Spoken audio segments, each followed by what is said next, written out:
Hello everyone, welcome back to Genshin.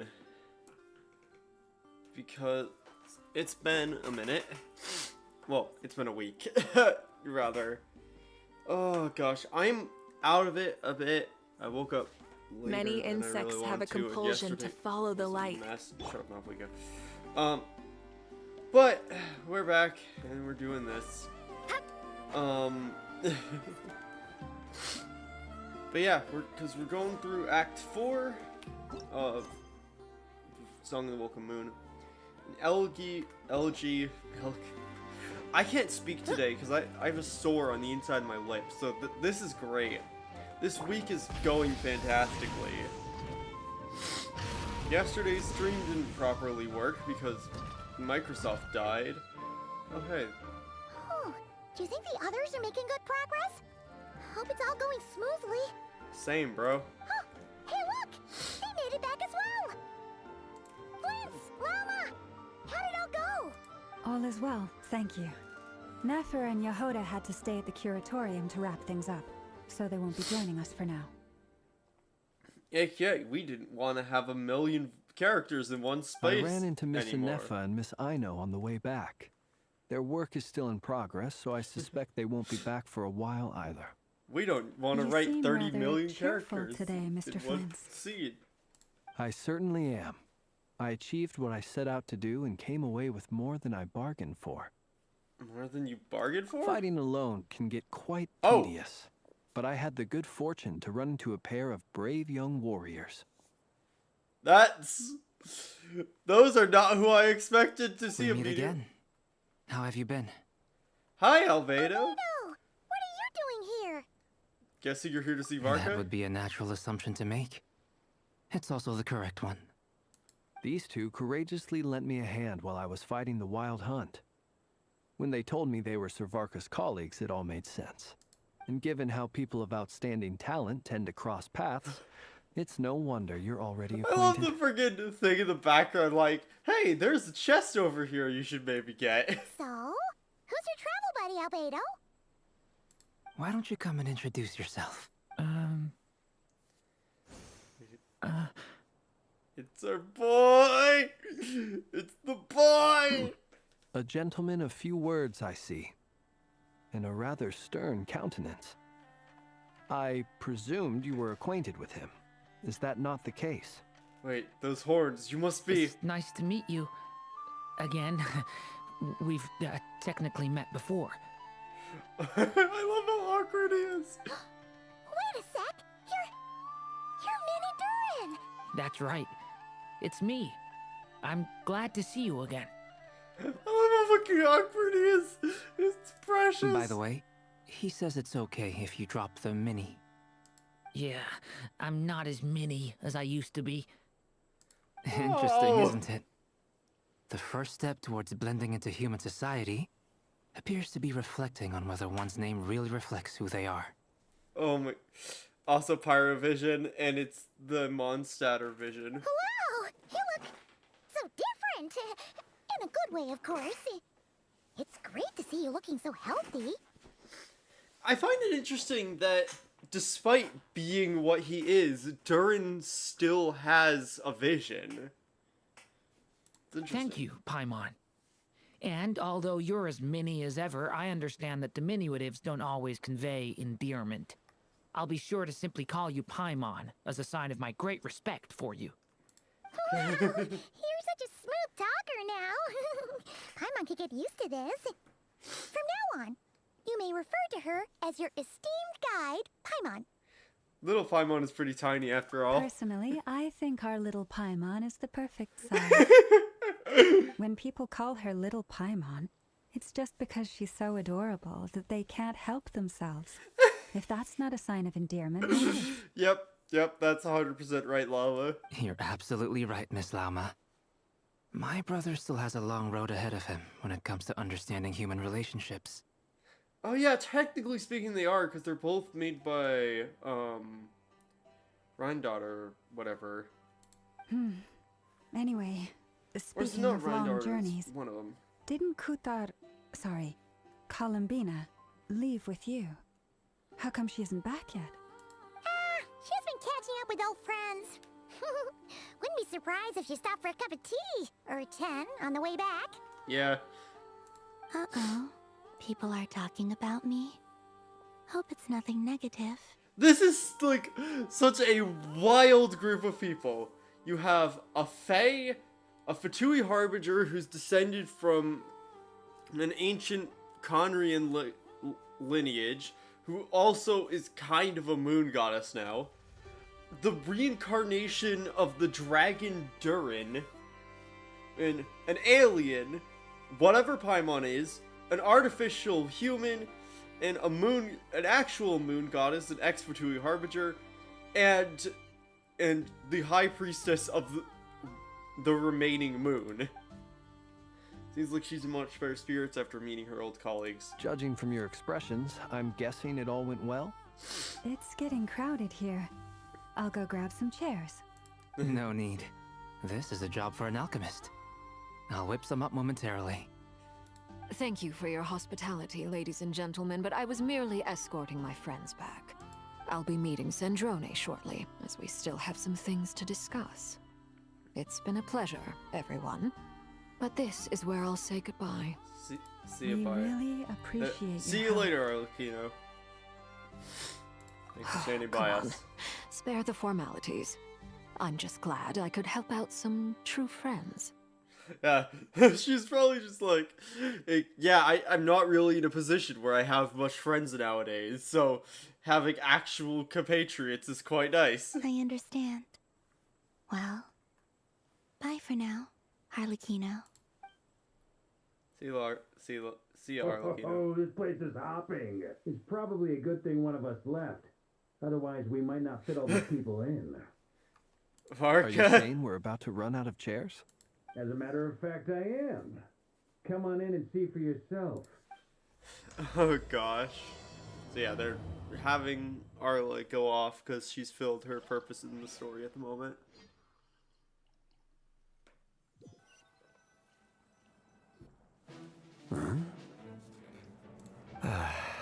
Dane!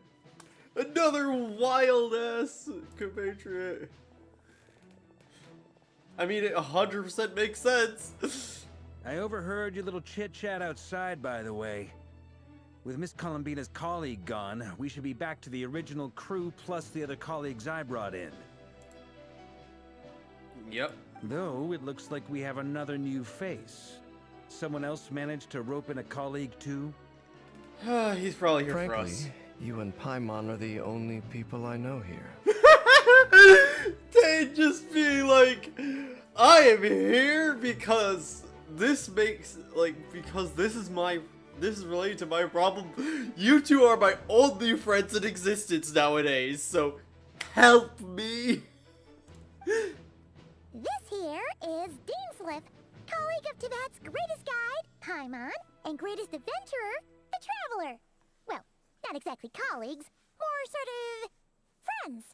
When someone else jumps in to do the announcing, you know you're speaking to someone else.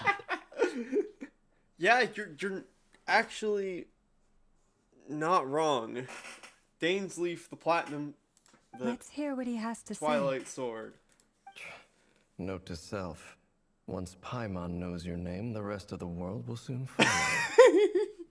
When he comes looking for us, it's usually something important. Paimon's guessing you've heard about the Wild Hunt, then. From the looks of it, you're about to hold a meeting. If I were to say that the Wild Hunt is our mutual enemy, would that earn me a seat at the table? It's someone you used to know who's killing people, who's being a problem. That's kind of your whole MO, Dane. As the saying goes, the enemy of my enemy is my friend. Mr. Dainsliff, there's a seat with your name on it. How Though, did you get there? I can't promise the same for everyone else. Hey, Albedo, think you can rustle up a couple more chairs? After all this time apart, Grandmaster Varka's first order is to rustle up a couple more chairs. It's like, bro, it's been years since I've seen you, and the first thing you say is, can you make some chairs?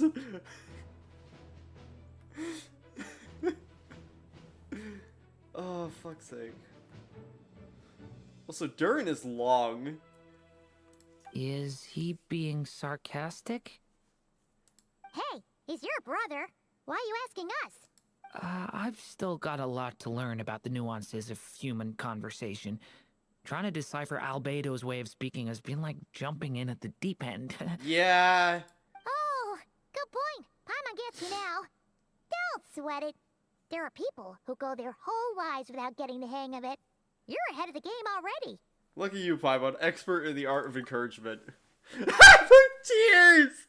I wonder what's taking Nefer so Tears long. as she holds out a thumbs up. That's fantastic. Perhaps you should go and check in with her. If anyone can hurry her along, it's you. Yep. Yeah, no complaints there. I just got back from the curatorium. Besides, aren't you curious to see what's taking her so long? Miss Nefer doesn't strike me as the type to share secrets. And since gathering intel is her specialty, I'm guessing she'd prefer to keep her methods confidential. Yeah, no Under kidding. such circumstances, would it not be tactless for me to impose? Yeah, almost. Oh, but it's fine for me to impose. Yep, for reasons we're not gonna say, What but can I are say? heavily implied. You have an unrivaled ability to garner people's affection, Miss Moonchanter. Besides, you have far more in common with her than I do. All right then. Feels a bit weird to Impressive. send her off, but She barely fought back at all. I admire your powers of persuasion, my friend. I don't As think she I'm needs sure much Miss Laumo persuasion. will realize soon enough, the trick in life is to always pitch in with other people's responsibilities so that you can be selective with your own. Another trick is to simply hide in the background. Spoken like a true sage. Anyway, looks like we've got some time to kill before the meeting. Let's take a little breather, folks. And feel free to chat amongst yourselves. We'll get down to business once the other two arrive. Or 3? Because surely... Oh, that's an interesting... Hi, Durin. You're both awfully quiet. Why don't I start us off with an icebreaker? 3, like, non-humans. Much obliged. Have either of you ever had your portrait painted? If not, I'd be glad to help. That sounds like a lovely idea. You know how to paint, then? I dabble occasionally. He's an excellent painter. Tables, chairs, people, dragons, you name it. He'll paint it for you. I'm flattered. I love all the new stuff. Durin's design is so good. Like, I love how, like, the fact that his vision is, like, resting on his tail is great. It's, like, hooked onto his clothes and just resting on top of his tail. I wonder how it, like, looks in motion. And it's also clear that, like, his outfit is, like, kind of kind of a mirror of Albedo's outfit. And, like, not quite like Knights of Favonius at all, like, because he's not Knights of Favonius. But it is, like, kind of a color swap of Albedo's outfit. But, like, with its own designs and stuff. That's really cool. If I ever get the chance, I'd like to give it a try myself. I'll bear that in mind. Anyway, how about you, Durin? What sort of portrait would you prefer? Oh, I'd be fine with anything. Whatever style feels best to you. Very well. Then I'll play it by ear. You can replicate any style I want? I can try. If you show me a sample, I'll do my best to match it. Thank you. In that case, I'll dig up some reference material for you. Awesome. That's a fun little interaction. It's such a wild... Like, with Notlon, it's like, oh yeah, this is like the Notlon gang. Like, these are representatives of every tribe. There's some handwritten messages on the whiteboard. I took some time to do a few sketches that represent the staffing of different units. The art's pretty good, huh? Bet you'll like it. Mika always used to say I had the talent to make it big. They seem to have been written by Varka? Another message appears after these lines written in a different hand. Your creative work has, by the testimony of our fellow knights, proved excellent for food for thought, Grandmaster Varka. I've looked at it, I've looked through it carefully, and I suspect this is because your work is novel, yet your technique remains slightly unpolished. This is only natural, of course. After all, you have never received any formal education in art. In accordance with the requests I've received, I shall complete a few new paintings to serve as mementos for everyone. P.S. Please understand that the Grandmaster almost always has his hand full defending others, that his artistic capabilities are developed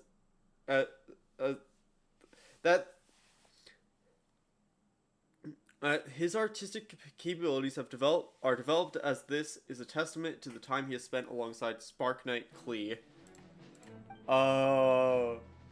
The writer signed off in the corner as Albedo. I'm, like, convinced he's Klee's dad. Like, I think that's the implication, is that he is Klee's dad, or basically was. Like, because that feels very heavily implying that he's Klee's dad. That, like, he got super good at painting because he spent loads of time with Klee. Is there something you'd like to say to me? Yeah! For starters, why'd you just show up here without even giving us a heads up? That's just how he does things, but sure. If you think back to our previous interactions, yeah, you may exactly. recall that that's hardly out of character for me. Yeah. You do have a point there. Sorted out your own accommodation yet? Oh yeah! You'll need to find somewhere to stay the night too, right? Wanna tag along with us? You never know. We might get a group discount. Paimon. Sure. Let's do that. Wow. Right. Paimon will handle it. And in return, we can get Dainslift to be our very own personal bodyguard. Paimon, you're thinking out loud again. If that's what you had in mind, you should have said so sooner. I'd be happy to help. I love that Dane has like warmed up to us so much now. Like, he was so like nonplussed about us in the beginning, but now after spending so much time with all of these interactions. Oh, okay then. Paimon was only kidding, but good to know. Good to know. Anyway, since we're all here together, we might as well watch each other's backs. That's Yep. just what friends do, right? Indeed. Thank you. Yeah. I hope that if Dainslift does become a playable character at some point, he gets an outfit update, because the quality of his like model is kind of lacking in comparison to modern characters. Like, he does have a really cool design. It's just, I feel like there could be a bit more flair to it. Like, there's a lot of his stuff that's just like gradient, is all of the coloring on his stuff and whatever.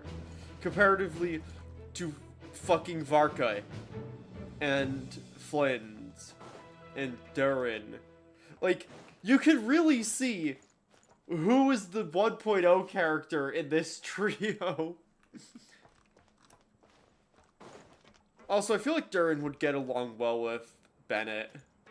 Just gives me a vibe. Truth be told, I can't remember the last time I was in a meeting with so many people. You're not alone there, my friend. The Lightkeepers also struggle to bring everyone together for a serious discussion. Also, appreciate that they're different heights. Varka, despite being, like, tall male, is taller than Flynn's. Like, significantly taller than Flynn's. And this isn't, like, a camera angle thing or they're on a hill. They, like, Flynn's is shorter than Varka, which is good. That's good, a good direction for them to go in terms of character stuff. Because, like, we got to the point where a lot of characters were looking very samey, having the same height and proportions and stuff, despite being from completely different areas of the world and completely different backgrounds. I don't doubt that. I've only ever met two Ratniki, one being you, and the other being that young guy, Itlua. Itlua is a good apple. I'll give him that. He's kind, honest, and regularly delivers supplies to my lighthouse. A true Ratnik to the core. In that sense, he puts me to shame. Yep. So you're what? A fake Ratnik? That's what it sounds like you're saying. But I get the feeling that's not quite what you meant. Yeah. Well, he's a fae, so... Although, nobody other than us know that. Come on, why the awkward silence? Sorry. I'm not even gonna bother trying to hide it. You've known all along, haven't you, my friend? Now, that was an awkward silence. Let's just keep this between ourselves. Probably best if Itlua doesn't know, huh? That goes without saying. Gotta be careful what you share with youngsters, after all. Anyone else in the know? Let me guess. The Traveler and So Paimon? Varka actually knows what he is. Okay, that's fun. It's dangerous being too sharp for one's own good, you know. Then, in the name of the Animo Archon Barbados himself, I swear your secret's safe with me. When we went for drinks, you said that you and Barbados were practically best buds. In the light of that claim, do you really expect me to take your oath seriously? Oh, that's funny. Cause yeah, I wouldn't be surprised if Varka has met Venti. Of course. Just as long as you don't go spreading around the fact that I'm close with Barbados, all right? Fair enough, then. Nothing like a bit of mutual leverage to seal the bonds of friendship. Mutual blackmail, the best. Totally the best. Beginnings of...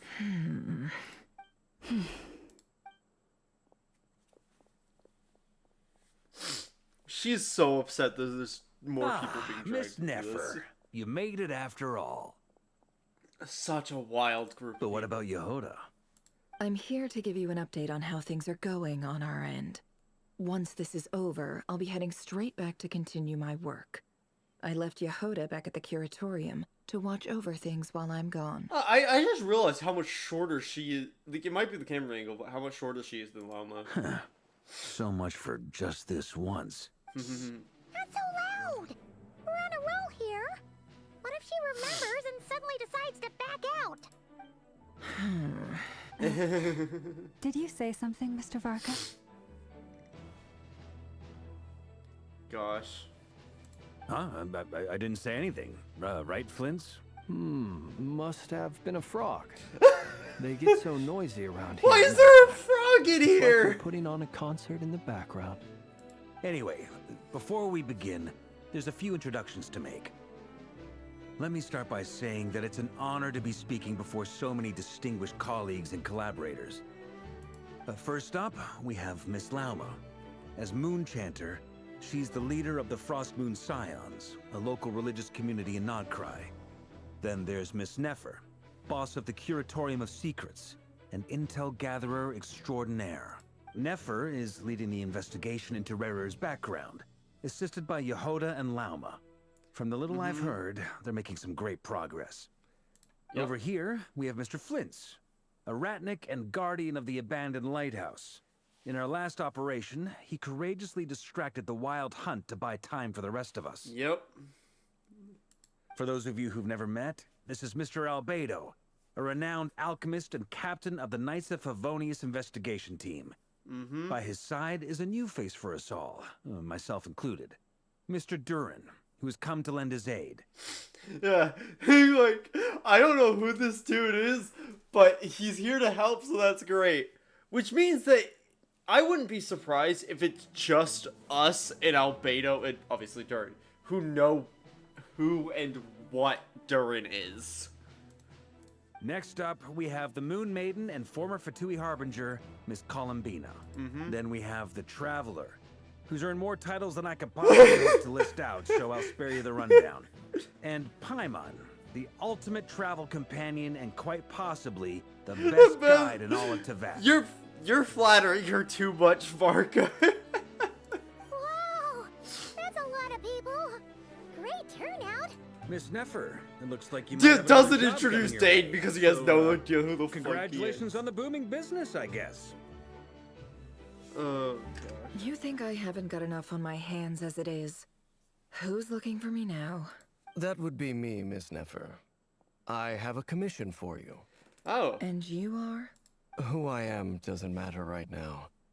What does matter is that I'd like you to gather more intelligence about the Welkin of Solnari. Well, it's not as if we never take on anonymous commissions. But in your case, I'll have to decline. I'm gonna take a wild guess and say your job's probably more hassle than it's worth. Something about you seems like bad news. It's my eyes, isn't it? Yep. Conrian, I assume. And what's with the mask? Are you trying to hide your identity?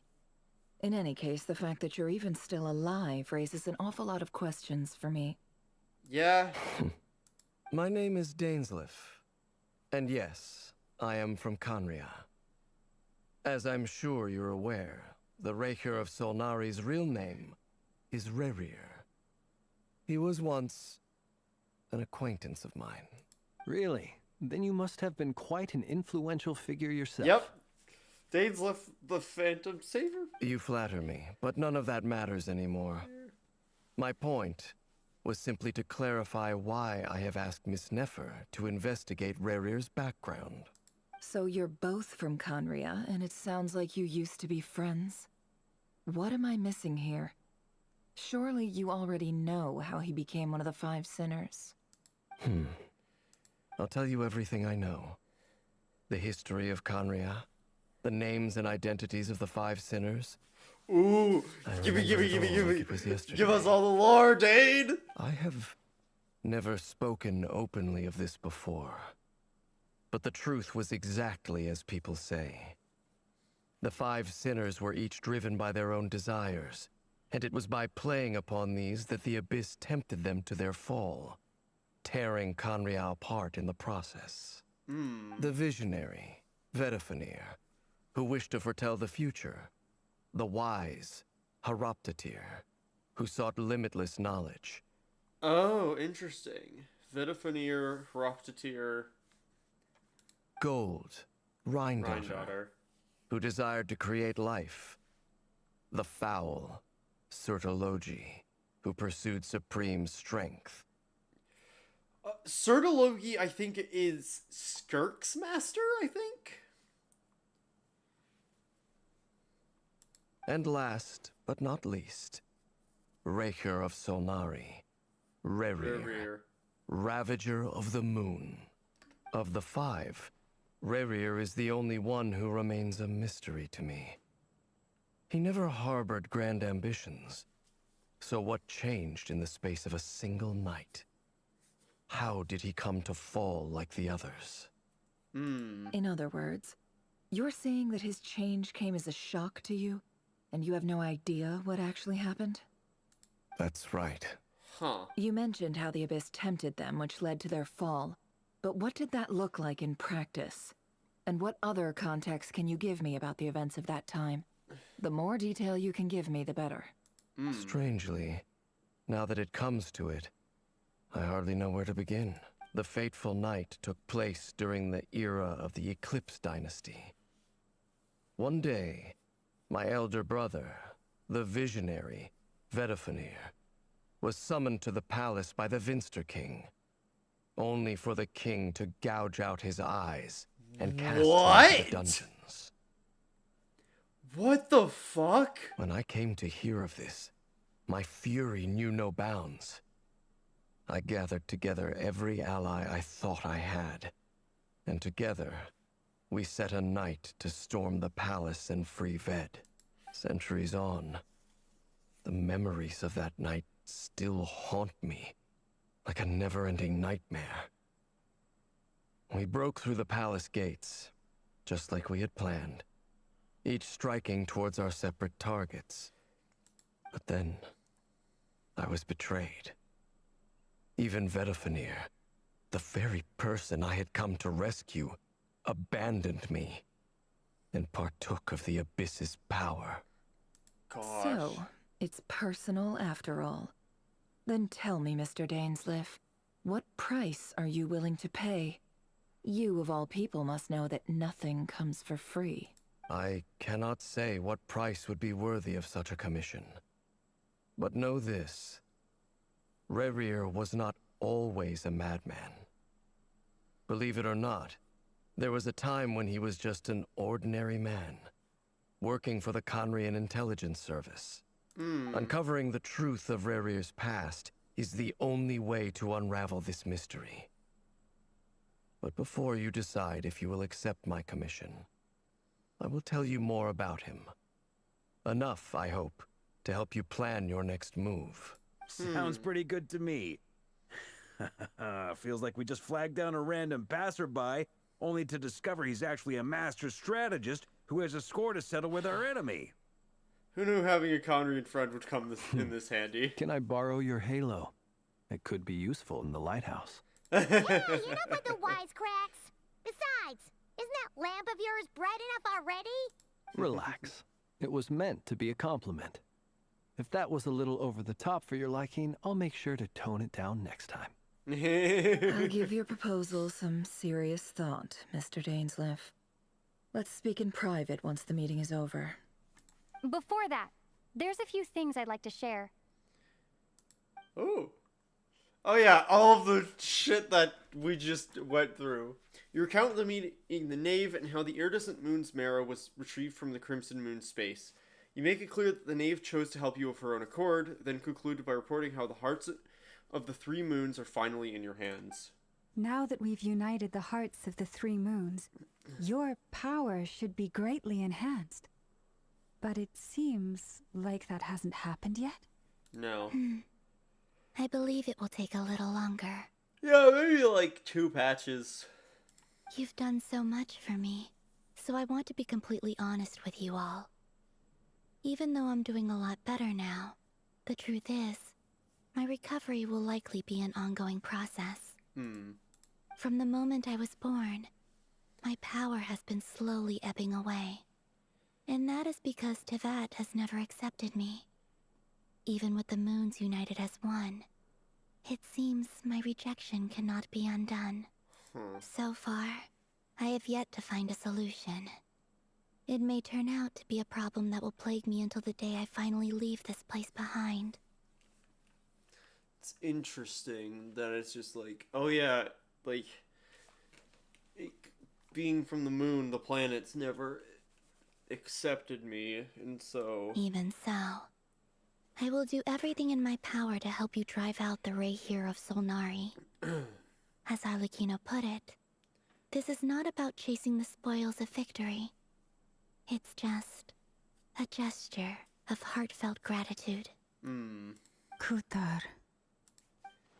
Seems a lot more energetic and positive than she did when we first met. Defeating the Welkin of Solnari will be no easy task.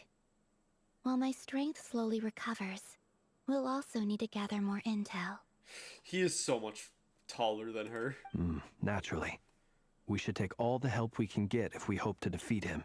No kidding.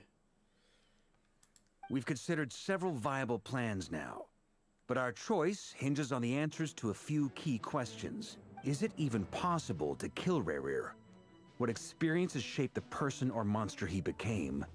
And what's he really after? Yeah, Given Albedo's expertise in alchemy, I think we should leave him to try and answer the first of these questions. That's not a bad decision, especially considering he has Durin. As for the other 2, I'm afraid we'll have to count on you again, Miss Nefer. Believe me when I say it's not my wish to burden you. But right now, relying on your skills is our only option. So you're placing all your hopes on me, huh? We can't thank you enough for agreeing to help us. Honestly, I can hardly believe how lucky we are. You sure have a talent for changing your tune, Miss Moonchanter. Timid like Yehoda one moment, then flinches insincere flattery the next. Ladies, please. I must object to your portrayal of me. That's all. Feel free to I must object to your portrayal of me. Anyway, go back to bickering. I almost don't want to leave this room. I'm curious to see how this plays out. I have faith in you, Miss Nefer. Something tells me you'll stand by us until the very end. Oh, that's so funny. Oh? And what makes you so sure of that? What if I suddenly decide that my compensation is insufficient? This isn't about the money. I can sense that you've got a deep-seated distaste for Rerir. And knowing you, that alone is motive enough. Look at them getting along so well. Like Mark. peas in a pod. And I'm the one they accuse of insincere flattery. There is no justice. Miss Lauma, you have to understand something. Unlike you, I don't actually enjoy having everyone's hopes on my shoulders. Yeah, that's fair. Well, maybe the fact that I'm willing to put my hopes in other people says more about me than you. But the fact is, I also trust you. And that's because I know that you're someone we can count on.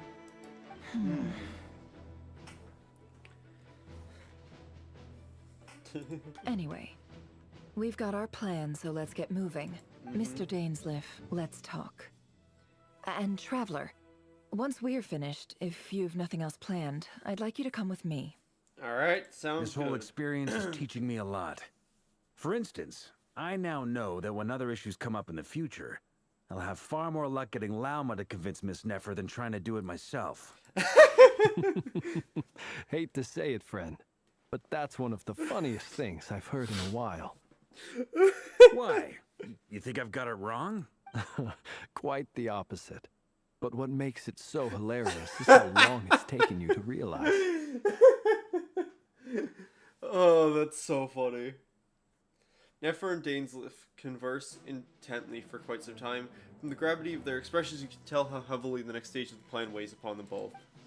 After a short chat, Albedo and Dern head off with Varka on what they describe as a sample-finding mission.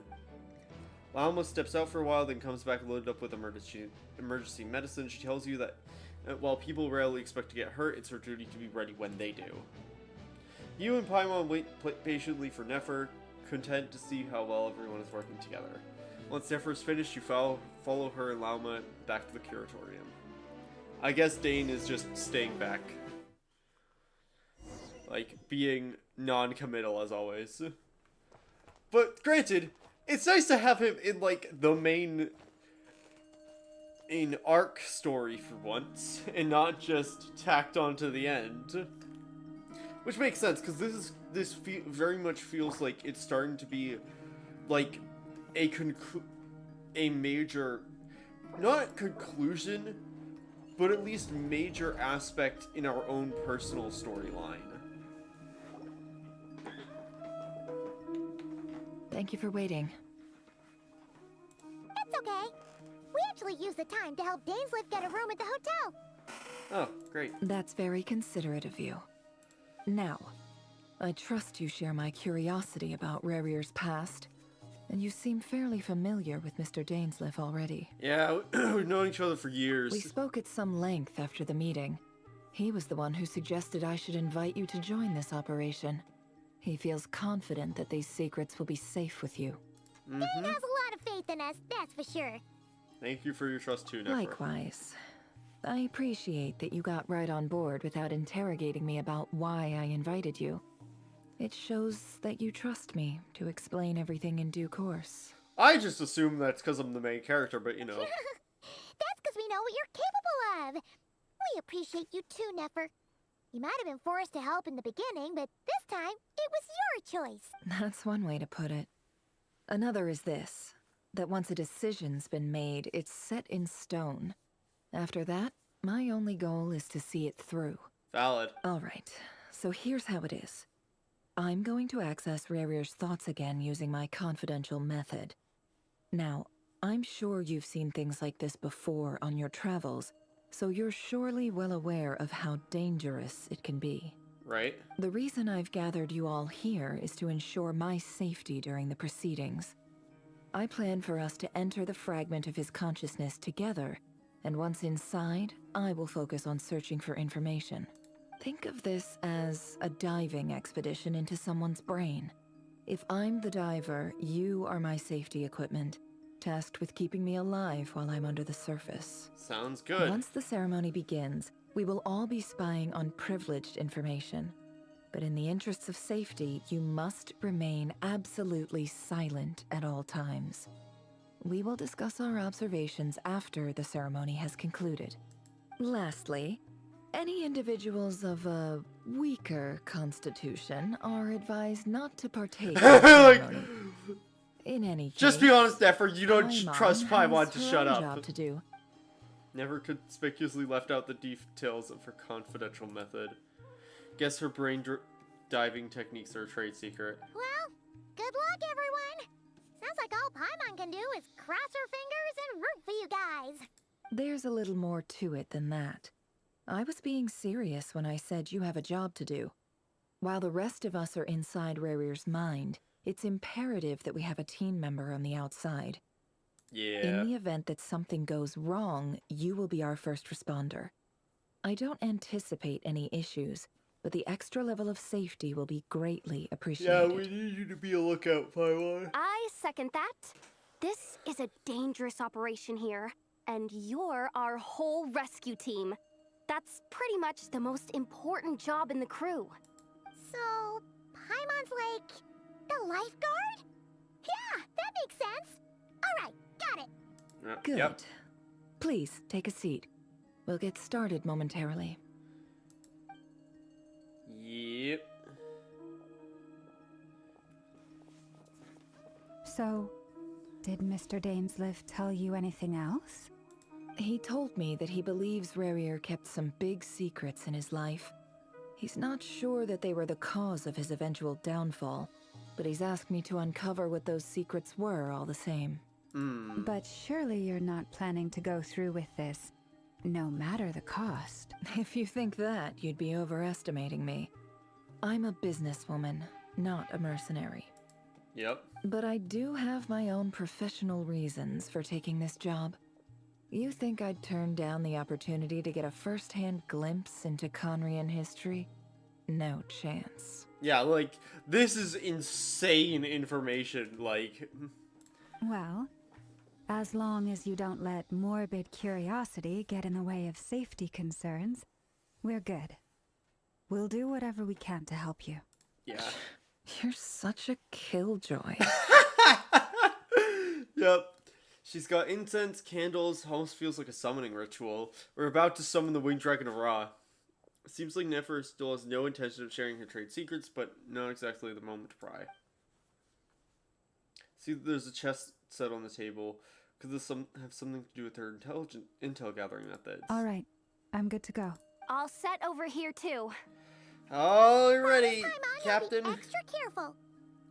Well, be careful, All right. Paimon, don't worry. Let your whole body relax. We're about to begin. Close your eyes.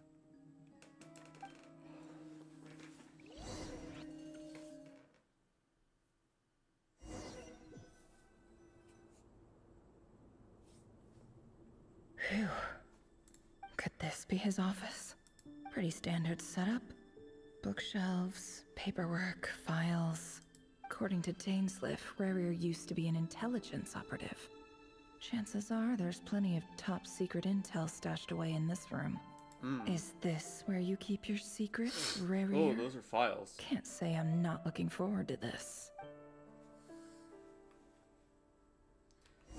Yeah. Sit beside Jones. A Documents. file tucked inside a folder. The title reads, Dear Breakfast Shop Owner. But at this stage, I have no idea.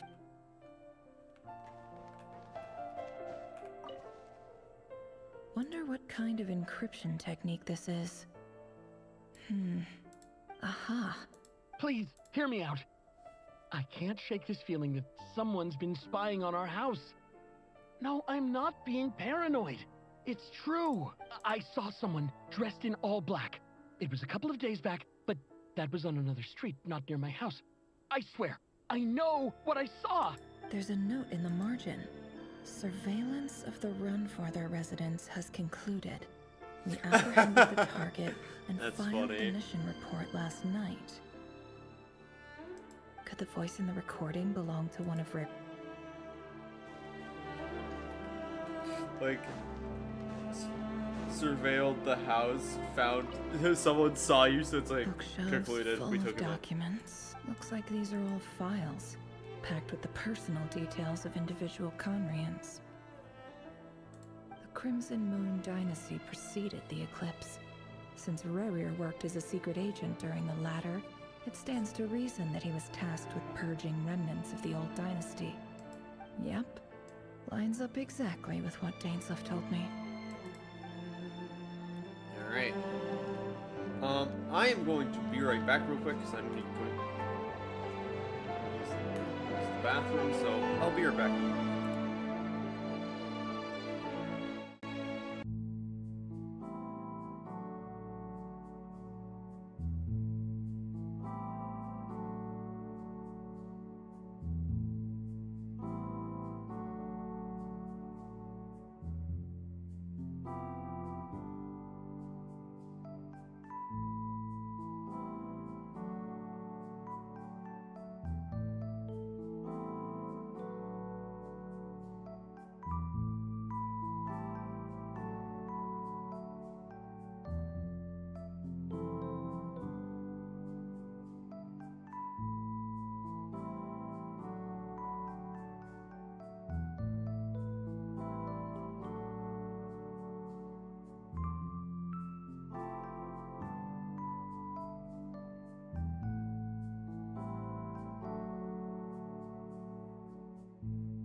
Alright, I'm back.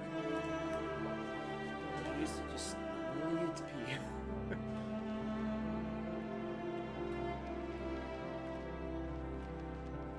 It's in the He mirror. looks even gloomier than last time. I wonder what's changed. Huh.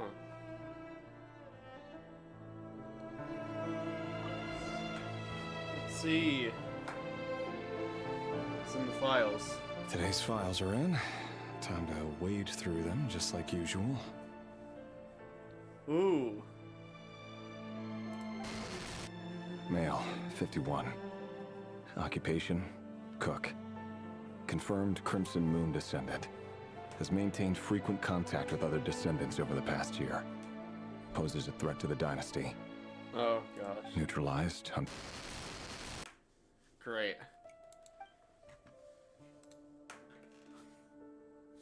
This one should be archived under purged targets. Female, 23. Occupation, office clerk. Oh, Confirmed gosh. Crimson Moon descendant. Has maintained frequent contact with other descendants over the past year. Poses a threat to the dynasty. Neutralized. Neutralized. Another one for purged targets. Sounds like she was that other man's daughter. Never mind. What's it got to do with me? Male, 40. Occupation, teacher. Confirmed Crimson Moon descendant. has been observed making contact with other descendants during the past year. Neutralized. Mostly neutralized. Just another nobody for the archive. Yep. Come to think of it, I remember surveilling this man. A case like his never would have been considered a priority in the past. Huh. He barely even interacted with other Crimson Moon descendants. Now he's realizing... Female, 16. Occupation, none. Orphan and confirmed Crimson Moon descendant. Has been observed making contact with other descendants during the past year. Poses a threat to the dynasty. Neutralized on... 16-year-old. Filed. I have no recollection of this girl. None whatsoever. She doesn't seem to be anyone important, but then again, how many of them really are? Yeah, like... Female, 13. Occupation, none. Orphan and confirmed Crimson Moon descendant. Has been observed making contact with other descendants during the past year. Poses a threat to the dynasty. Neutralized on... Oh my gosh. Filed. He's like, this is... Rear start to... Male, 11. Occupation, none. Orphan and confirmed Crimson Moon descendant. Has not been observed making any contact with other descendants during the past year. Poses a threat to the dynasty. What? Neutralized on...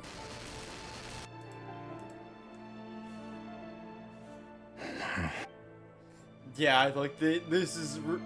I think we're seeing Rurir's breaking point where he's starting to realize that the Vinster King was just killing anyone. Male. 6. Occupation, none. Orphan and confirmed Crimson Moon descendant. Poses a threat to the dynasty. Legitimately nothing about contact. Just, nope. They're descendant. It's funny, isn't it? Your job is becoming both harder and easier at the same time, depending on how you look at it. Sooner or later, the Crimson Moon descendants will be completely wiped out. But as their numbers dwindle, they become harder and harder to track down. Fuck. That's not how it is. Fortunately, however, most of the able-bodied adults have already been taken care of. The remaining weaklings will be increasingly easy to deal with. Oh no. No! No. My job is to ensure the survival of the Eclipse Dynasty. And the only way to do that is by eliminating any and all potential threats. It's a perfectly legitimate line of work. Every single one of my colleagues can attest to my fairness. And if my friends were aware of the facts, I know they'd back me up too. Assuming, of course, that they were aware of all the facts. Yep. Because for the most part, he is just killing kids. Because the king is ordering him to.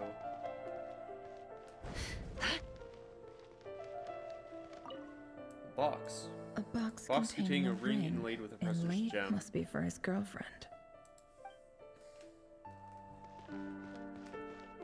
I guess that's the engagement ring.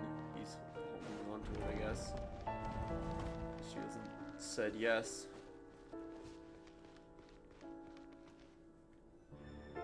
Mr. Vedifalnir, it's been quite some time since we last met. Rerir, I trust you're here because you have something important to discuss. Yeah. Forgive me.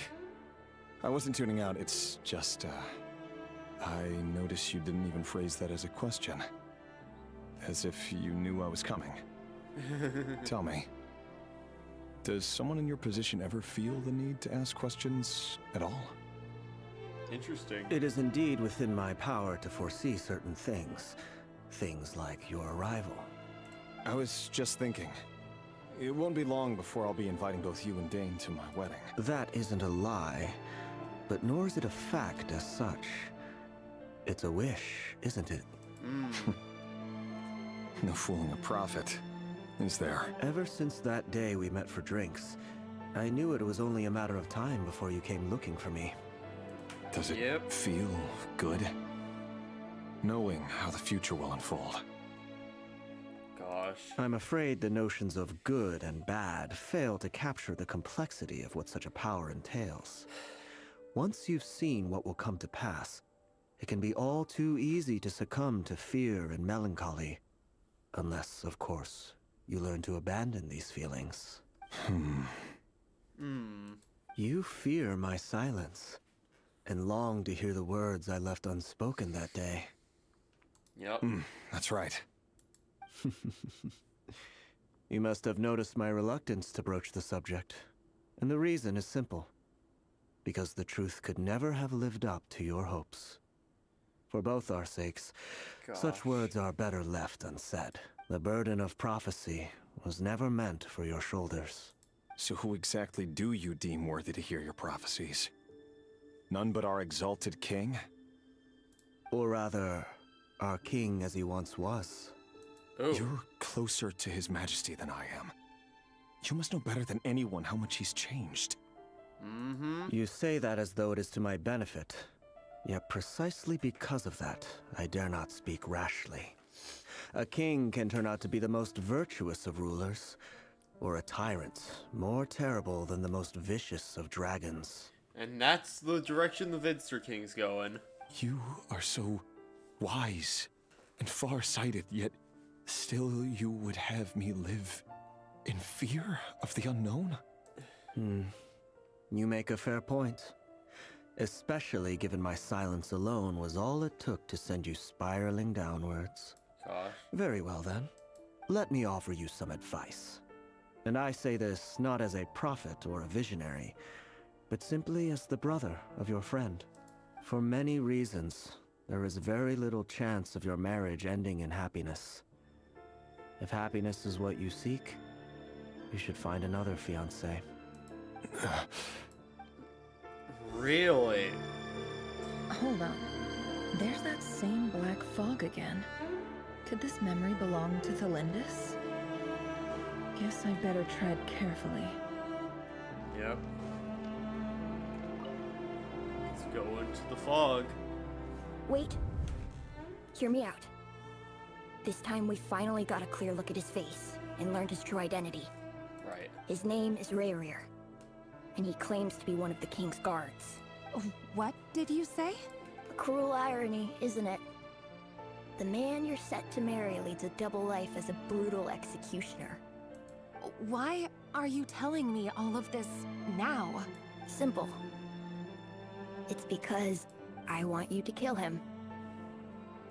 You are the only person he would never suspect. Oh, gosh. No, absolutely not. I would never dream of doing such a despicable thing. So you'll just stand by and watch him slaughter us to the last? Do not forget that the blood of the Crimson Moon flows in your veins too. The blood of the Crimson Moon? What does that matter now? The dynasty has long been dead and gone. Yeah, I figured she was a Crimson Moon descendant. That's where this is you going. You think that alone is reason enough for me to throw away everything I have? Why wouldn't it be? You two were once a child of the Crimson Moon, just like me.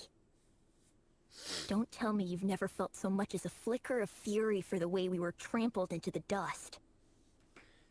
Yeah, but unlike you, kid, she's being used by the Vinster King to investigate the Marrow. As long as you promise to abandon this pipe dream of restoring your dynasty, I can try to persuade him. Or have him persuade the Vinster King. Persuade the Vinster King? Do you even know why he's so obsessed with hunting us down? Why he keeps trying to force us to hand over our secrets over and over again? Or why we refuse to give up on restoring the dynasty? No, because... The Vinster King.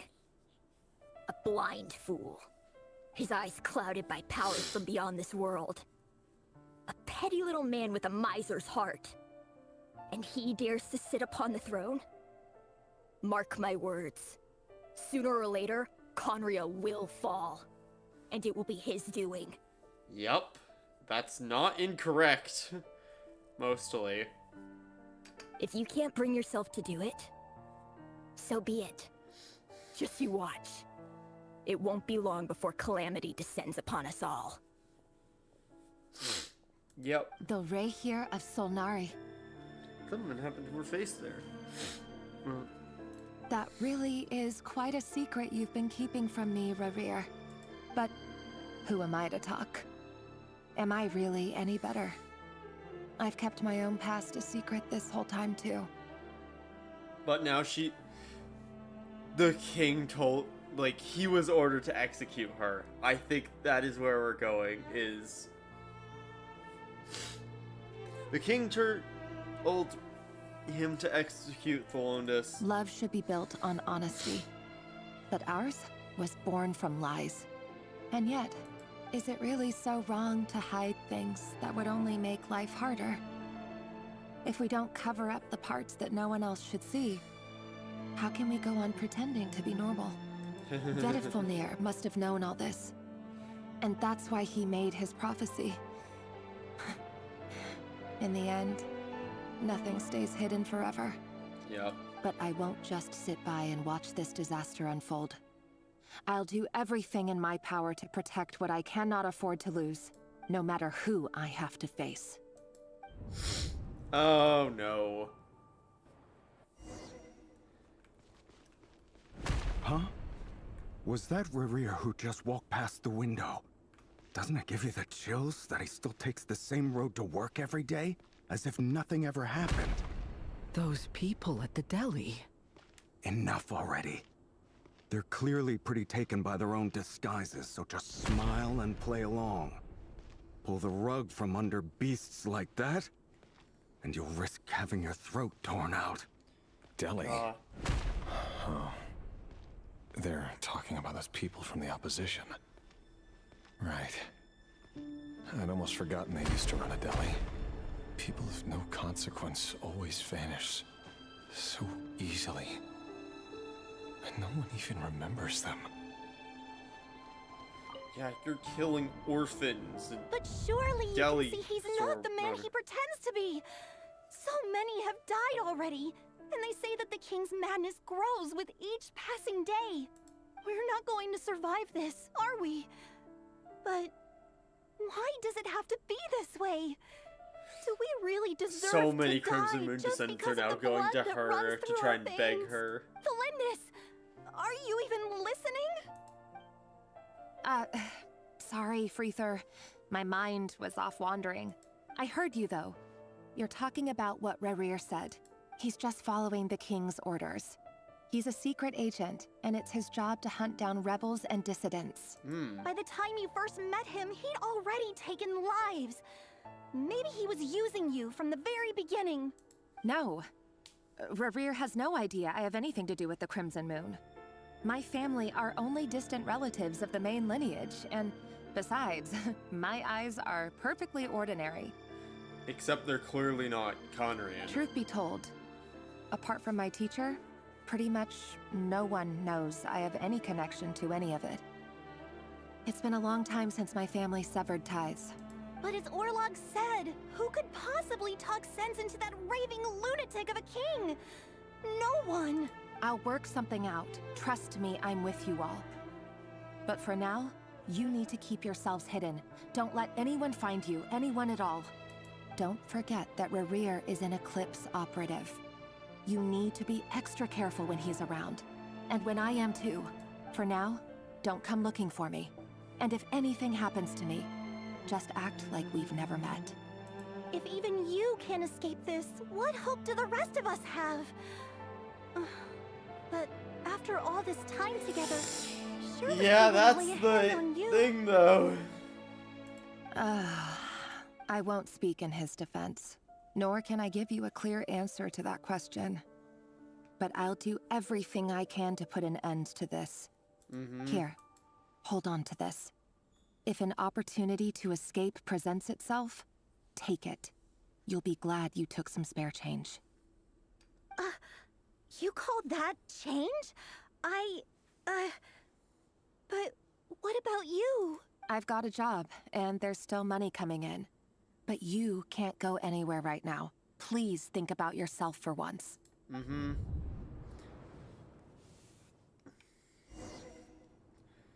But that's one of the orphans that I'm pretty sure Rere killed.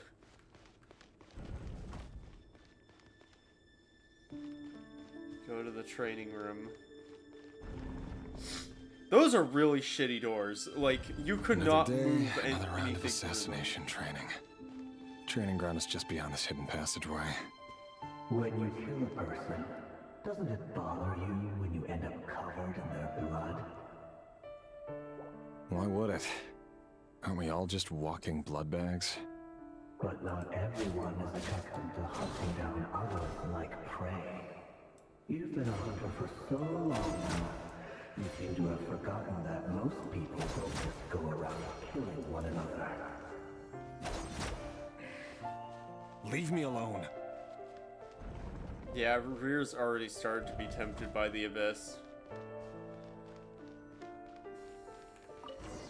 It all adds up. Make sure you have a firm grip on the handle, then choose your angle well. Keep your movements light and brisk, and the prey won't sense a thing. I doubt that. I'll bet no one's ever died a quiet death at your hands. I work clean. No traces. Mm-hmm.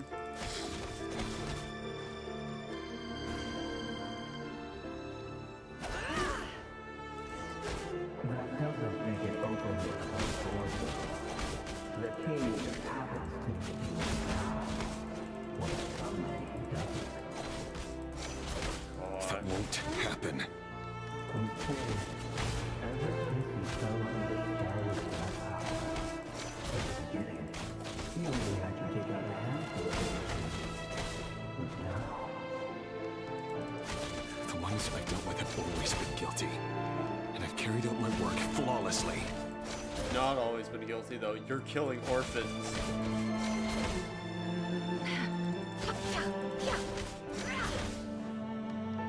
Can't hide this truth.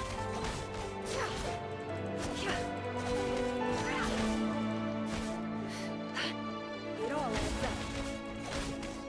You know why Felindis didn't accept your proposal, don't you? Was it because she didn't trust you? Or something else? No! Oh, fuck. He went full Anakin on them. Oh, gosh. Felindis, do you still remember Orlog? Orlog? The boy who was pretending to sell flowers. You spoke for quite a while, didn't you? Yes, we did. What about him? He was arrested 2 days ago. Chances are he's already dead. I just don't get it! After everything he's done, why do you still stand by him? Or does it mean nothing to you that people keep dying? No, that's not... Just... I need to go now, Felindis. If you ever need a place to hide. Oh, gosh. He had to kill her. I'm convinced that that's where this is going. He was ordered to kill Felindis and snapped. Arthur Felindis. Over the course of this week, the research object was subjected to interference for a total of 47 hours for experimental purposes. The results are as follows. All subjects of observation that were sent inside have now... The situation within is proving more problematic than anticipated. Gosh. No progress whatsoever. What now? Won't you give me even a glimmer of hope? Things are getting worse by the day. I have to find a way or we'll all be in danger. But I... If all this research comes to nothing, what then? Sooner or later, it'll be my neck on the line. But could he really bring himself to kill me? No. Surely he wouldn't have the heart. No, because you're his heart. But, well... He's missing that right now. No, fuck. Why won't you just let us go? We don't even know each other. All we want is to live ordinary, peaceful lives. Yeah, right. You want to live? You say that, yeah, like, obviously, like, this is all in Rere's head, but, like, that kid was trying to, like, stoke political shit. Yes. I just want to go on living. Is that really such an unforgivable crime?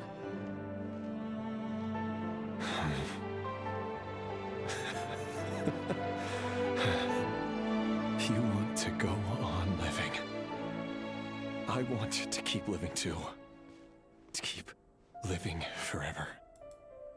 That's why I have no choice but to continue on the path I'm on. If only some savior would suddenly swoop down and change the way the world is. Too bad that's not going to happen. Oh no. Imagine that.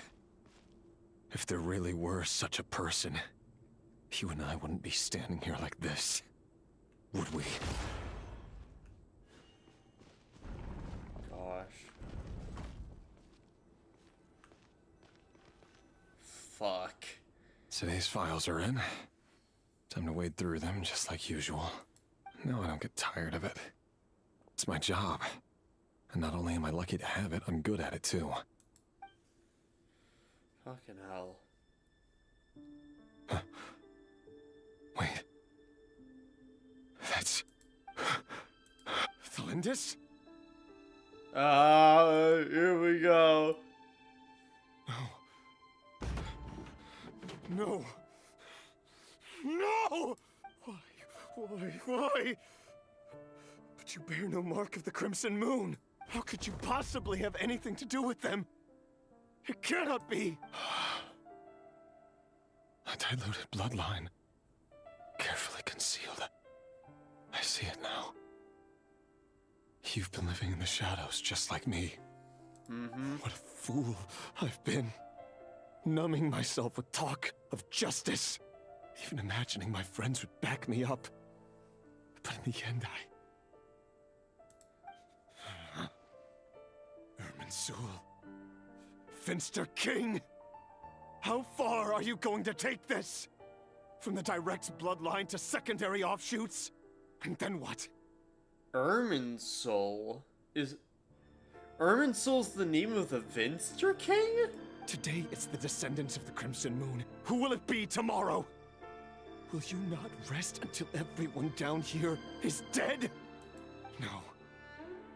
This cannot go on. This is where it ends. Yeah. Could have seen that this is where that was going.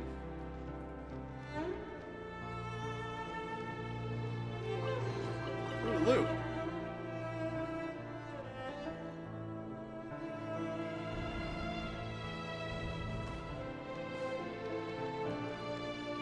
It's time to commit murder. You're really letting me go? I am. As long as you can guarantee that no one will find you. Don't worry, I'll be extra careful. No one will know I was here. But what about you? Me? If you let me go, you won't be able to complete your mission, will you? Good point. In that... No, please! I just want to see the outside world again. To... Go on living? Yes. I know you're a man of your word. So please, just let me go. If I let you leave, what will become of me? Just kidding. Go, but remember, don't let anyone know you were caught. We'll be seeing each other again very soon if you do. Even shadows in the dark must live by a code. But you can't save everyone. You've been whispering in my ear for days now, Vedifilnir. What are you trying to do? Oh, that's who this is. I only say this because you long for an answer to your problems. Let her go, Rerir, or you risk losing everything. I think will he'd rather not lose. abandon Thelindis. Then you'll need a little more vigilance and a lot more power. The world is changing, Rerir. Keep your eyes peeled for your moment of opportunity. That voice used to be so unclear. But now I know exactly whose it is. It's Vedalfonir. Either it's the Abyss taking his voice, or it is literally him using the power of the Abyss to speak to He won't tell Rerir. me how to actually resolve any of this, but he keeps trying to manipulate me like a puppet. What's his game here? Tell me then. What will this moment of opportunity look like? And no answer. He's like a ghost. Always disturbing me when I'm on edge, but never answering when I need him most. Great. So, the Eclipse Dynasty was purging, well, massacring the descendants of the Crimson Moon. And it seems like it was all connected to the Vinster King's research. The King's obsession with abyssal power left the future of Conria hanging in the balance. No wonder every aspect of Rerir's life was so unstable. And it looks like this Thelindis, Rerir's would-be fiancée, herself belonged to a sub-branch of the Crimson Moon Dynasty's descendants. Great. It almost defies belief that a couple like them could hide the truth from each other for so long.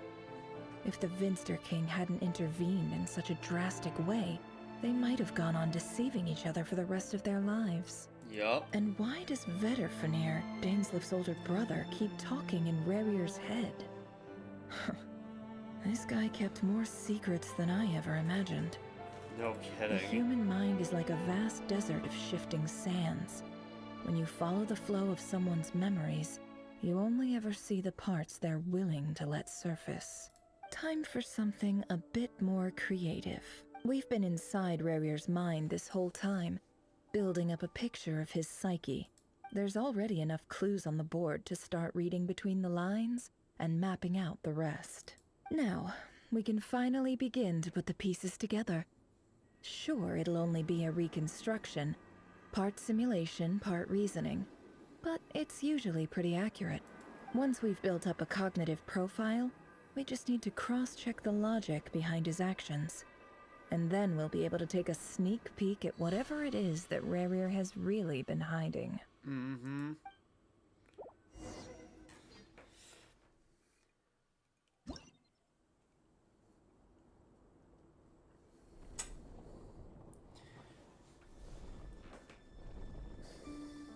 Oh, that must, I guess, represent Vedalfonir? Rerir, are you there? Oh wait, no, right. Moving pieces consumes actions. When all your action points are used up, you'll return to the previous save point. When a piece moves to a square, this marking, you'll gain the corresponding number of AP. Okay.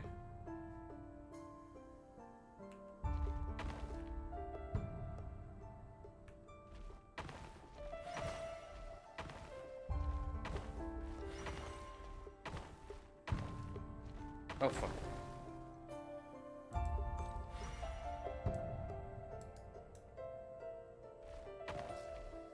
I hit the wrong button. I hit W Hey, instead of Rerir! D.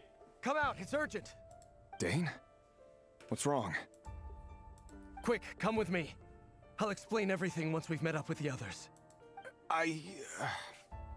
Okay. I'll come. But the Lindis is still over at the Universitas. I'll need to leave her a note. All right then, but make it quick. I've never seen Dane so worked up before. Whatever this is, it must be big trouble. Right, so this is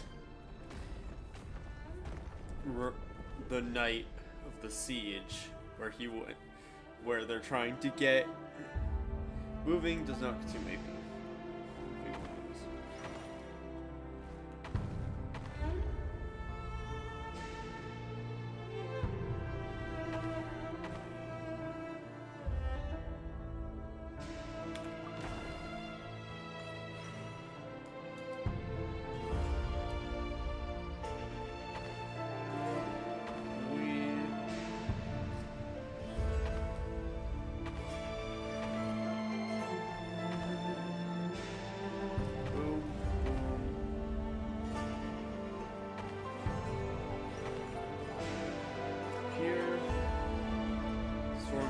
palace, presumably. Twilight Sword. Well, this is a nice change, meeting you all at this hour. When men and women of ambition can speak face to face in broad daylight, I say that's a big step forward for our dear Conria. Oh, are literally all of the people he brought with him for this palace siege the sinners? Don't be ridiculous. Sertologi. We do not fear the day. Why would we seek refuge in the night? You might ask your blade that same question. I'm told it prefers the cover of darkness. Yeah, Sertologi, I believe, is the sinner who took on Skirk. The word on the street is that Sertologi only strikes when he has an unfair advantage. But that is patently false.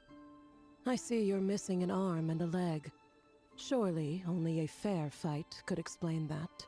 If this is your way of offering me replacement limbs, believe me, I'll take them. Oh, we can certainly discuss that. With bioalchemy, anything is possible.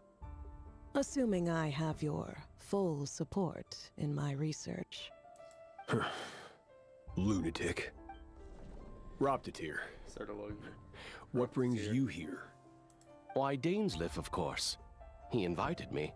Please, cast aside your apprehensions, Miss Rhine-daughter. Whatever the rumors may say, I am but a humble servant of the king, and I can assure you he affords me no greater convenience than he does you. Well, the Universitas Magistrorum won't stop fawning over you, so at least some of the rumors must be true. You're clearly doing well for yourself, so drop the humble servant act. It endears you to no one. You're president of the Universitas Magistrorum, the chief royal mage known as the Wise by royal appointment, and by far the most favored among the 4 pillars of Conria. Yep. Vice President Veit doesn't even try to hide his envy when he sees you. My success is the product of hard work and good luck. It's as simple as that. Were the king not such an extremist, I hardly think I would have received a senior post at my age. Of course, no job is without its gripes. Serving a king like ours can be a challenging task, as I'm sure you can imagine. And as for Efterveit, in missing out on the presidency, he's dodged a mountain of stress. Like everything else in life, it comes with pros and cons. You're all here.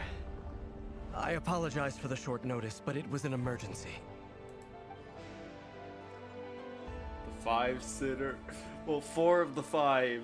You must be Rerir. They've called Mr. Sertologi. Yes, I handled your case file during your sentencing. Nothing personal, of course. I'm pleasantly surprised that you remember me. You're clearly a person of substance if you've been invited here. But Dainsleif, you'd better have a very good reason for convening this little gathering. It's my brother, Vedofenir. After he spoke at the court this morning, the king was so infuriated by his words that he had him blinded in both eyes and thrown in prison. Vedofenir in prison? Strange. I thought the king trusted him and Horoptatir more than anyone else in the world. Does this mean the king's circle of trust just got even smaller? It has nothing to do with trust. It's about what the king wants, which is as clear as day to anyone paying attention. I simply appease him, because it's in the best interests of the Universitas Magistrorum. And also because you're slimy. Vedofenir, perhaps less so. Oh, gosh. But still, a visionless visionary? It rather inclines me to think that qualifications are not what get you ahead in Conria. Do you honestly think this is an important discussion to be having right now? No kidding. Dane, what are you planning to do? Rescue Vedofenir, I assume. Correct. It will mean storming the palace by force. Tonight. I need all of you on my side. That's far too dangerous. And don't forget, Dainsleif, you're captain of the Royal Guard. You swore an oath to the throne. You've been planning this for a while, haven't you? I have no desire to commit treason. But whatever critique the king may have of Vedifenir, disfiguring your most loyal subject for putting the best interests of his court and nation first, this is not the conduct of a wise ruler. Yep. My blade will force the king to see the error of his ways. Oh, Dain used to be so righteous. So, Vedifenir's prophecy enraged the king. I'm sure it wasn't what he wanted to hear, but if he won't take counsel even from the visionary, that is deeply troubling news. The extent of His Majesty's madness is now all too clear. The question is, how does a man like me get out of this situation unscathed? You have noble ambitions, Dain, but I'm afraid they don't do much for a guy like me. I'm not interested in saving the world. All I want is a letter of pardon. A letter of pardon? For whom? Thelindis? The chances of the Vinster King issuing a pardon for anyone connected to the Crimson Moon seem vanishingly slim. Yep. Or maybe for himself, because for not assassinating. Oh gosh. This black fog over the board must have some connection to Thelindis. But why is it taking this form? Does it have something to do with Rarir's past? Another mystery I'll need to unravel. Mm-hmm.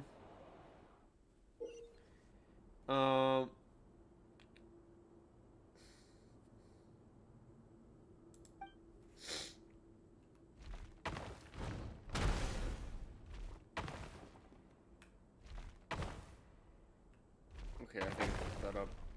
Yep.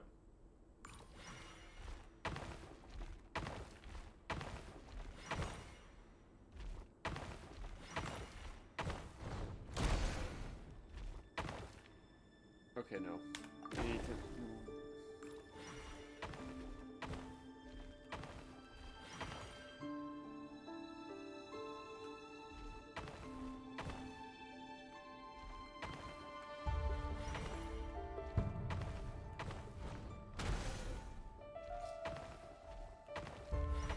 Grab that. Grab that.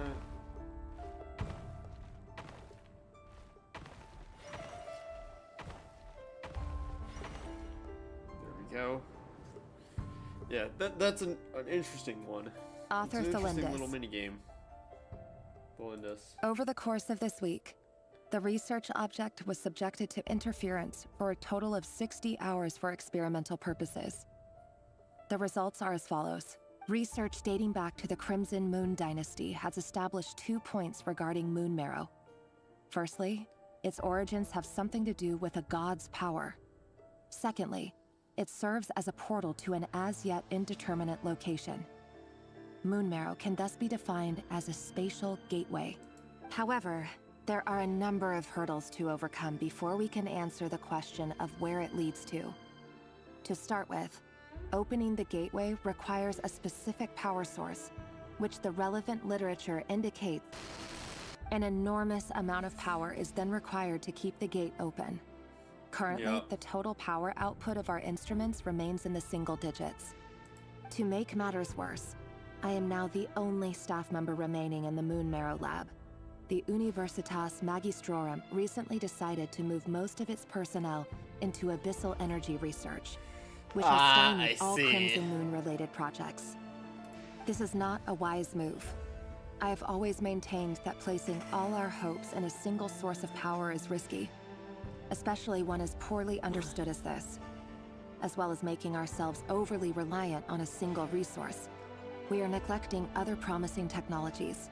Yep.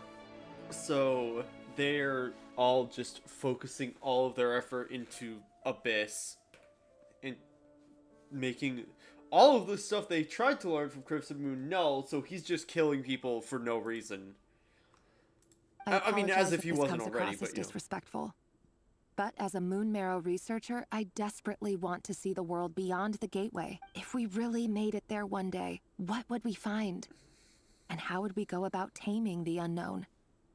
My imagination is endlessly fueled by questions such as these. gosh. Yeah, Thelindis was researching and was not happy with what she was being told, that all of their research was being thrown to waste because everyone was researching the abyss.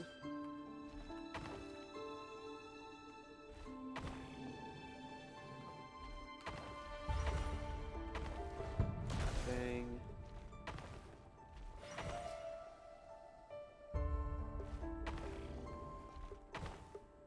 Okay, no, that doesn't work.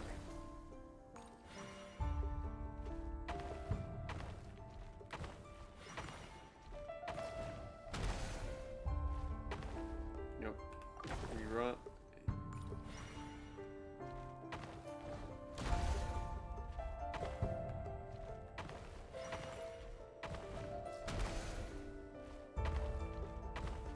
Back to there. Go back down.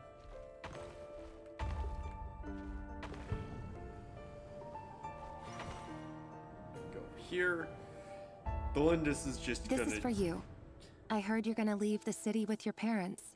Thelindis, did you hear? I've heard nothing.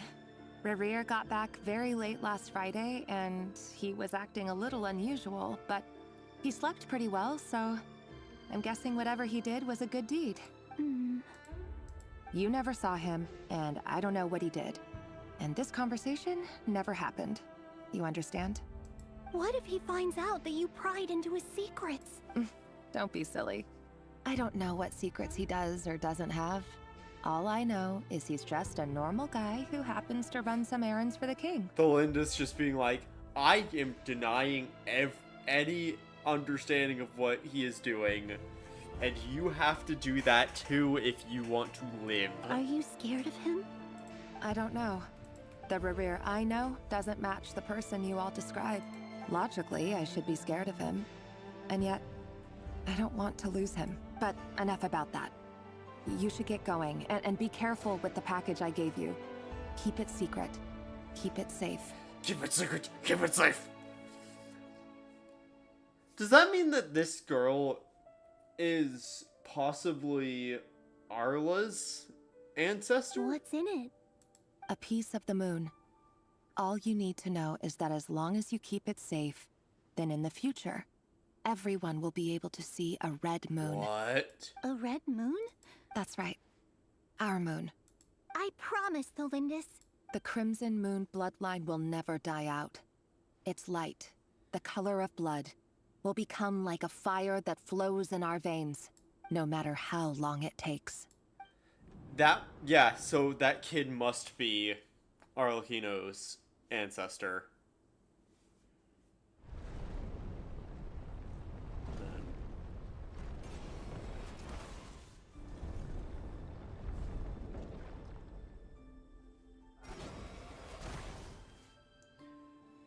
Like, I'm guessing that's 100% the vibe, is like...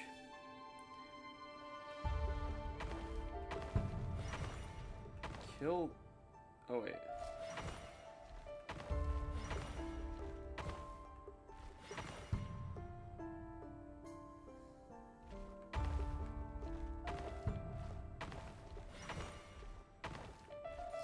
We... go up there. Okay, we can go up there. Kill you. Go back. We can't kill you there. But we can just avoid you.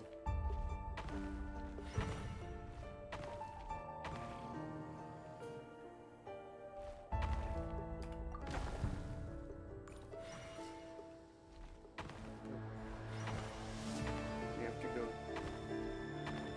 down.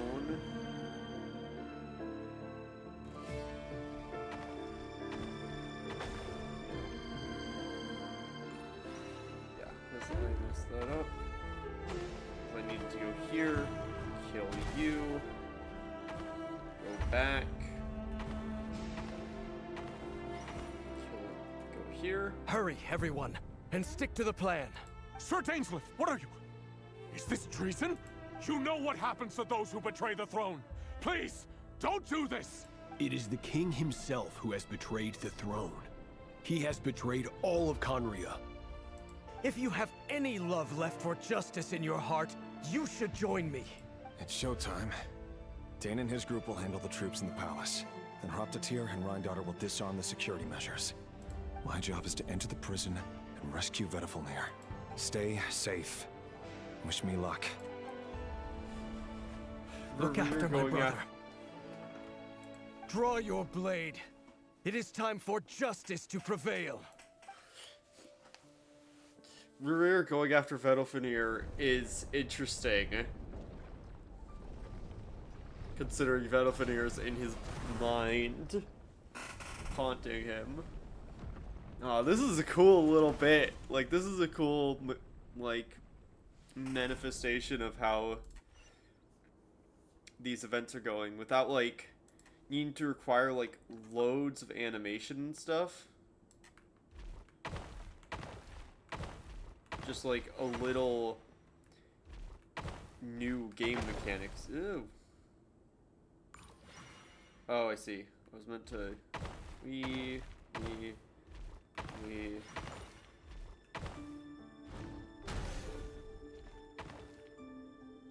And then I go back.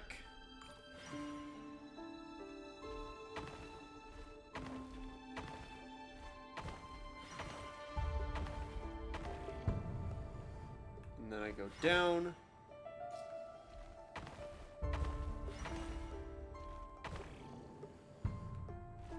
Go back, go down.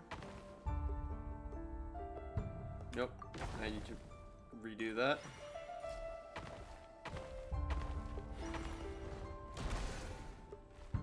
Go up to 6, go over here. I now have 5.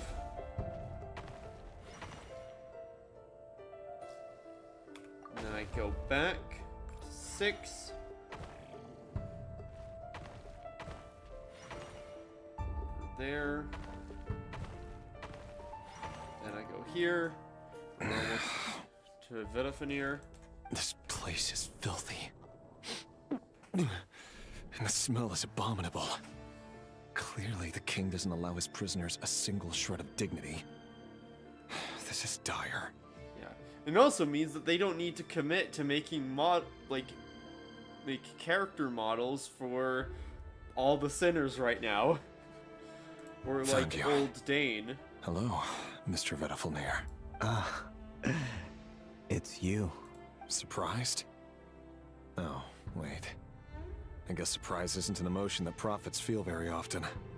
I certainly felt some surprise in the moment when I was blinded. Surprise at the king's sheer ignorance. Surprise at just how unfairly this world responds to words of earnest remonstration. I'm curious. What did you prophesize this time? It wasn't a prophecy. It was a word of warning. The snake. Someone had to say it. The king has forsaken all reason in pursuit of his obsessions. I simply told him that if he continues on this path, Conria will surely fall. Ah, I see. But he didn't listen. Worse still, he stabbed you in both eyes and locked you away. Dane asked for my help. The court is in complete chaos now, but I'm sure you predicted that. Everything is transpiring as I foresaw. Yet I am powerless to change it. Fate is an immutable force. I can but lament as the inevitable unfolds. I do wonder whether giving a man the power to see the future does nothing more for him than slowly crush his spirit. Forgive my curtness, Vedafilnir, but the king did not suddenly turn on you today. His suspicions have been brewing for a long time. You can't have wisdom beyond the reach of your fellow man without attracting his fear and suspicion. Yeah. There are things the king does not want to see. So, he doesn't want you having visions of them either. He blinded you because he thought this would make the visions stop. Gosh. He wasn't entirely wrong. I did indeed lose my power to see the future. Right up until... Until what? Just now. I believe I saw something new. Well, tonight could go a lot of different ways. 5 of us banded together to storm the palace, also we could rescue you. This will go down as the most tumultuous day in Conrad history. And you have no idea, Rare. I sense hatred in you, but also hope. A desperate hope that with the tyrant deposed, that will be the end of the story. But this is not the end. It is the beginning of a new chapter, in a whole new story. Yep. There are many men of honor and courage in this world, Rarier. But you are not one of them. You're not here for justice, are you? You're here for yourself. Is that a dagger? Interesting. Why not the polearm? It was always your weapon of choice. With your abilities, I don't doubt that you were able to recover some of your sight. But I also doubt that you want to make an enemy of me right now. Of course not. We're on the same side, aren't we? Gosh. We could be. But I need you to be honest with me, Welkin.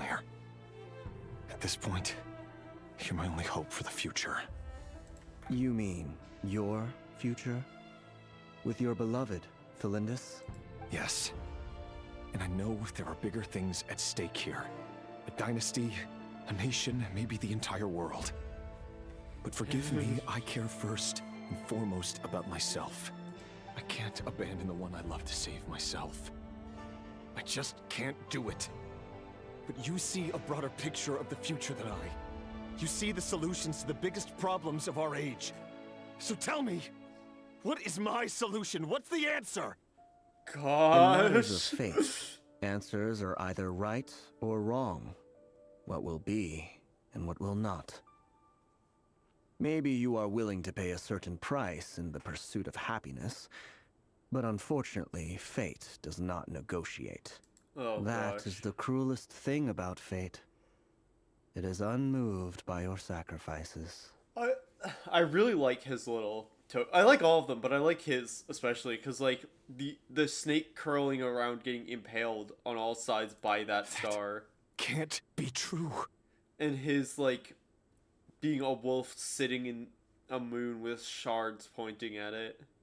I know it's your voice that I keep hearing in my head, urging me to see how the world is changing, to seek more power, so I can protect the things I love. You show me disaster, but you won't show me how to avoid it? Why? Why are you doing all this? My voice. In your head.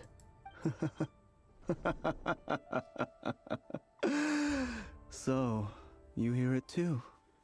The voice that steals your mind, gains your trust, and drives you crazy. It turns out that we are not so different, you and I.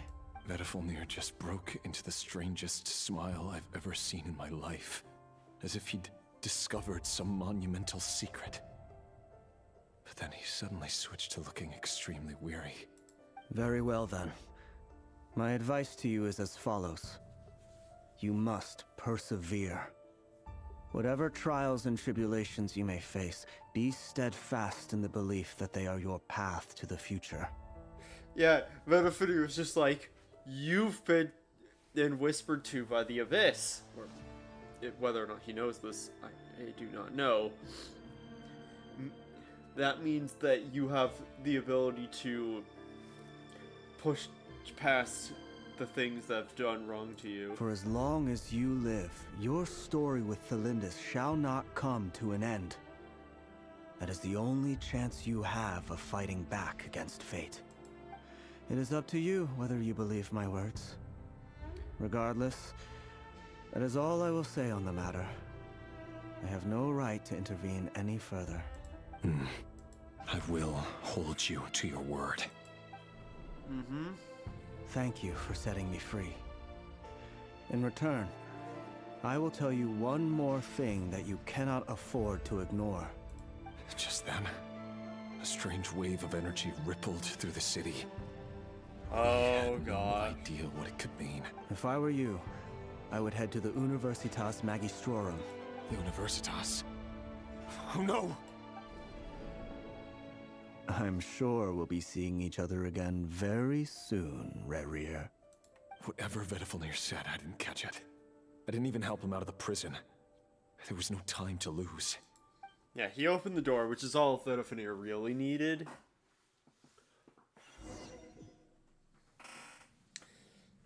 Ooh, box. Gosh. Belindis is, like, getting fucked up, isn't it? Monsters? Is this Rhindaughter's doing? Or the Universitas Magistrorum? It's interesting that he immediately claims Rhindaughter. The Universitas. That reminds me of a rumor I once heard. Allegedly, the king installed secret mechanisms in the palace and around the city. No one knows where they are or what kind of power they hold. But if they were ever gonna activate, it would probably be on a night like tonight. Help! Help! Hold on! Don't let them anywhere near you! Save me! I can't! That sounded like an explosion. So, the rumor is true? Gosh. The king really went through with it. What other means does the king have at his disposal? They must run on power from the abyss. Yeah, so he literally set bombs effectively around his city so that if anyone tried to overthrow him, he'd destroy everything. And given it's a major center of abyss research, anyone over at the Universitas will be in grave danger. I have to hurry.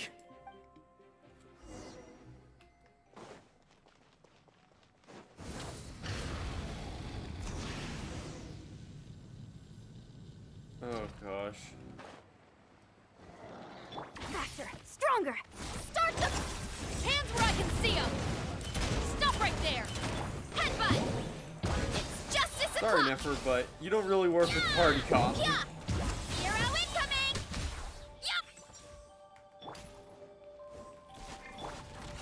Yep! No more lies.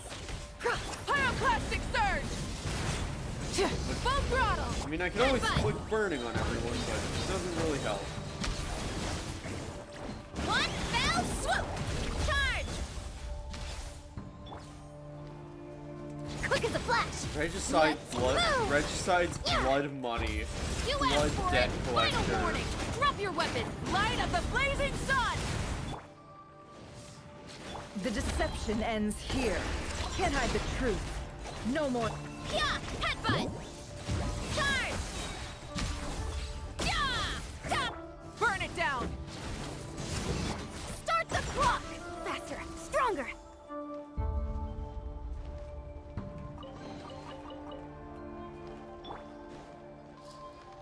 Head into the Thelindus memory. Monsters. At the Universitas Magistrorum? Why now? Oh no. They're coming. It's no use. The table won't hold out much longer. The weapons. Where are the weapons? Of course. All the lab equipment was upgraded after the inspection last week, but the new weapons haven't been allocated yet. I'm done for. Is anyone there? I need help! Ah! Stay back. Please stay back. Please. Oh gosh.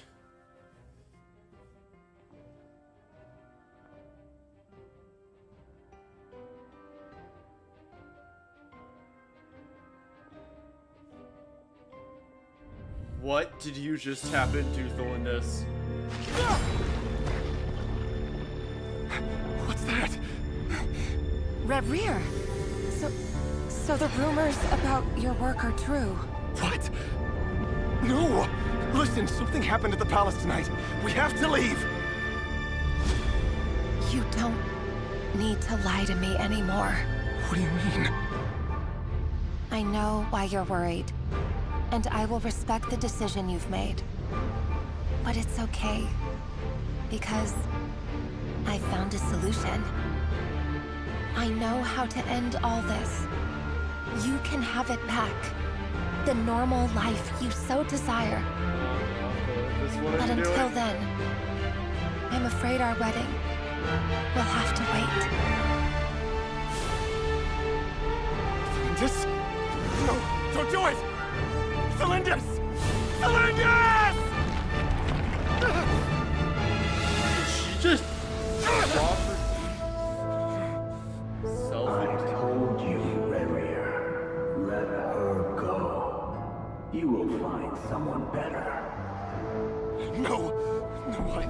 won't do it! I have to save her! By what means exactly? A lowly pawn. You lack the power and the strength of will.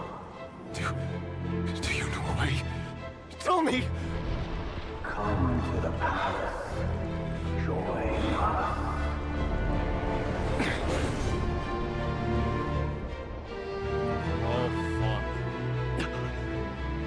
Rare, thank goodness we... Step forth and take your share.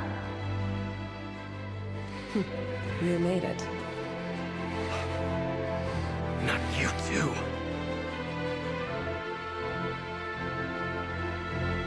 Hatred or grief, despair or desire.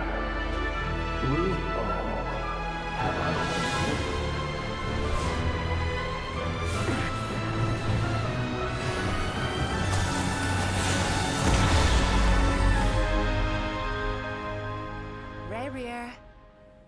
Rare.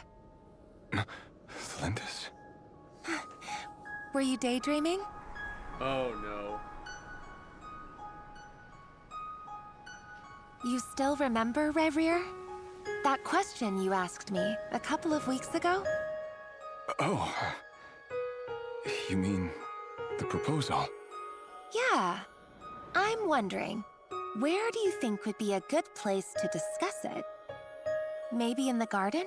Or were you thinking a fancy restaurant? It's your choice.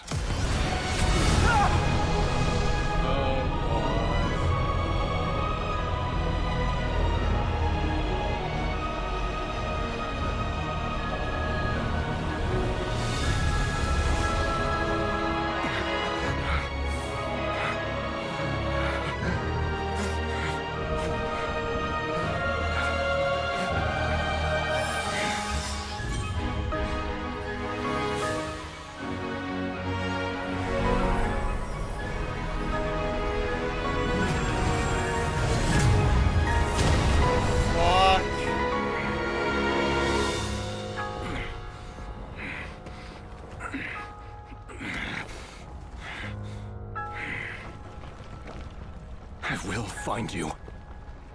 And then, you can give me your answer.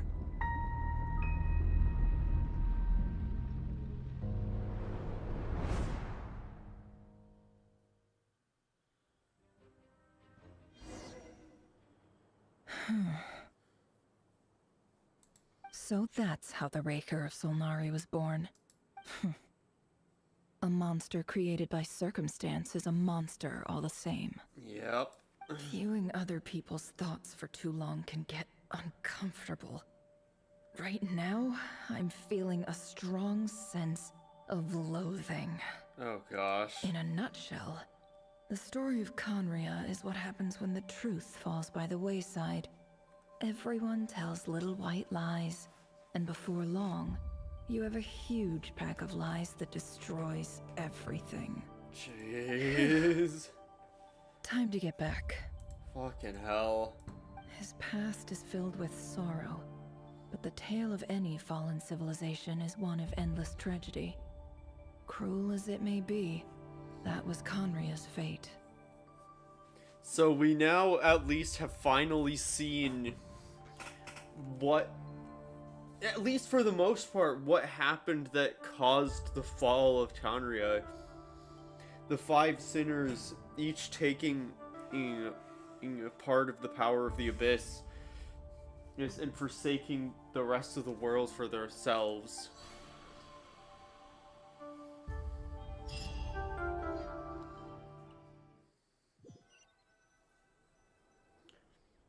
Meanwhile,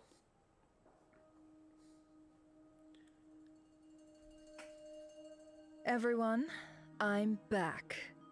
Can I get a standing ovation?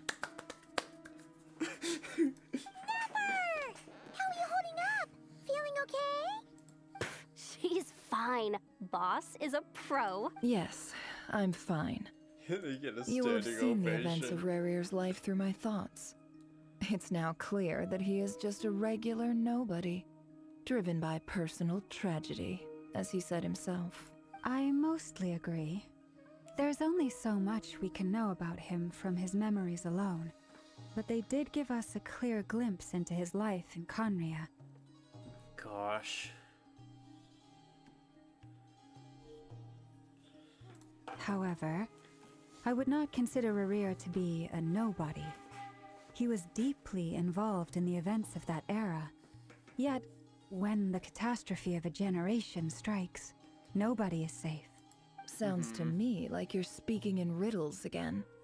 Is this you urging me not to abandon the people in their hour of need? Gosh. That's not what I meant. Although I do hope you choose to remain a part of the plan. Without you, the mission ahead will be all but impossible. That's a lot. That was a lot of information. Try to remember that I respond better to the carrot than the stick. And I don't appreciate being bossed around. Now, as for you, Missy, you were excellent. You stuck to the rules of the ceremony and kept your mouth shut the entire time. Bravo. Cool. So, can you fill me in on the deets now? Most of what I saw went right over my head. Patience. You'll hear the whole story, don't you worry. But let's meet up with the others first. It will save me narrating it twice. Yehoda? Yes, boss! Let me get that door for ya. That's more like it. For a moment there, I was worried you'd forgotten about the first clause of your employment contract. Forgive my curiosity, but what does the first clause say? It says I gotta do the annoying stuff that boss is too lazy to do for herself.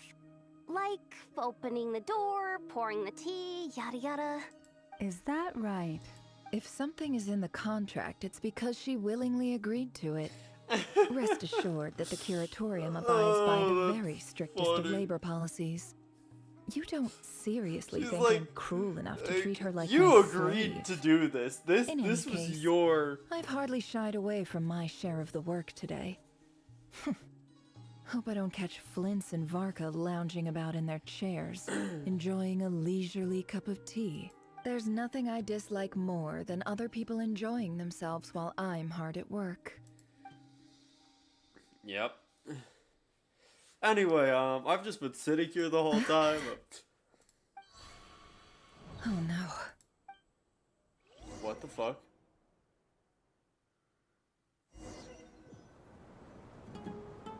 Sorry to disturb you, but we seem to have run into some trouble. Evidently so. Don't worry, I'm not about to leave you to fend for yourselves. I'm not that kind of boss. And it would go against the curatorium's labor policy. I'm sorry? What did you hear me say? I wasn't talking about labor policy. Wait. How long have I been standing here? Not long. You just appeared by the door a moment ago. Oh no. Boss, what's wrong? You look like you've seen a ghost. We've been tricked. We never left at all. Somehow I hallucinated that whole scene back inside the office. Hallucinated? But how? How indeed. This place should heed my will alone. All thoughts and actions that occur in here are just a result of pawns moving across the chessboard in a carefully calculated manner. And nobody has access to this chess set but me. So you control everything in here? More or less. But yes, it's a special technique of mine. Has anything like this ever happened before? Only once. It was the first time I used the chess set. Is there any similarity between what happened then and what's happening now? I suppose my thoughts are a little turbulent, which was also the case my first time. Is there anything I can do to help? The first clause of your contract clearly states that I only need your help with things that I'm too lazy. Meaning, you're not feeling lazy right now? Meaning, this is not something Yehoda can help with. The chess set is a personal treasure that I alone understand. I must be the one to find our way out of here. Boss, it's fine. Really. Let me do something useful. Oh, listen to you. Whatever would I do without you, Yehoda? What? Yes, really. Where would I ever find another employee as obedient and servile as you? Oh, okay. Well, anyway, I suggest everyone finds someplace comfortable to take a rest. We gotta conserve our energy. Huh. Even though all this chess malarkey doesn't exist in a physical sense, mentally speaking, it's all real. And so is our tiredness and fatigue. You don't want to dismiss mental fatigue. Just because it isn't physical doesn't mean it's any less serious. But anyway, I got your backs, so don't worry about a thing. Oh, don't gosh. I have the best employees? Jealous much? If we can find a suitable time, I'd love to borrow Yehoda for a day to help out with Would you be amenable? Oh, Lauma. Have I ever told you What the just fuck how is going pretty on, you Nefer? are? Beauty, time to rally, everyone. Follow me. As we continue our journey, the same rules will apply. That means stay focused and no talking no matter what we encounter.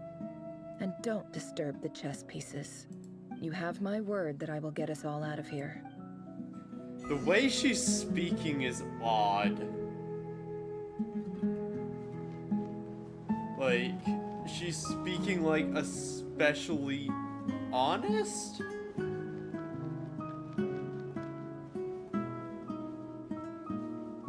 Like, even...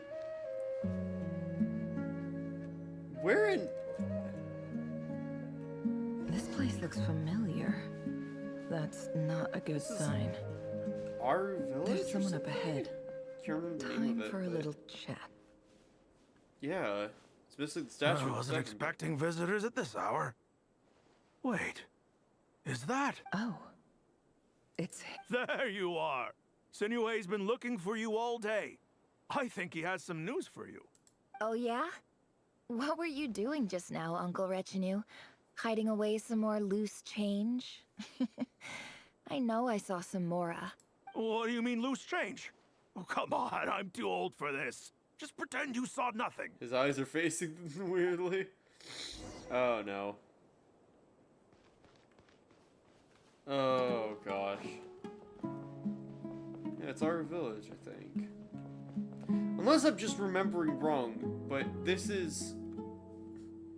I might be remembering the wrong place, but this is the deserts of Sumeru. Hey, kid. Mind telling me what Sinuhe's been up to recently? I'm trying to get in his good books and I need a way in. Get in his good books? Why? What do you want with my dad, Uncle Apepi? I've written a new song. I was hoping to showcase it at the next festival, but... Gosh. I'll need his approval. A new song, huh? I'd love to stay and listen, but unfortunate... Well, there's plenty of time and I'm not going anywhere. Oh gosh. See that She's pile of like stones? gone into I'll her be sitting there own warming up my memories. vocal cords. Come find me when you're done. Pile of stones. Got it. Jeez.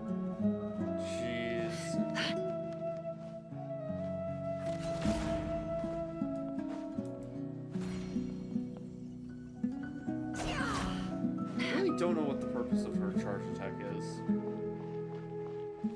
Hi, Dad. Uncle Retinue said you were looking for me. Ah, there's my little princess. If you'd gotten back just a little sooner, you could have shared the spoils of war with me. Spoils of war? Who were you fighting against, Dad? It was just a figure of speech. The aftermath of a sandstorm is no time to be waging war. What the fuck is happening? I was talking about our war against thirst. I went out to fix our water supply problem, and now I'm back. We have a well again. That's right. I found a new one and brought back as much water as I could carry. It should last us for a good while. Ugh, if it wasn't for these blasted sandstorms, our wells wouldn't be caving in. You wouldn't be spending all your time out searching for new water sources. As the chief of our tribe, I'm supposed to be leading us out of hardship and poverty, onto better things. You know how prosperous our ancestors were. I've told you all the stories. And look at us now. Squeezed into these hovels. No one would choose this if it wasn't for the endless wars over the years. But things are looking up. I started working with some folks from the academia a few months back. They gave me some contacts in return for my assistance in the desert. So you're the academia's helper now? Special ambassador, they call it. Think of it as a partnership. Gosh. It's nothing bad, okay? We've been isolated here in the desert for too long. Seeking opportunities elsewhere is the best thing for us, and the fastest way to progress. So, do you get anything good out of being a special ambassador? Of course. My luck's improving all the time. One day, I swear I'm gonna lead us out of this place. We'll find somewhere new. Somewhere better. I didn't think that we were basically getting Nefer's story this act. But, you know, here we are.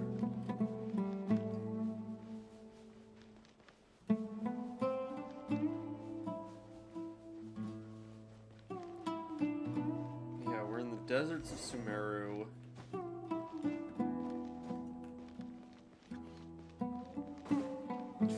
Going through Nefer's memory with her 100% acting out of character. You know it.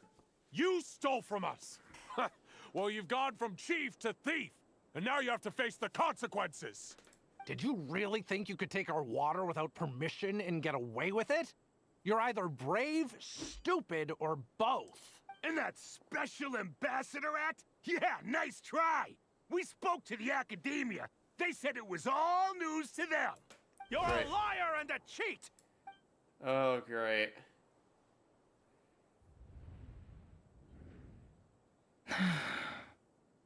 I heard Yehuda gasp, but I don't blame her. Most people are terrified by the sight of blood. Corpses strewn across the ground. The wounds are clearly from scimitars and daggers. The desert dwellers' weapons of choice. There's a handwritten note on the ground. Let's see what it says. Halil, this is Sinuhe, chief of the Shimti tribe. Surely you remember me. I was the one who helped you and your colleagues avoid the quicksand in the desert. This is my second time writing to you. I assume my last letter must have gotten lost in the mail, as I didn't receive a reply. I'm writing to you because I need some help. That sandstorm the other day completely blocked up our well, forcing me to look for another water source in Iab and Unut territory. It was a matter of praise the gods. The well of the Iab tribe was intact. It was my last resort. I drew what water I could and left, but not without being... You told me to write to you if I ever needed help. You said you'd be my ally in the academia. I urgently need you to formally recognize my title of Special Ambassador and send some of your people to assist me for a few days.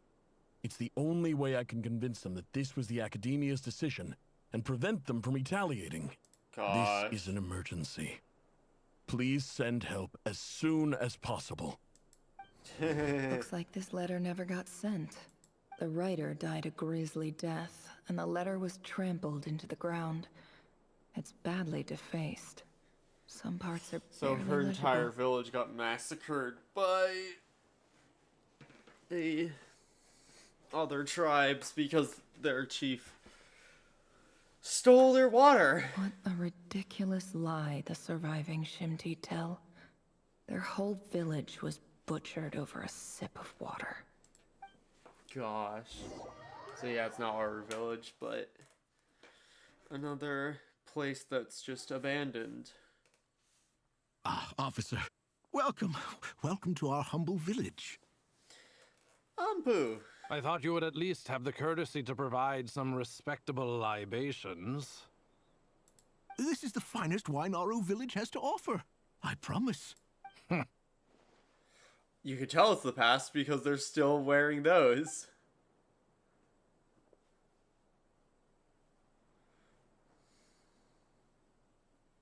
The Academia has agreed to reserve a single space for a candidate from your village.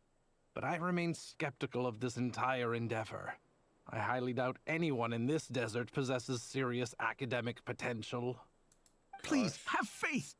If not in us, then in our god. The child we found shows great promise. I beg you, take her away from this place. Give her a chance. Don't let her talent go to waste. I don't recognize her. New arrival? She showed up here a few days ago and we took her in. She's a really bright kid. Please help. I'm begging you. So, where are you from? Nowhere special. Just a sand dune. What about the rest of your family? How many of you are there? Just the one. It's only you? Correct. So, no brothers, no sisters, no mother or father? Not anymore. Any who have slept on a bed of sand, I call my brothers and my sisters. Apart from that, I have no family. All right. Get over here. Sign your name on the form. Gosh. Never? You're rather fair-skinned for a desert dweller. Like, it's weird for them to acknowledge that, but sure.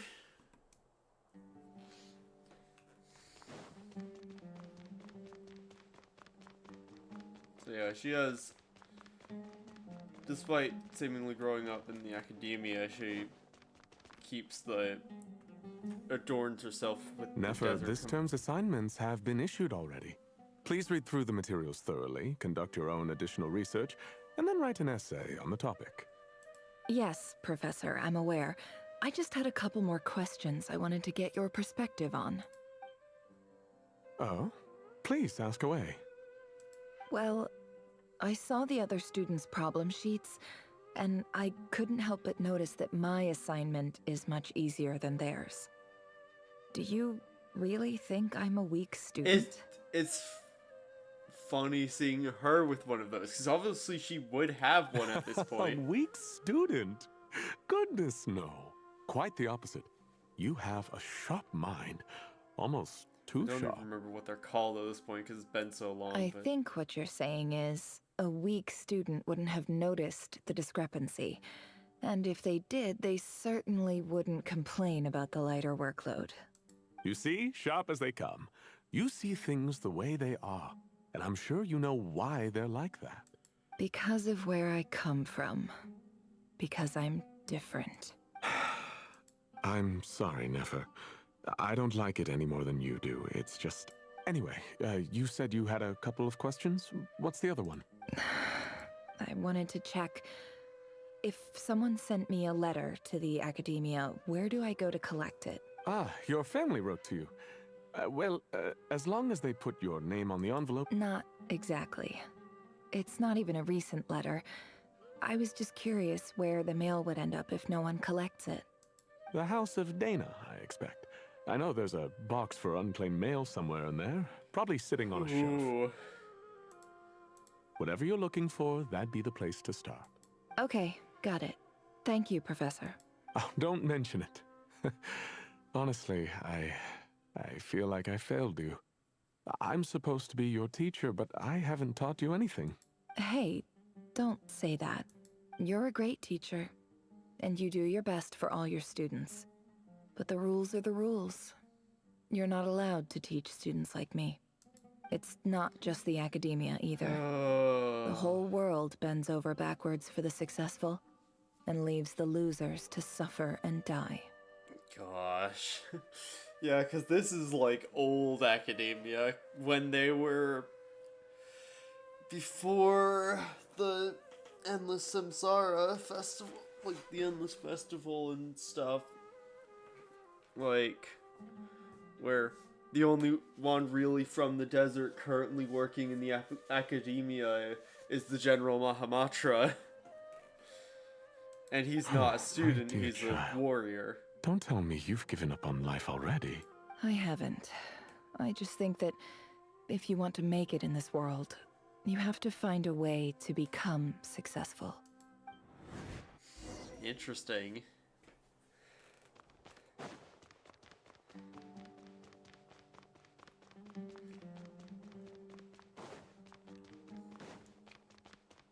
Yeah. I do like the idea that, like, obviously it'll be something that'll be in, like, not after Nodcry, because, like, excuse me, I think they've stated that, like, this is just a Nodcry thing.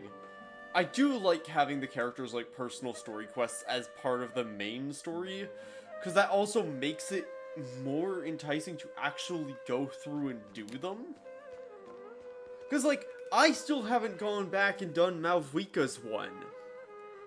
Which is wild, because I like her a lot as a character. I've just not had any drive to go through it, and I've not seen anyone talking about it, so I don't know if it's even worth me doing it. This must be it. A big cardboard box full of unclaimed mail. And probably some letters that ended up here by mistake, too. Let's take a look.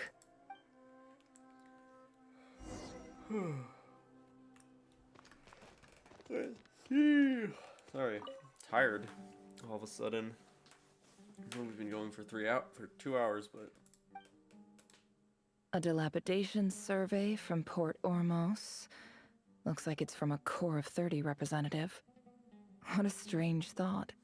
A bunch of mercs losing sleep over rundown buildings. This one was never even opened. I guess the recipient didn't care what the Core of 30 had to say about anything. Yeah, that seems about accurate for the Academia at this point in history. Who was it addressed to? I don't recognize the name, but it must have been a KSHARAWAR professor. This one is addressed to the Immorta Sage. The title is Changes Observed in Satyavada Life Symptoms. Why do all these letters read like full-blown dissertations? Gosh. Guided by the incense, we became lost somewhere in the forest. All the barriers between levels of consciousness disappeared as our minds soared around in circles, looking for a branch to seek refuge on. In clinical terms, these symptoms fit the description of incense poisoning. The Immorta Darshan strictly prohibits the use of hallucinogenic substances, but I believe there are still people getting away with it. For example, my neighbor who always breaks out into song and dance. This seems like something the Academia would want to know about. Why wasn't it collected? Wait, what's this written on the note? Says, the sender authored this letter while under the influence of mushrooms. I would send it back, but no return address was provided. That's so funny. By the Grand Conservator of the House of Dana. This next one is addressed to Grand Sage Azar. A few words of protest regarding recent changes in Sumeru's educational policy. In recent years, the Academia has taken on a small number of students from the desert region, as per the policy to this effect. However, it appears to me that these students have not, in fact, been provided with educational opportunities that are, in any meaningful sense, equal to those enjoyed by their peers. As well as receiving dumbed-down assignments and perfunctory tutoring. They do not even have full access to the Akasha system. Education is the fundamental purpose of this institution, which should go without saying in a nation whose founding virtues are knowledge and wisdom. I ask you, is the lip service we pay to the policy of education for desert students truly the standard of pedagogy to which the Academia aspires? Yeah. So basically just, they're being extremely racist. As Grand Sage, policy decisions are your prerogative. But do not forget your roots. You and I were once students too, as was everyone else in this institution. I do hope you will give some serious attention to this matter. I encourage you to discuss issues like this with myself and others, and listen to some alternative opinions. Great letter. Shame it didn't get to where it needed to go. And the sender is... Sage Cyrus of Spantamod. I didn't realize anyone else even knew how bad students like me have it in this place. So this is where letters from the Sage of Spantamod end up? Nice one, Grand Sage. Really enlightened leadership. Yep, I'm glad that dude's dead or in prison or whatever This happened isn't what to I him. came here for. Moving on. I'm not exactly holding out hope that a letter sent from the desert would even make it here. But if it did, where else would it end up if not in this box? I can't believe how much discarded mail there is. Must have been years since someone last went through it all. And this is just one box.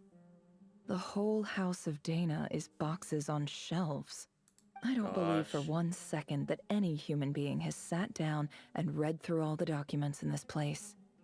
Who has that much free time on their hands? Yep. This looks like it could be it. Wait. Could this be it? It's old as hell and... Nice fancy envelope in the box, written on crude quality paper. Of course, it would be right at the bottom of the pile. Clearly no one gave this letter so much as a first glance, let alone a second.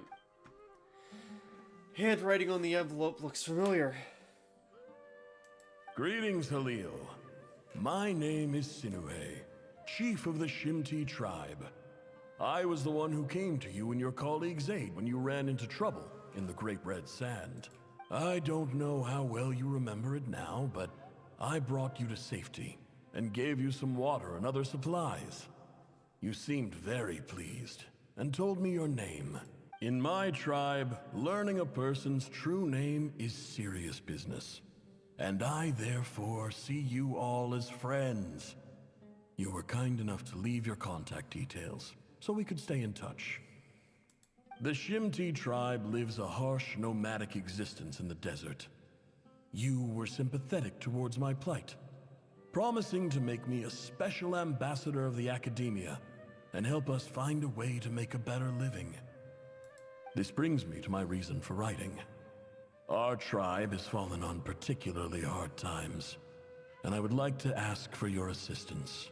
There was a terrible sandstorm a few days ago, which blocked up the well in our land. To ensure my people's survival, I had no choice but to venture into Eob and Unut territory in search of an alternate water source. The Eob and Unut are descended from the Thamudians. While we trace our ancestry to Tulatula, we worship the Lord of Flowers and have had relatively good relations with our fellow tribes up until now. I found a well belonging to the Eob tribe. They declined to help us, but I really had no other option. So I took some water to keep me and my tribe alive. My actions are certain to incur their wrath. You're an idiot. When we met, you assured me that you would be my ally in the academia. I would like to take you up on that offer, because I really need your help. I wonder if you could send an academia representative to meet with me. That aside, the last time you were here, you mentioned that the academia had started accepting students from the desert, and I told you a little about my daughter. We have next to no resources here in the desert, and my power and influence are limited. Would you consider enrolling my daughter at the academia? She is a smart girl. I know she won't disappoint you. She got there in the end, but not by this From person's the help. outset, the academia never took you seriously. Those things they promised were just empty words. I doubt they even remember the name Sinuhe.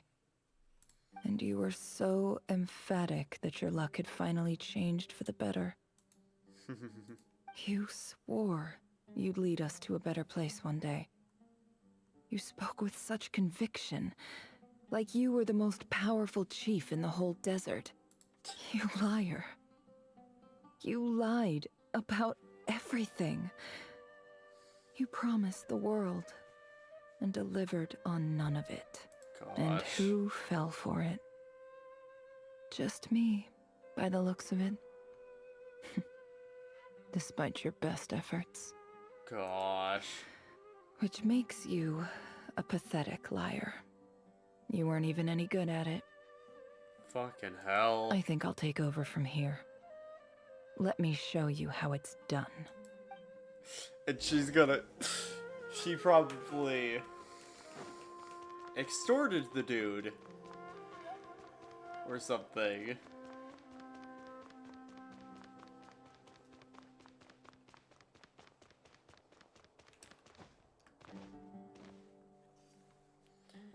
If I were to guess. I just came to say goodbye. Thanks for everything you've done for me in my time here. Nefer? You packed your bags. Where are you going? I'm quitting. Something's come up in my hometown. Gonna head back and deal with it. Huh? But this was a hard-won opportunity for you. You know that better than I do. It was. But it doesn't matter. I have more important things to deal with, and they can't wait. Oh, and I didn't want to overfill my bags, so I left some incense on your desk. What's wrong? I thought you liked incense. Although, I did read somewhere in the House of Dana that it has hallucinogenic effects. Don't use it all at once, alright? Isn't this the stuff you brought from your hometown? You're just letting me have it? But you said it's a rare and valuable commodity. Yeah, I lied. It's not rare at all. There's this bunch of ruins near my hometown that are practically overgrown with this plant. It's not worth much. Keep it. But Nefer... Alright, that's all from me. You take care. Gosh. I wonder how long this is prior Don't forget to me, the okay? Akasha. I mean, we're more than just classmates, right? We're friends. Yeah. I'll remember you. I lied again. That incense is worth a fortune, and it's a rare find even in those ruins. And as for remembering her, I have far too much to do when I get back. No time to reminisce. I'll be lucky if I even make it through this alive. But either way, I expect I'll forget you pretty quickly. Clearly not, if this is in your memories.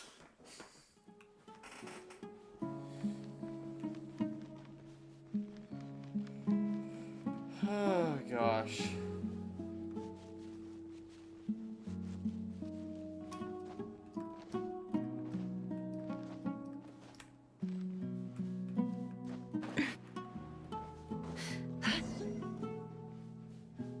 Oh, she's going to beat the shit out of these guys.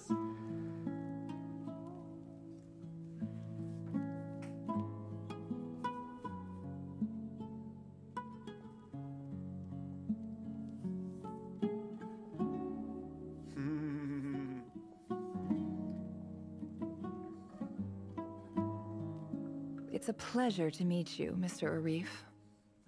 So, what does the Academia want? Since they've sent their special ambassador, I assume there's a big business deal to be made. If not, I'd be very disappointed. Please, sir, lower your blade. You're lucky I'm the one they sent. Not all special ambassadors share my admiration for the Eab people. The ever-shifting balance of power in the desert reduced the once great civilizations of this region to rubble and sand. But the story of the Eab has a very different trajectory. Others grew weak, but you grew strong, beginning in obscurity and moving to prosperity. You're the only ones who defied the trend. Huh. So, you do know who you're dealing with? This well is the perfect symbol of your strength, is it not? It used to belong to the Unut, but it looks like you have control over it now. You're not wrong. But I'm sure you didn't come all this way just to flatter us. Of course not. I came to bring you some very good news. Oh, Some is she information that tricking them recently came into to light, in the which same might way? just be your ticket to freedom. Records uncovered by the Vahumana Darshan show that a certain well currently under Eab control is built on top of some ancient... I checked the map carefully on my way over here, and I'm confident that this is the well in question. The Academia is offering 50 million mora in return for excavation rights. 50 million? No, Wait. If these ruins are as important as you She's say, tricking them into excavating it themselves and ruining their own well. That's great. Don't get greedy, Ia. We know far more than you think. We know that you seized this well by force. Wasn't that the first step in your rise to power? To drive away the Unut and steal their water supply? So what if it was?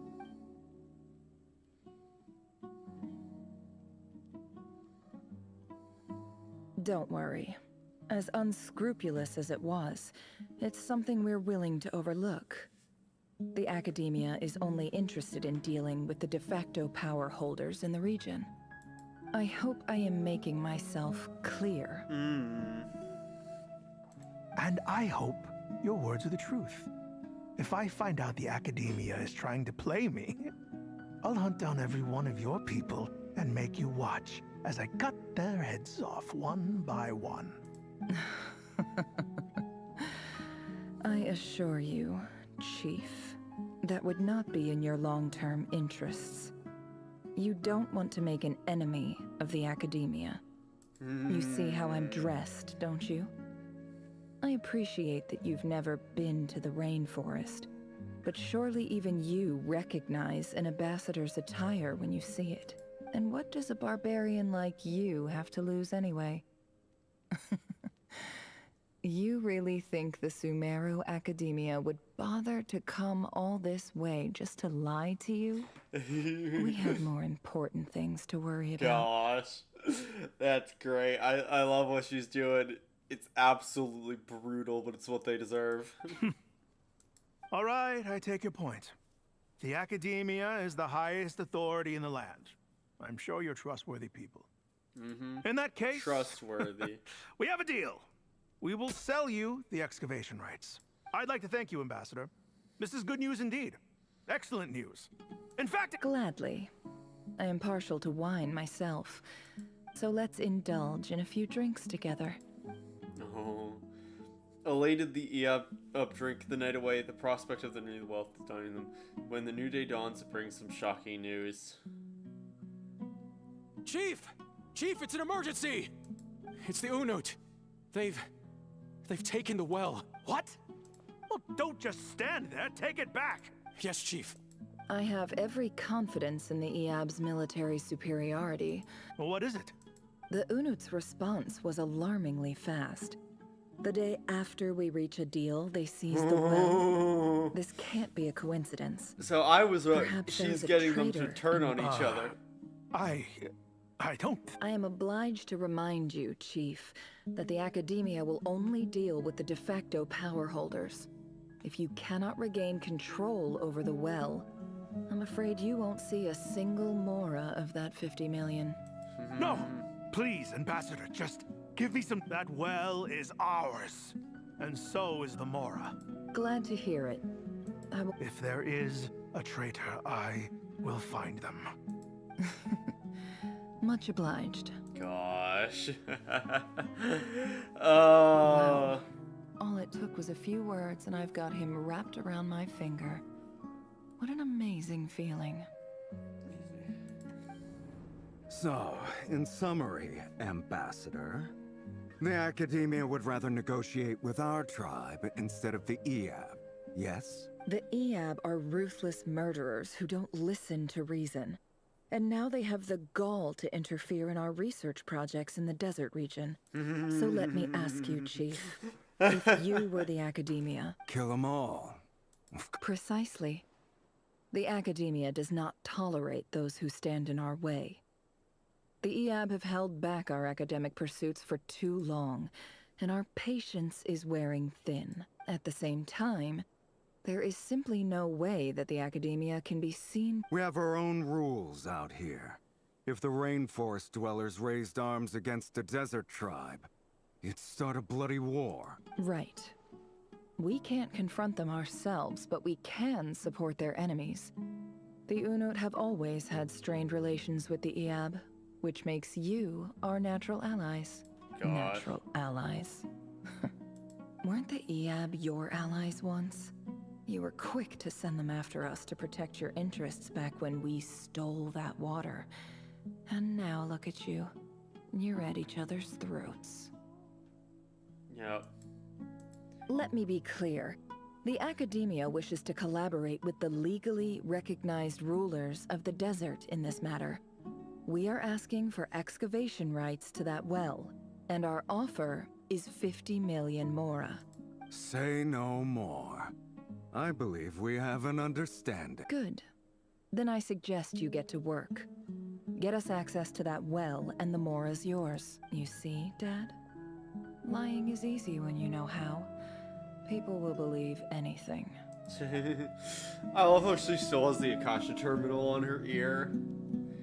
Even if she doesn't when we're walking around, but... You can really see that this was, like, at least a handful of years in the past. Probably considerably, considering,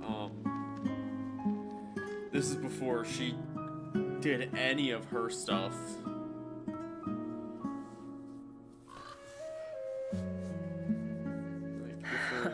For the curatorium. And they all killed each other. Look at yourselves. You may be vile, savage monsters, but your butchered bodies bleed like any others. You're no different. You're nothing special at all. The monsters who destroyed my home, they're just ordinary, petty human beings. What a joke. Oh, gosh. I think we're even now. Maybe I've even done the desert a favor. It's a better place without all these people around. Oh, Sinuhe, my gullible fool of a father. Perhaps if you'd been as ruthless as I was today, our tribespeople would still be alive. In this dog-eat-dog world, a chief needs to be tough to survive. But you couldn't do what had to be done. So I did it for you. Fuck. Never. It's okay. All of this is in the past now. I believe I remember you promising to remain silent. Yeah, but even so... Yehoda, is there anything you can do to ease the tension? Got this, Yehoda. It's your time to shine. Time for a sharp turn onto a completely different topic. So, anyway, that's enough of that. When are we getting out of this place? Yehoda. Feels like we've been walking forever. I'm getting pretty tired. Oh, Halma, you tired? Yes. If we can find somewhere to sit down, I could certainly do with a rest. It's not far now. There should be a temple just up ahead. Is the situation about to reach a conclusion? Yes. Really? A temple? That's where this story ends? I guess that's how things go in the desert. I've been to a similar place with a friend from the desert before. Desert dwellers can never escape their destiny. Or so everyone says. I never wanted to believe it, but looking back now, I'm as desert as they come. You mentioned a temple. What's waiting for us there? My biggest trade secret of all. Ah. Then I'm guessing it's where you got your power from. The power to peer into other people's minds. I didn't know you were clued up on any other religions. I'm no expert in the history of Sumeru, but since you come from the desert, I would imagine it has something to do with King Deshret. And the 7 pillars who served him. Sounds impressive. I have some friends with connections, to, specifically with the Hermanubis. Oh, I know who you mean. General Mahamatra Sino. The spirit of Hermanubis dwells within him. I didn't do any. I haven't finished any of his story quests. I think like he's still sitting somewhere in Sumeru waiting for me to finish an investigation with him. Don't tell anybody though. That's our secret. That's Boss Neff for ya. She knows everything. I mean, to be fair, also technically speaking, Albedo's just waiting on Dragonspine for me permanently as Sucrose mans Tobias's spot. Which is so funny. I find it really funny that she's just there permanently. Cyno's hardly a figure of obscurity, but I know about Sethos too. What about him? Is he a big deal or something? Nope. Well, he's not a small deal, let's put it that way. Sure know your stuff. Please, this is the bare bone basics. Save the flattery. Thanks for your patience, everyone. I'm sure it's been a lot to take in. With any luck, that's our exit just up ahead. So, the first time she ever used this thing, she had to re-experience all of this. And now she's having to do it again. That's rough.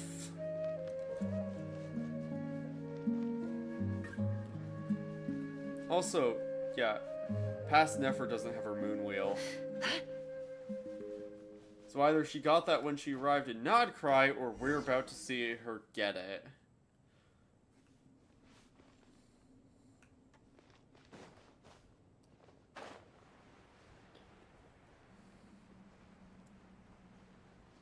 That's raw?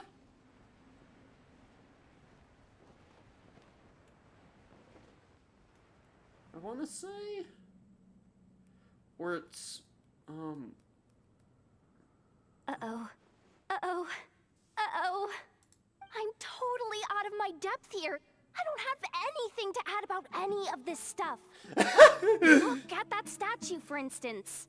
I want to do the whole name-dropping, this girl knows her stuff thing too, but I've never seen anything like it before. Yehoda being like, guys, I don't know what the fuck I'm doing here. A statue with the head of a bird. Looks like something out of King Deshret's mausoleum. That's Thoth, the Ibis King. Oh, it's one of the Thoth. 7 pillars of King Deshret. The legends say that he, the Crocodile King, and the Goat King were the 3 retainers of King Deshret.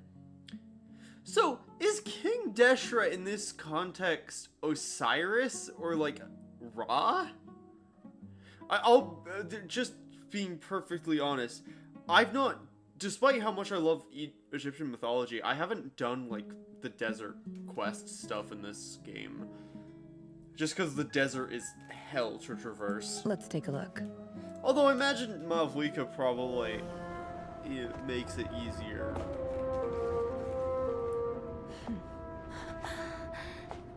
The thing is lower on her chest than it was the charm thing that Dora gave her. Ice! Or Iris, or whatever her name is. I almost called it Isis, but It's just Ashru. So, all is well? no. Why would there be a cat here?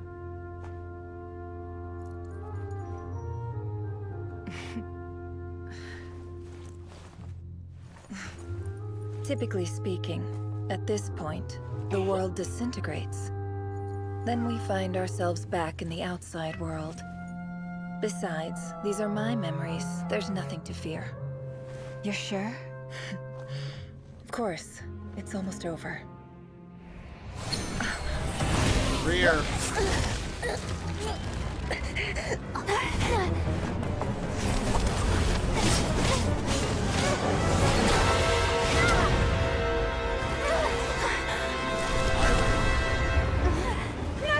Hold on!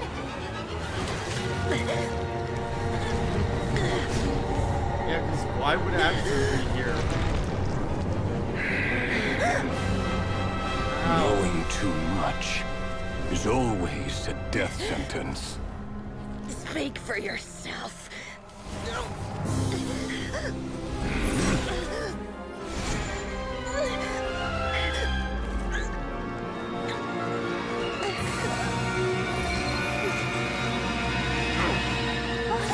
I was wondering what that thing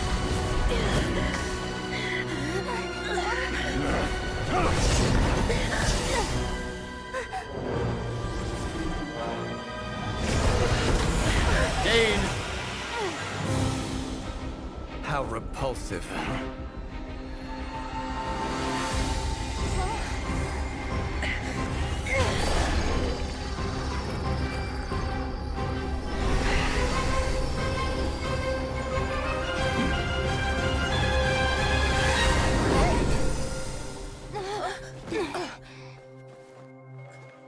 Columbina and Dainsliff's power.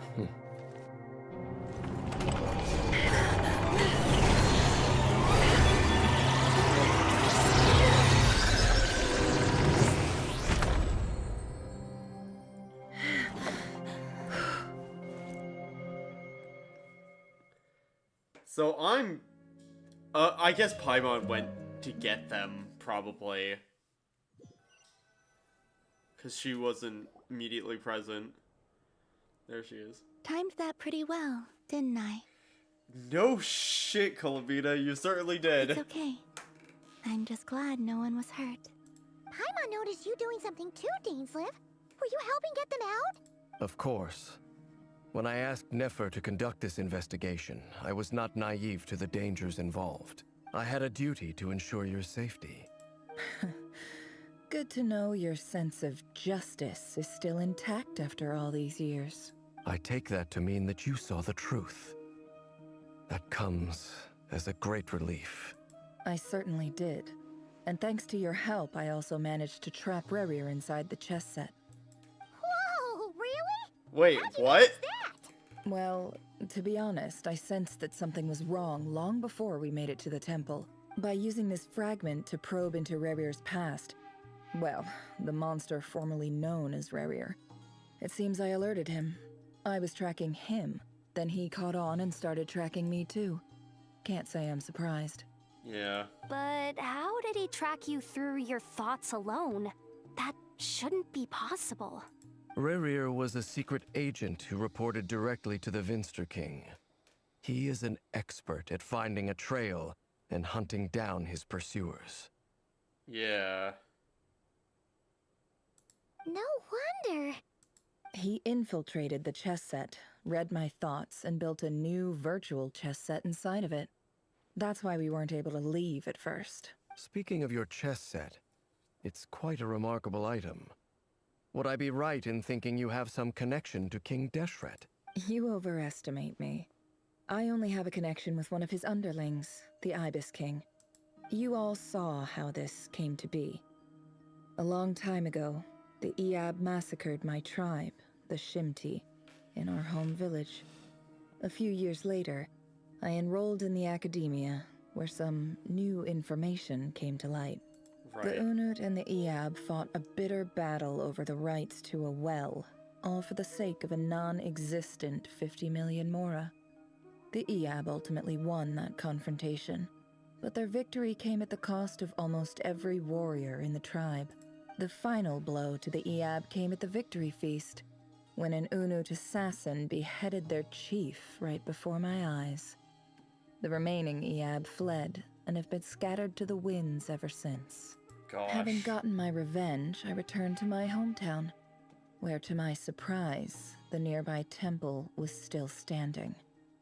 There it was, seemingly immune to the relentless hostility of the desert, while my tribal home lay in ruins. As I stood there gazing at the temple, I noticed a cat just outside. This cat, as it turned out, was home to the spirit of the Ibis King. He led me to a gate deep inside the temple, and there he made a deal with me. This chess set is my gift from the Ibis King. The chessboard within is made to the same specifications as the one in the mausoleum of King Deshret, and represents his power of piercing analysis. With this chessboard in its container, I gained a certain ability to perceive hidden secrets. Now, you could conclude that the Ibis King simply wanted to give the people of this world the power to seek the truth, but I don't believe that's the full story. Yeah. Every god plays favorites. Their hearts are as fickle as any human's, full of secrets, perversions, egotistical tendencies. But precious few gods are willing to admit this. Yeah. Yep. It is the same with all powerful forces, including fate itself. Their gaze falls preferentially upon a select few. As you rightly point out, this is an act of favoritism. Yep. If you're alluding to the Abyss, then yes, I agree. Gather the others. It's time to share everything I've learned. Yep. Before long, the group is gathered in the office. Those too busy to attend aren't there. Thank you all for being here. I was like, you're the soul of a god? What the fuck? So, those too busy to attend, aka, Aino and Nefa, because they don't want to keep using their voice actors. As promised, I did some further investigating into the Reicher of Solnari's background. I am pleased to report that the investigation has been most fruitful indeed. The Reicher of Solnari, real name Rerir, was once a Conrian subject who served the Vinster King. I will now share the important details of his story. Please save any questions or comments for the end. Nefer narrates Rerir's backstory to the group. At the Vinster King's behest, he gathered intelligence and assassinated descendants of the Crimson Moon dynasty. Unwilling to take down his beloved Thelonus, who was secretly of Crimson Moon heritage, he then got dragged into court politics.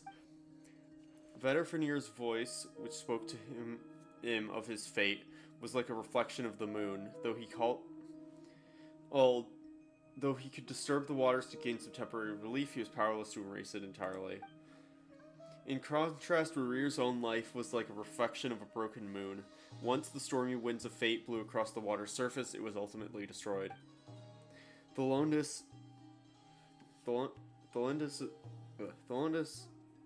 smuggled away a piece of the moon before disappearing through that mysterious portal. It was passed down through the ages, finally falling into the hands of the knave. But what lies on the other side of the portal? Is it really a whole other world? Thelondus never had the chance to share what she found there. Neither did Rerir, who followed her in. So that's why he's so obsessed with the moon. A tragic tale, to be sure.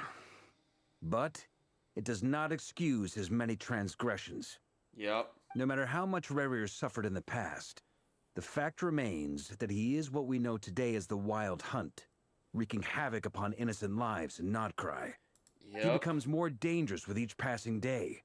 If left unchecked, it is simply a matter of time before all of Tevat suffers the consequences. This is a threat that the Knights of Favonius cannot ignore. Yeah, no shit. It's never not been. A question for Miss Columbina. Forgive me if this is presumptuous, but have you ever seen the spatial gateway that appeared in Rerir's memory? Never. But I have heard stories of something called the Moon Gate, and this seems to fit the description. Miss Lauma, any thoughts on this? In the lore of the Frost Moon Scions, the moon is believed to hold many secrets.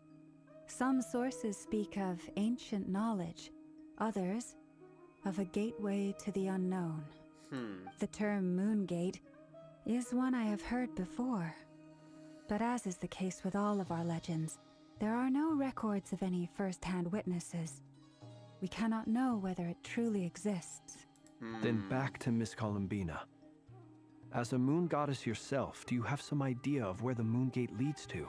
Not at this stage, sorry. I do hold the power of the Frost Moon, and my strength is recovering well. I can sense that the gate would open at my command, but... But there's more to the power of the Frost Moon than that? Yes. A moon goddess has the right to open the Moon Gate, since it is a path to the moon. But as Nefer mentioned, holding open a spatial gateway takes a huge amount of power. And right now, I need to conserve my energy to fight the Reicher of Solnari. I'm afraid this is one mystery we may have to leave unsolved for now. I agree. Better to save your strength. But if you'll humor me for a moment, I have a bold conjecture of my own regarding the world beyond the gateway. I highly suspect that neither Tholindis nor Rerir made it through unscathed. The evidence pointing to this is the fact that the SkylaWuzHere of Solnari exists in the form of countless fragments. With the abyssal power he wields, no ordinary foe can touch him, let alone tear him to shreds. And yet, the wild hunt proliferates wherever his scattered fragments lie, drawing hordes of monsters to many different locations across the land. So your theory is that SkylaWuzHere was physically torn to shreds by some powerful force? Hence, why the wild hunt is a distributed phenomenon, rather than a unified one? Makes sense to me. Explains why the wild hunt is so pervasive, and why he's been trying to piece himself back together. He was whole to begin with, and he wants to be whole again. Without the power of the Abyss on his side, he almost certainly would have perished the moment he was torn apart. But the Abyss, much like a curse, has kept him alive. I could not agree more. The power of the Abyss is most surely a curse. It is a compelling explanation, and one that accords with my present understanding of Abyss creatures. Whether the life form in question is primitive or advanced, if a curse has extended its lifespan unnaturally, it will continue to survive in spite of everything. This raises some interesting questions. I will run some experiments and see if there is any validity to my suspicions. That being said, regardless of whether my research bears fruit, I would like to thank Miss Nefer for conducting such a thorough investigation. Already, it has greatly enriched my understanding of the entity we face. My pleasure, Mr. Albedo. I too hope that the information I have shared today proves useful as we look to formulate the next stage of our plan. Hey! What is it, Dainsleif? You look really upset! I mean, he's basically earned why his friend from hundreds of years ago betrayed him. And it's realistically a reason that he can't blame him for. It's just... when I think of the man I once knew as SkylaWuzHere, I struggle to understand why things had to turn out like this. The two of you used to be friends, didn't you? I don't know if these words will bring any comfort, but my heart goes out to you. Mine too. We can never know all the hows and whys of the way things are. The moon and stars are full of untold secrets and lies. And the skies are host to many more mysteries than these alone. Yet, none of that can begin to compare with the complexity of human life. Yup. Those are the first comforting words I've heard in a long time. Thank you, both. Well, I think this is a good place to end today's meeting. I'm sure Nefer needs some time to recover. She's been through an awful lot today. No shit. That's very thoughtful of you, Lama. Of course. Sounds good to me. Take some time to rest and digest before we reconvene to nail down a plan. I imagine... Back at the hotel, you sit with Paimon for a while and discuss what lies ahead. Hey, is this a bad time? Hope I didn't kill the conversation. I imagine we're wrapping up then. Nice room. Oh, I'm not coming in though. Right? Come on! It's just a hotel room. If it's all the same, I'll just stay out here. I might not look the part, but I'm technically a knight. Barging into people's private quarters isn't the kind of thing we do. But like, you guys ask me to barge into your private quarters all the time, and you don't bat an eye. Varka, have you seen half the people who work for you?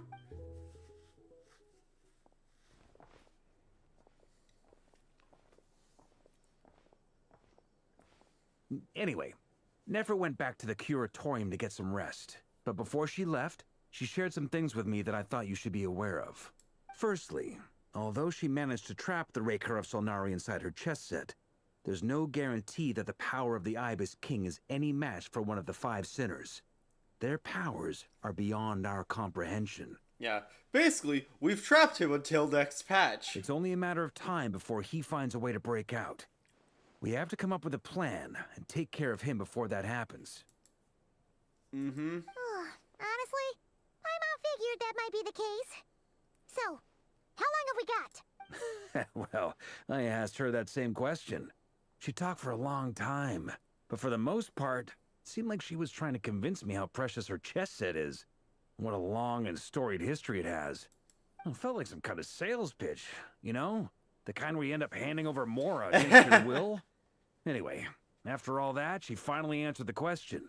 2 days, at most. 2 days? Gosh. Holy moly! Can we even recruit enough help in that time? That remains to be seen. Which brings me to the second issue. Dainsleif is obviously conflicted about this whole thing. But given how little time we have, there's no way we can pull this off without his help. You have some history with him, right? Do you think maybe you could talk to him for us? I'll try. Great. I appreciate it. All right, on to item 3. So, Albedo, Durin, and I put our heads together and came up with a plan. Can't promise it's gonna work yet, but at least it's a start. Right. We figured we'd bounce the idea off you first. We'll explore it further once everyone's recovered. What's the plan? Oh, Paimon's dying to hear this. All right, so... And we're not gonna learn. In hushed voice, Varka lays out the current plan.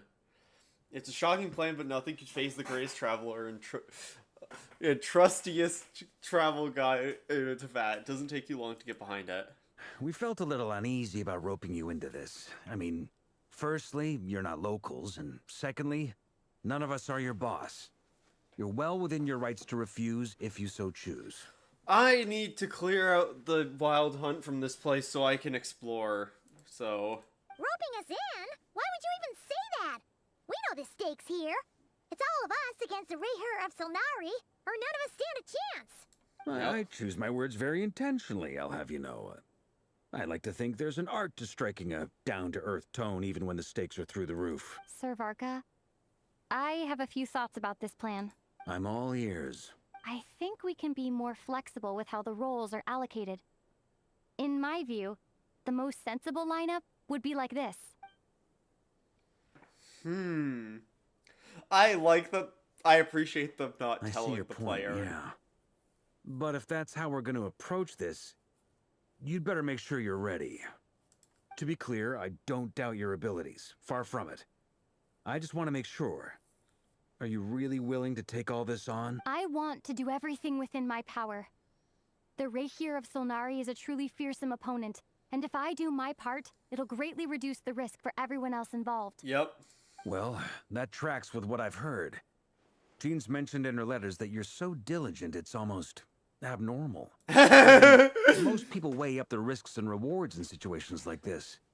But you seem to just march towards danger without a moment's hesitation. Well, I have not as much to lose, but all the power to back up that. Of course, everyone appreciates a fearless pioneer. But all that aside, I'm the Grand Master of the Knights of Favonius, and you're our honorary knight. I want to make sure your courage doesn't come at the expense of your safety. It's fine, I have enough revived food. Thank you, Sir Varka. I should be the one thanking you. It means a lot to have you on board. I'll give some serious thought to your suggestions. Awesome. Varka gives a very knightly bow and says he'll see you at the hotel again later. He has arranged for everyone to meet and finalize the plan of action. In an effort to lighten the mood, he booked out the hotel for this meeting so you could chat over a drink. As the moon rises in the sky, you and Paimon leave your room, discussing whether Paimon has any other options other than fruit juice. Everyone is already there waiting for you. They're chatting and smiling. Clearly the rest of Est has done them good. As well as the existing crew, some unexpected help has arrived. Still, you remain unconscious of the fact that the future of Nodcry rests on what is decided tonight. So many lives are at stake. You may never meet most of them, but whether they know it or not, all of them are counting on you. End of Act 4. Or not. Discuss the plan with everyone. We're actually out of instances. Not but a handful of dust and sand. It was an age when sinners had yet to commit grave sins.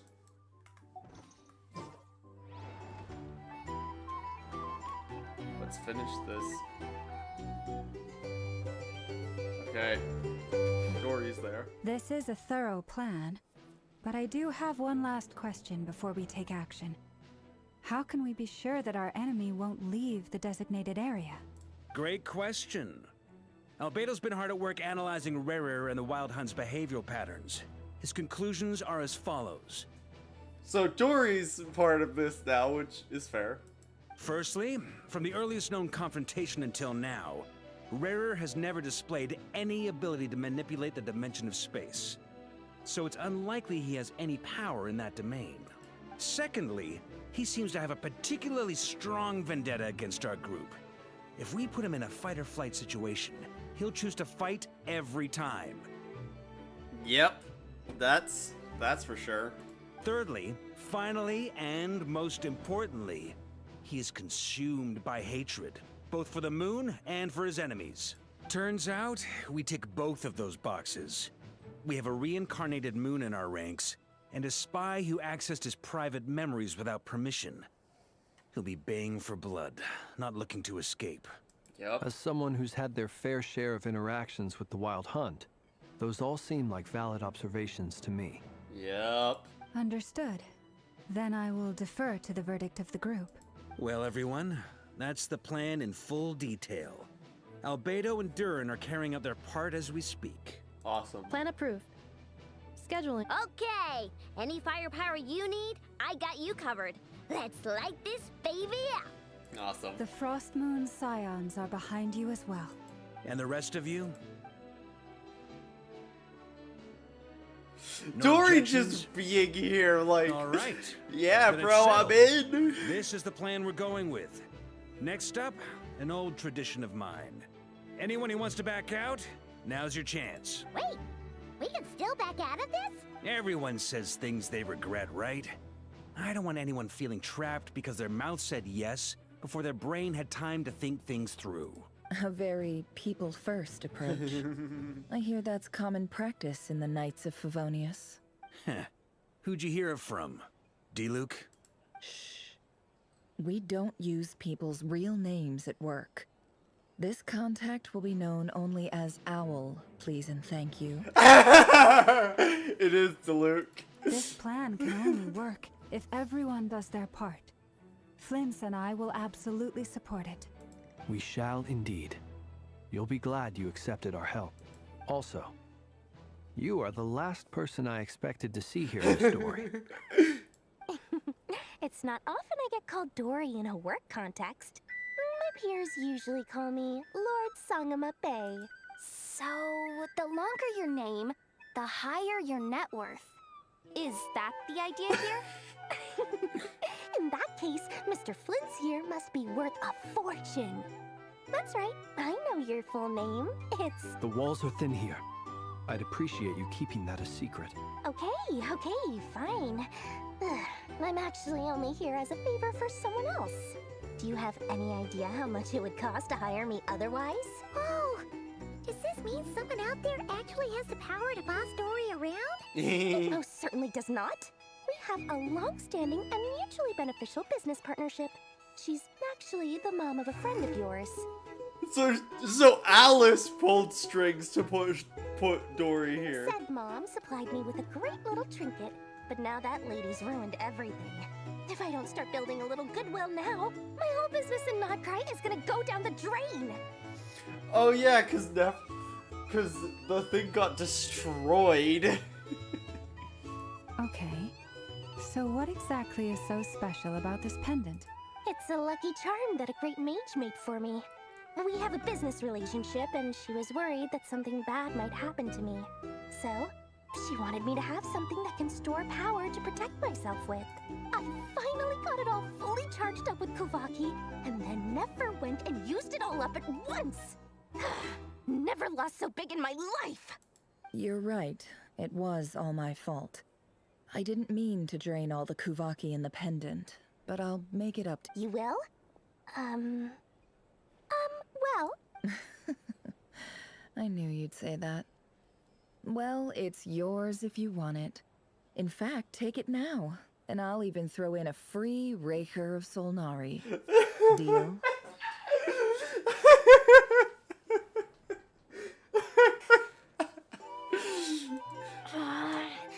You're putting Buy now and you get our mortal enemy! Yeah, just 10 payments of $29.99. It's a very useful thing to have around. But I have a funny feeling it won't be around much longer. I guess we'll see in a couple of days. Yeah, because that's also a very good plot device. Looks like bankruptcy for me. Hey, don't be so pessimistic.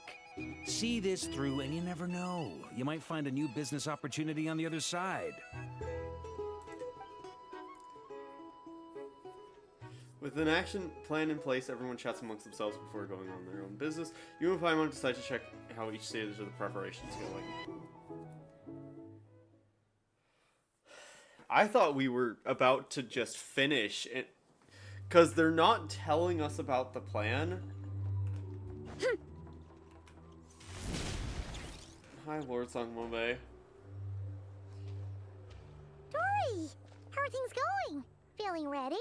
Oh, I was born ready. We only have 2 days. You think Lord Sangmobe would let an opportunity like this slip by? Yep. Don't forget, when something's in high demand, the people with the goods on hand get to charge the highest price of all. Even higher than the sellers taking advance orders. Ta-da! See? It's right here. What the fuck? Ah, it's so pretty. Did you make it? No idea, you're so skilled. No, I have a supplier.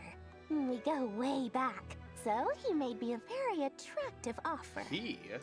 Aha! No wonder you were talking about Lucky Charms at the meeting. You've been getting Kave to make them for you. Kave! That's not the full story. It actually started a while back as a project between me and the Dendro Archon. Mage Alice once warned me that this world won't stay safe forever. There may come a day when everyone faces a great crisis. I passed this on to the Dendro Archon, and she secretly brought together a research team made up of Sumeru's top scholars to invent a technology that could keep people safe. I won't go into the details because it's all very complicated, but if you want to know more, you can ask the Dendro Archon about it sometime. Anyway, point being, it was the Dendro Archon who asked Kave to build this little contraption. As one of the top Kasharawar talents, he was the obvious choice. Interesting. Took him long enough. He stressed over it for ages. Must have gone through at least a dozen designs before producing a final product. But that's Kave for you. Yep. Marak delivered it to me a couple of days ago, along with a letter from Kave. Could I ask why I'm sending this technology to you? And what's your proposed use case? Has it been approved by the relevant authorities? So nosy. My fault for sending him the research permit to begin with. Surely Nahida must have told him you were involved in this project. He was probably just nervous because you're always so secretive about your business. Like, what? Why do you need this? What's the use case? Is everything okay, Dory? Could be, could be. Anyway, I just replied, let's hope there never has to be a use case. Because it would involve grave danger. Fair enough. But it sounds like he was just being cautious. He probably felt responsible as the one who made it. Or maybe he was asking as a favor for his housemate. He's done that before. Not sure why, though. His housemate doesn't seem to really care that much about this kind of stuff. Either way, all's well that ends well. I'm just glad to finally have my hands on the product. I wouldn't want to be without it, given the potential dangers that lie ahead. Yep. Huh? What does that look mean? Paimon's just super surprised. This must be the first time we've ever seen you actually get serious about something. This is not the Lord Sangmobe we're used to. Well, a long time ago, I made a promise to myself. I promised that I was gonna live every day of my life with a big beaming smile. Obviously, Mora plays a big part in that. But there are always gonna be times in life when you have to give something back. That could mean paying back a debt, returning a favor, or showing some kindness. Alice has been a huge help to me over the years. She was the first investor I ever had. And I want my investors to know that Lord Sangmobe is the best in the business. And more than that, no one knows what the future will bring. Whatever happens, I want to make sure the Dendro Archon and all of Sumeru is prepared to face whatever comes. So back to the pendant, you never intended to ask for it back, did you? Oh, that? I was just making sure Nefer and I are square. Don't be thinking it was some sort of benevolent act. I'm no saint, so don't treat me like something I'm not. My priority is doing the business that I want to do. So long as my conscience lets me, but it usually does. That's the Lord Samurai business model. Yeah, as long as my conscience lets me. But my conscience is kinda lenient. Alright, if you say so. I do say Oh, so, that's funny. and that's the whole point. I'm a businesswoman. Don't go trying to figure out what kind of person I am. You'll exhaust yourself. Much easier for everyone involved if you just take my word for it. Yep. Oh, and could you two help me get this stuff where it needs to be? Thanks so much. You're my favorite assistants. It's cool seeing more of Dory. Oh, Hisi Island. I'm gonna go see Durin. The little thing in the bottom right of Albedo showing a thing, and Durin just looking at it confused. That's perfect. Oh gosh, this act has been real long.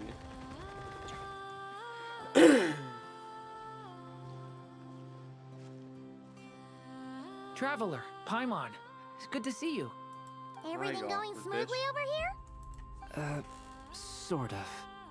As you're probably aware, Varka, Durin, and I captured some abyssal creatures from the Wild Hunt. Per the plan, we dissected and analyzed some samples of these creatures.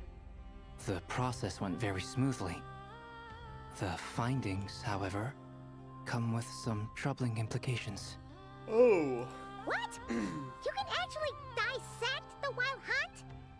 I mean, they're like eternal That beings. depends on your definition of Wild Hunt and dissection.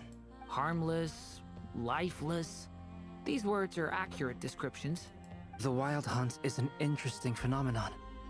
In and of itself, it doesn't seem to possess anything akin to a human personality. But taken as a collective, the medium through which the Wild Hunt is summoned does appear to have a soul.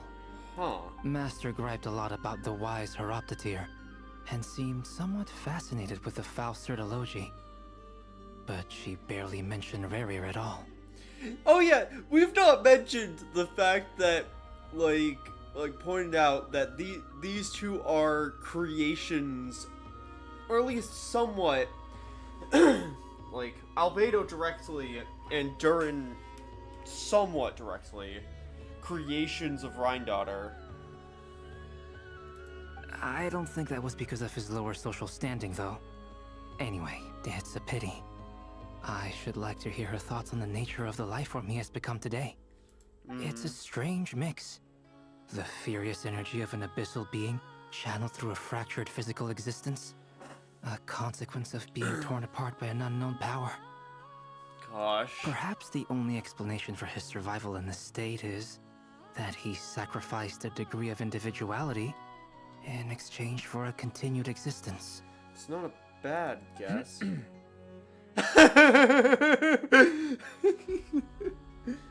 Durin as the combination of a fictional dragon and a real dead dragon. Oh, sorry.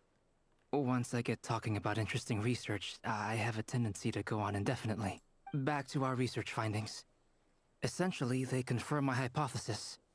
Rerir's corpse is completely contaminated by the Abyss, and the effects are irreversible. Right. You could think of this as Rerir in mutated form. But in my view, even that would be inaccurate. In reality, his whole being has been consumed by the Abyss. In other words, he is now nothing more than a manifestation of abyssal power.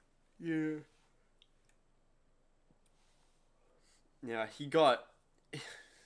The results of that for him are much worse than that of the other sinners, from what I can tell. Unfortunately, at present, we have no means of completely eradicating abyssal power. Hence, we cannot fundamentally destroy the Rayhere of Solnari either. Oh, that's terrible news.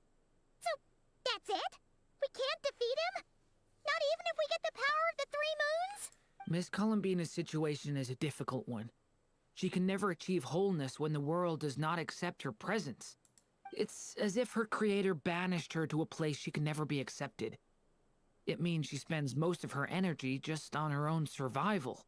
Yeah. Given the circumstances, it's only natural to despair.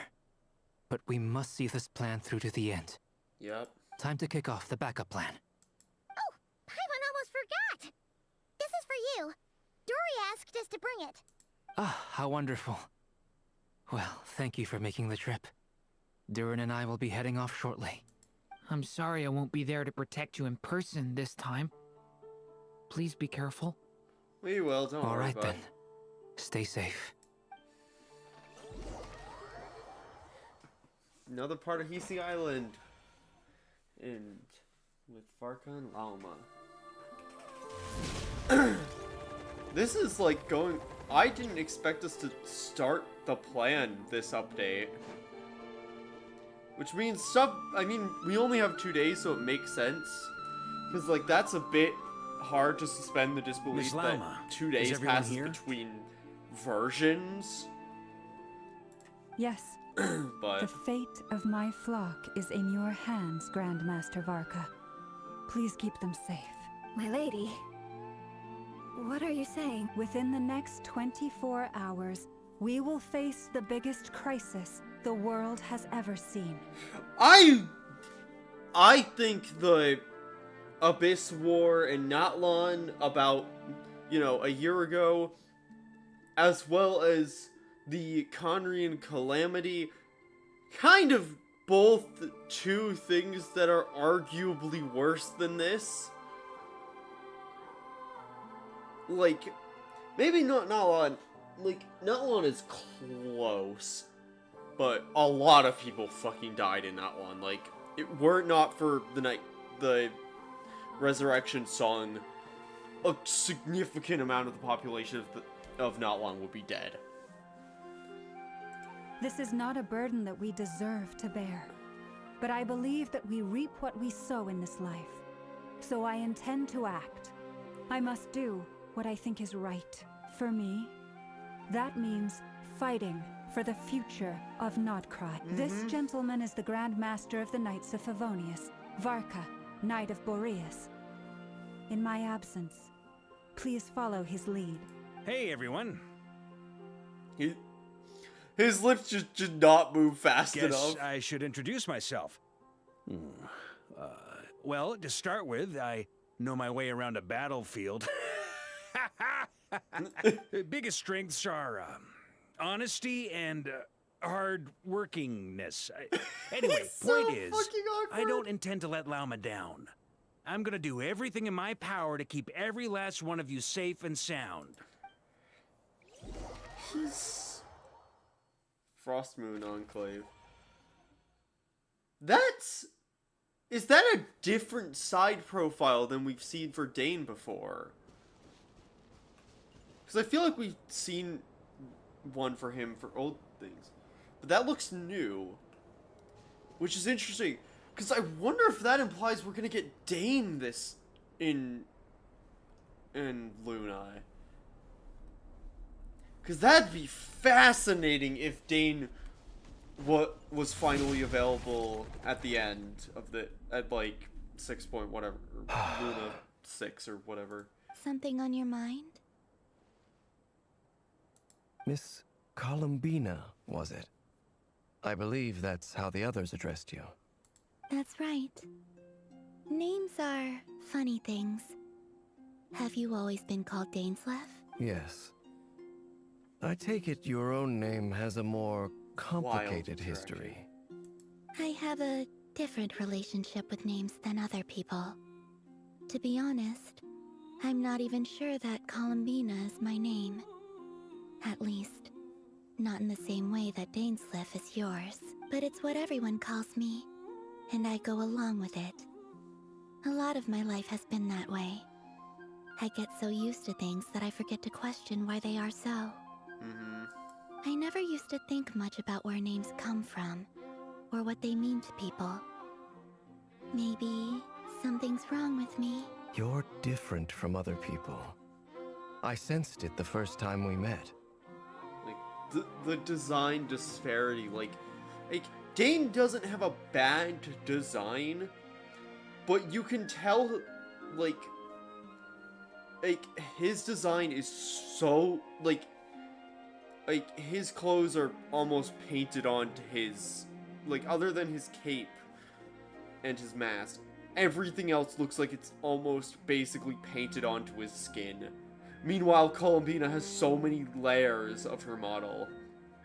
Like, it's night and day, ironically. The quality of the model. You're more perceptive than most. I'm sure your long life and rich range of experience explains that. Do you ever find yourself missing Conria, Mr. Dainsleif? Difficult to answer. I have dreamed of the past many, many times.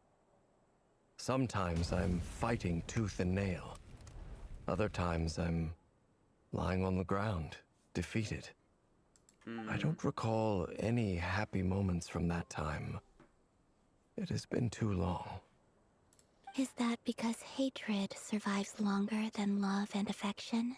That would not be for me to say. I make no excuses for the grudges I bear. But whatever the reason, I remember little that was beautiful or sentimental. Yeah.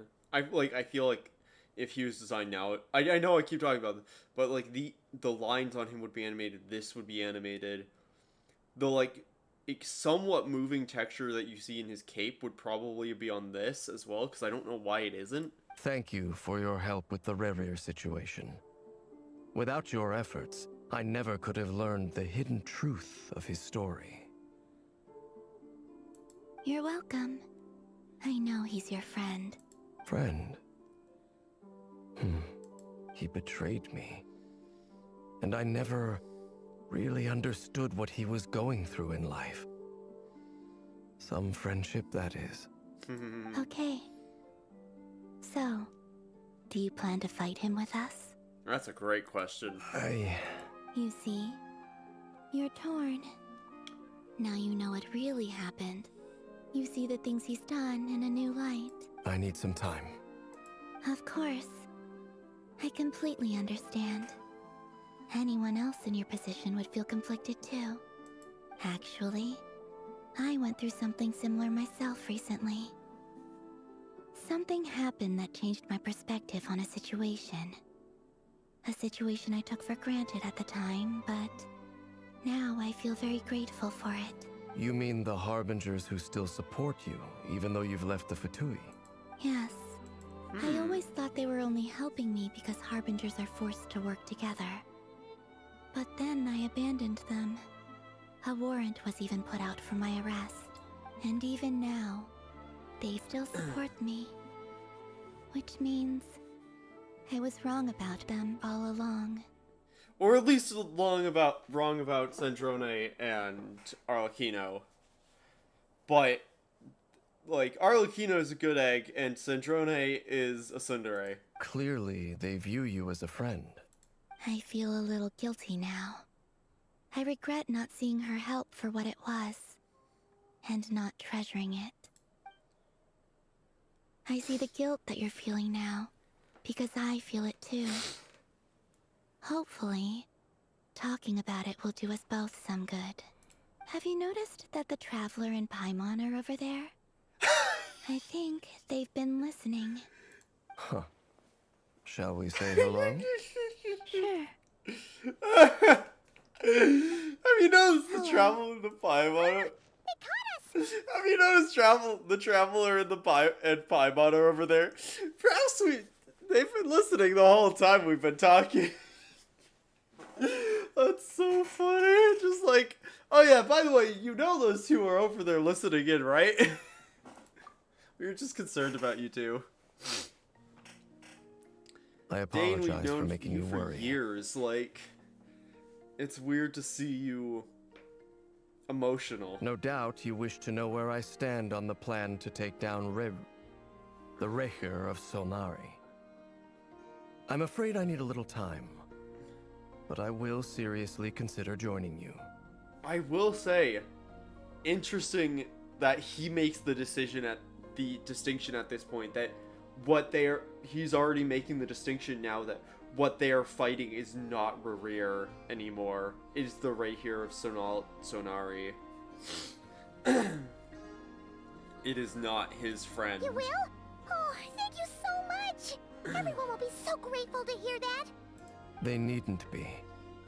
This was something that I was going to have to face up to eventually. Yeah, no kidding. That doesn't matter to them. They're grateful to you regardless. Yep. You can't control their gratitude, so just accept it.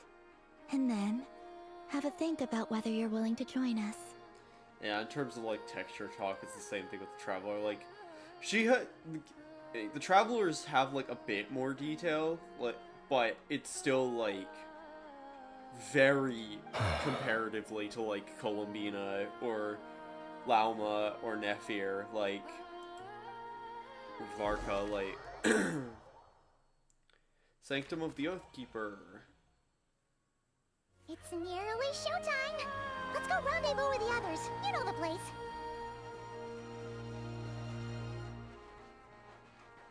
We're going here?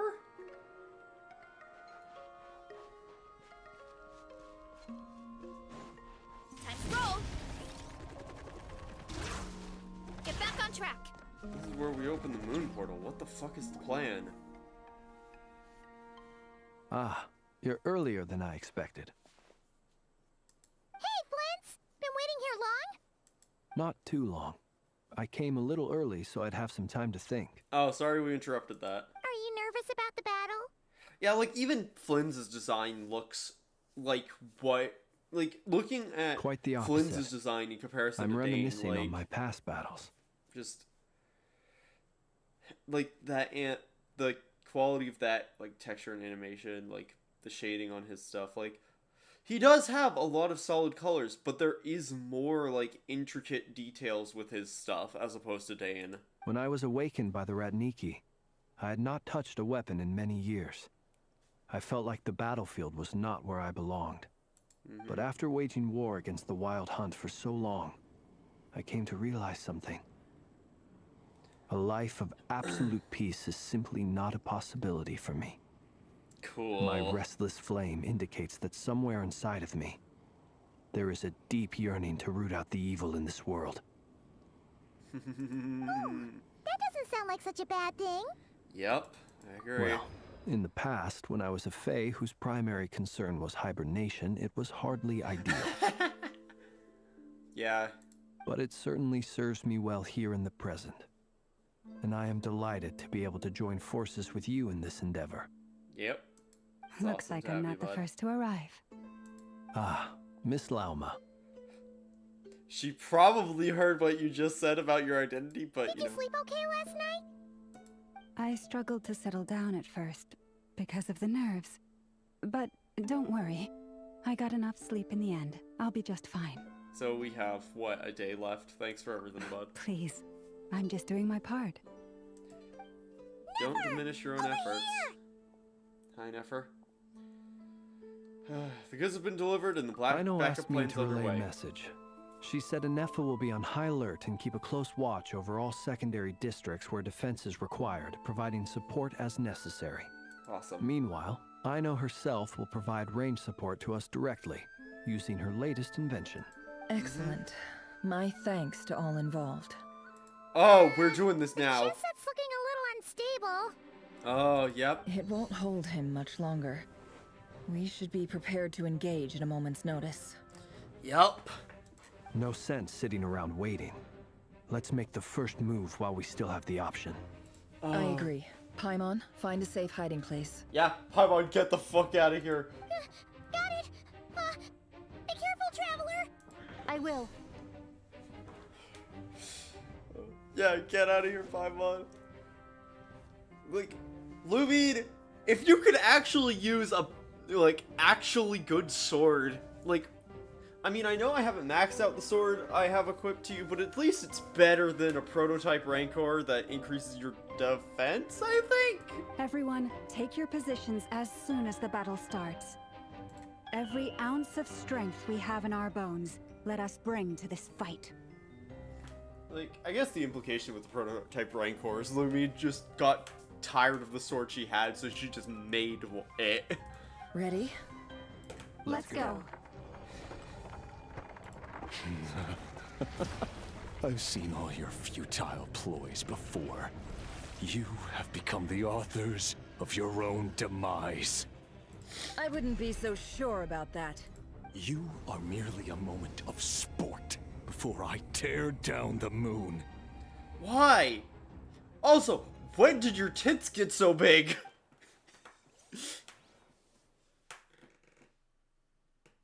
Gosh. Oh shit, we're doing this now. Stay on your toes. Betray Yep, you too. me. Can't hide the truth. It all adds up. Move. Forest, protect us. Close your eyes. Let me help you guys.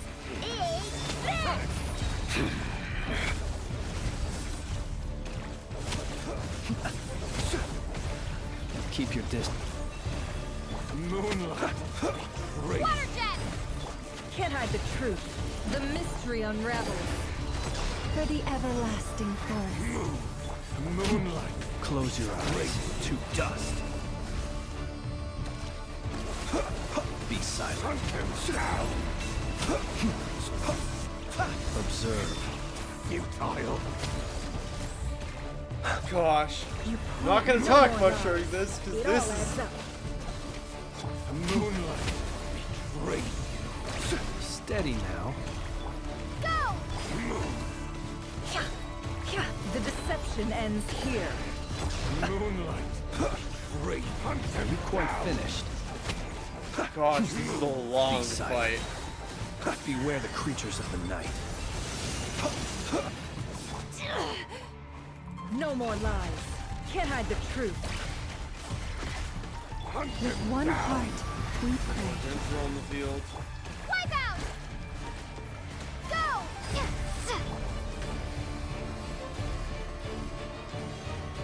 Blasphemy. I just realized that his name is Blasphemy Against Death. Close your eyes. Leave this place. No more lies. It all adds up. The mystery unravels. Purge. It began with the moon, and so shall it end. Oh, fuck. The moon will protect you.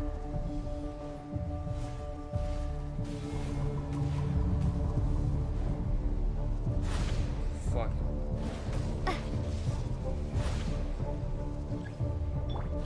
No more lies. It all adds up. Forest, protect us. Keep your distance.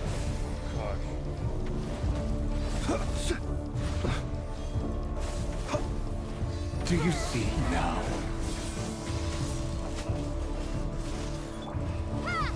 Can't hide the truth. SkylaWuzHere, when will it be as you foretold? What? Oh, yeah, because...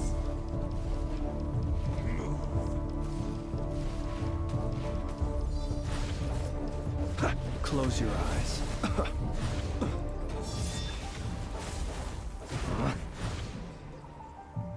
You wait for him to appear. Your foul spirit is not welcome here. The deception ends here. For the everlasting forest. Observe. Close your eyes. Do you fear the dark? Be silent. It all adds up. Can't hide the truth. Moonlight. Leave this place. Close your eyes. Be silent. Steady now.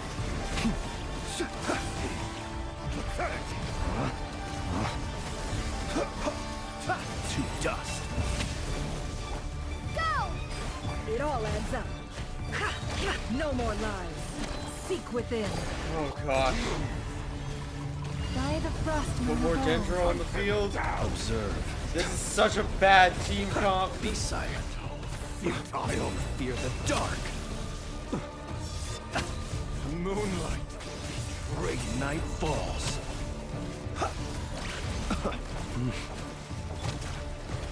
It all adds up. Can't hide the truth. Stay your hand. The mystery unravels. Close your eyes. It also doesn't help that I have none of these characters other than the Traveler. Bombs away! With one heart, we... No more lies. Futile. It all adds up. leave this place. Observe.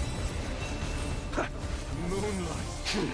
Great. Your little game of heroics is over. Who wants to go first? Beat the right here of SkylaWuzHere. Out of my sight! Oh, there's his pole arm. No, we've been separated. You okay? Never. Where are the others? Stuck outside the barrier. I guess he really doesn't like us. I told you before. Knowing too much is always a death sentence. Be careful what you wish for.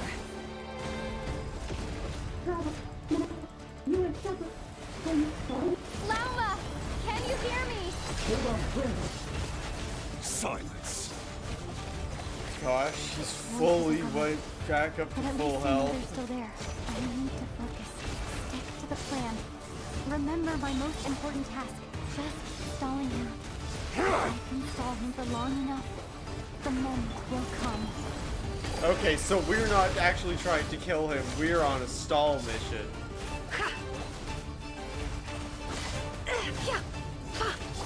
Water jet!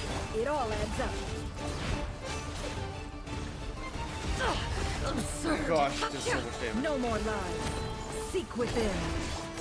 I understand why I'm on Hydra, though. Because I can heal. It all falls into place. Let's see what you're made of. Oh, it's interesting. Like, our character... Go! The mystery unravels. Bombs away! No more lies. Oh, I don't think that filter was meant to be on. Never. Go! But yeah, this is hard without, like, constant Hydro app.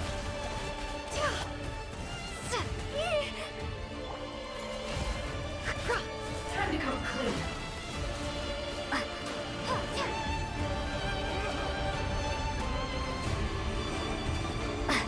Kuvaki 3 times. I've got this. Water jet!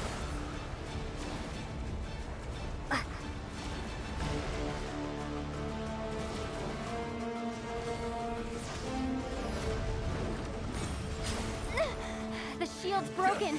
I can't keep this up. Don't push your luck.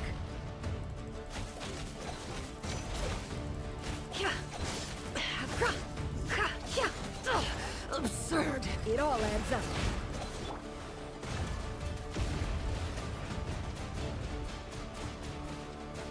Water jet!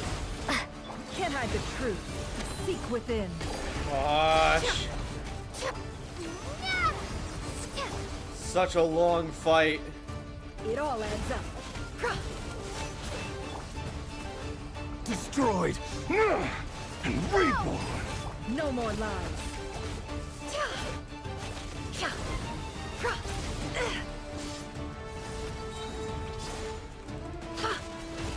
The deception ends here.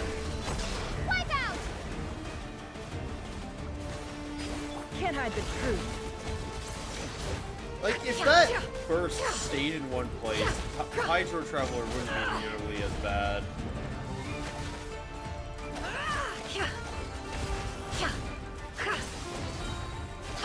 Seek within. No more lies. Bombs away! Ha!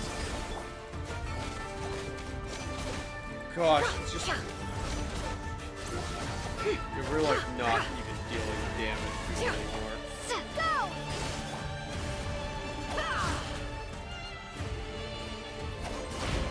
It all adds up. The mystery unravels. It all falls into place. Oh wait, I completely forgot how she works. Wipe out! Can't hide the truth. How unfortunate. It all adds up. Okay, here we go again.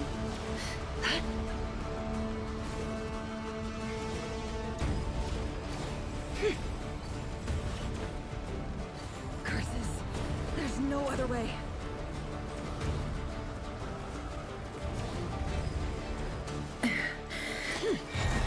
Never.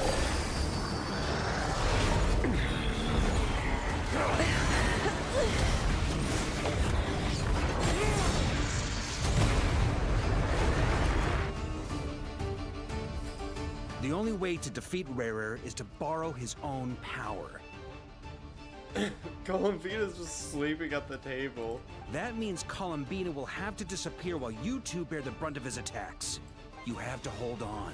Find a way to keep him focused on killing the two of you.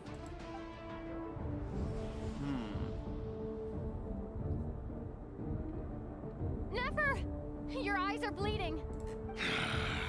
Soon you will be powerless to resist. And then, I will reduce you to dust. But that dust will plague your memories. Come on. Keep holding on. Any other tricks up your sleeve? Let's see them. As entertaining as they are. You've backed yourself into a corner. Jeez. You don't fool me. I see your fear clear as day. I have to stoke his rage. Make him unleash everything. You fear what you could never defeat. You fear the thought of never being able to save your beloved. Gosh. Also the fact that his thing has the crescent moon. You cannot win the fight against fate, Rarer. Or like the, I guess also the eclipse. Is that what you think? Well, now it's your turn to feel afraid. Here we go. You fear the sound of your own name? Is it us you hate? Or is it what you've become? Let's see what becomes of you! Oh, fuck. Here we go. That's an alchemy circle if I've ever seen one. Albedo's doing his job.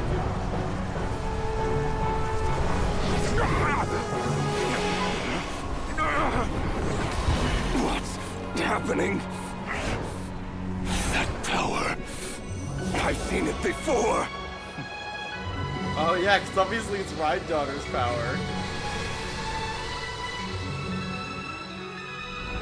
His power is on another level. We'll need to use an alchemical array to convert his power into a usable form. Then quickly channel it into Columbina, rendering her powerful enough to compete with him. I'll join you. I can help. If I release enough abyssal energy into a confined space, it'll create a potential difference, allowing us to extract a huge amount of elemental energy. Next, I'll synchronize with everyone's minds using Pyro, then give you temporary access to their abilities and fields of view. But it won't last long. Can you see? Part of this. Well enough. So, we have a student of Gold Rhine-Daughter in our midst. How about that?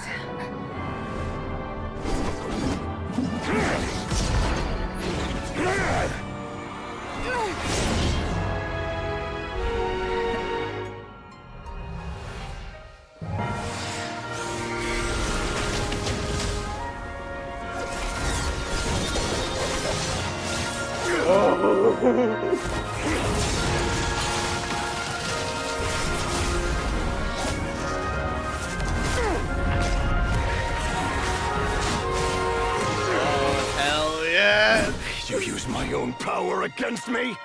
Just like how you stole Kuvaki. Look familiar?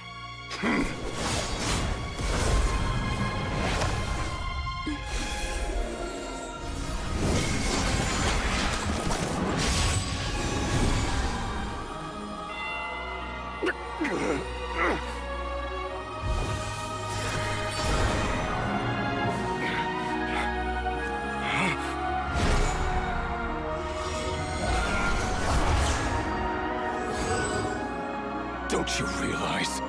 You don't have the power to hold that gate open. I don't, but someone else does.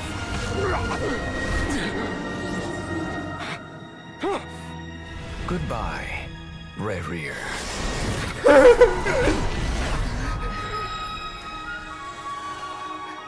Oh! We won. For now.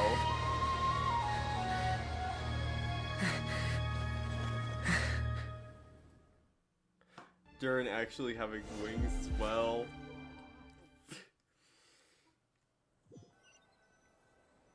Yeah, because the abyssal corrosion in the original form. Nefer, how are your eyes? They're fine. Apart from the blindness, of course. Oh! It's not too late. Let me handle it.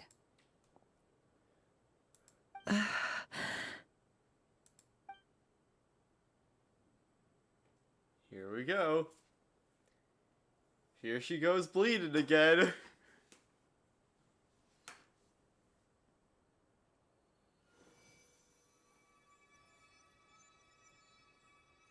Miss Nefer, it's not like you to lose your composure. That was the most reckless thing I've ever seen you do. Reckless how? The situation was critical. Our lives were at stake. We had to do something. Even so. Okay. I guess you're right. Under the circumstances, it was a wise decision. You traded your eyes for an incredible victory. In business terms, I suppose that's a huge return on investment. I'd be hard-pressed to argue otherwise. Still, I don't like this outcome, and I don't want you to lose your sight for good. People suffer when they make sacrifices they shouldn't have to make. Whether that means faith, strength, or in this case, your ability to even see. I had hoped you could win without sacrificing so much as a single hair on your head. Thank you.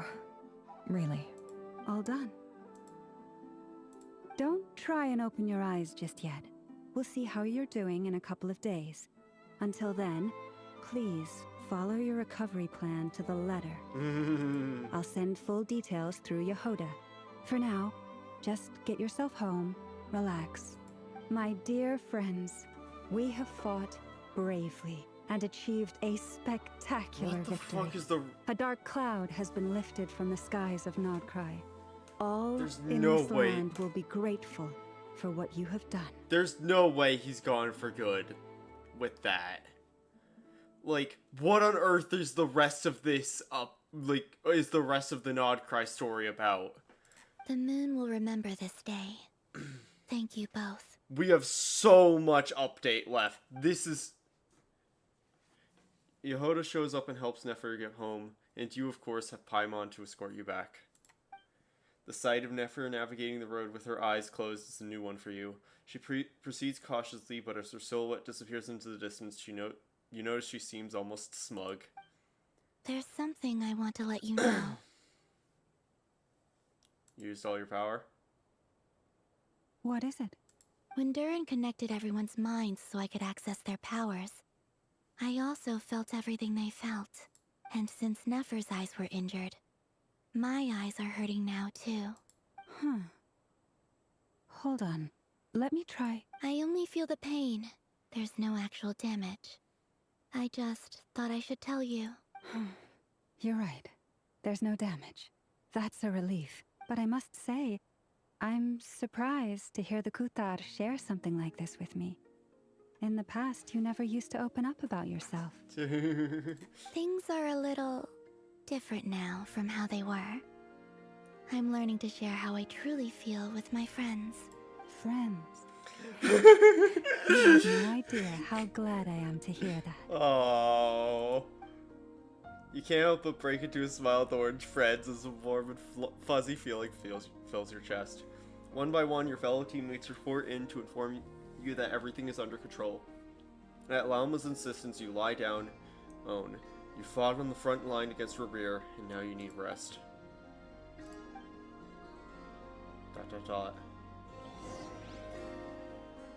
End of Act 4?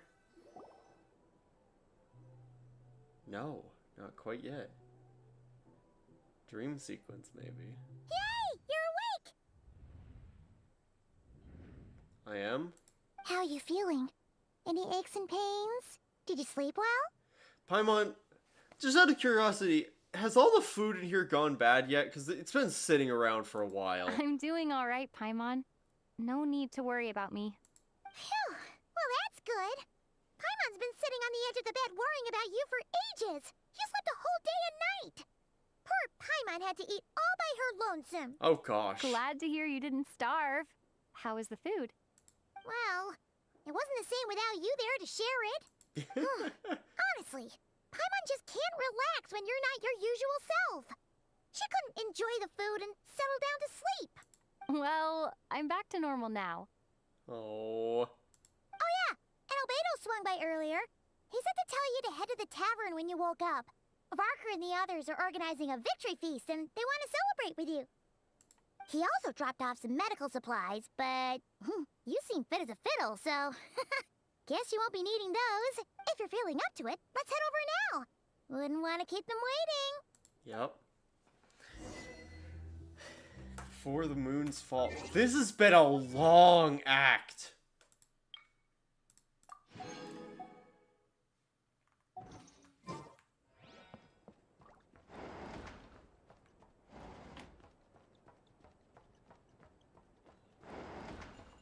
Gosh.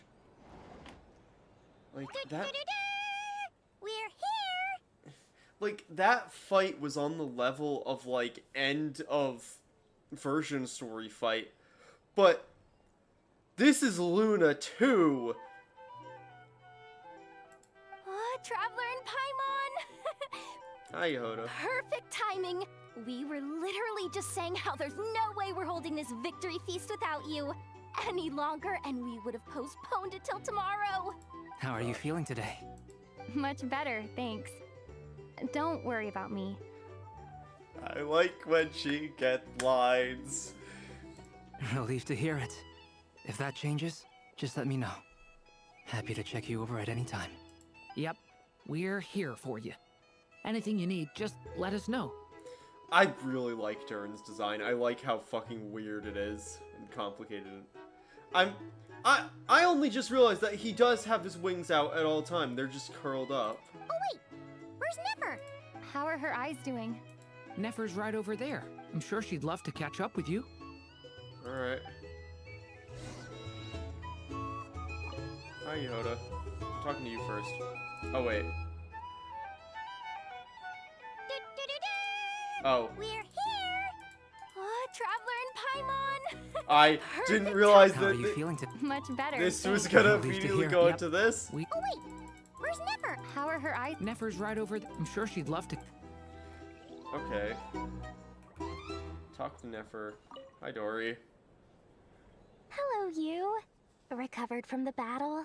Mostly recovered, thanks. I'm touched that you'd ask. Come on, what do you mean? Of course I'm gonna ask. I care about my friend's well-being. And we are friends, aren't we? At this point, sure, Dory. Get yourself a drink. You've more than earned it. In fact, today, your drinks are on me. Lord Sangama Base got you covered. I know better than to be owed Wow, really? to owe you anything. What up, Paimon? Has she earned it too? Has she? Please? Well, you haven't been through quite as much as the Traveler, but... what the heck, sure. She's like, you've not really done a whole lot, Paimon, but sure. Yay! Wow! Drinks on Dory! What a historic day. Hey, keep your voice down, or everyone else is gonna want in too. Have you heard anything I've been saying recently? Doing business in Nodcry has been an absolute nightmare. Okay. Paimon will speak more quietly. Jeez. That's more like it. Don't you forget, Lord Sangama Bay doesn't just go around buying drinks for anyone and everyone. That's fair.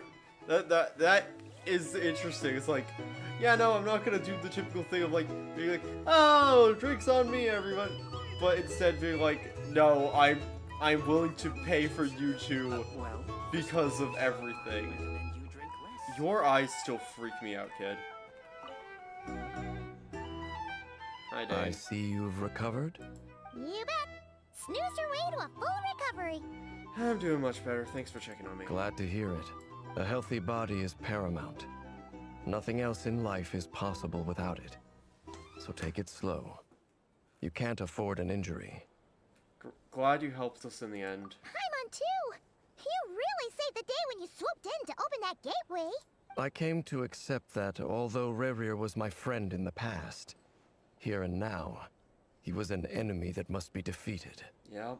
Though I will never fully understand what happened between us, I could not let this crisis deepen any further. Yeah.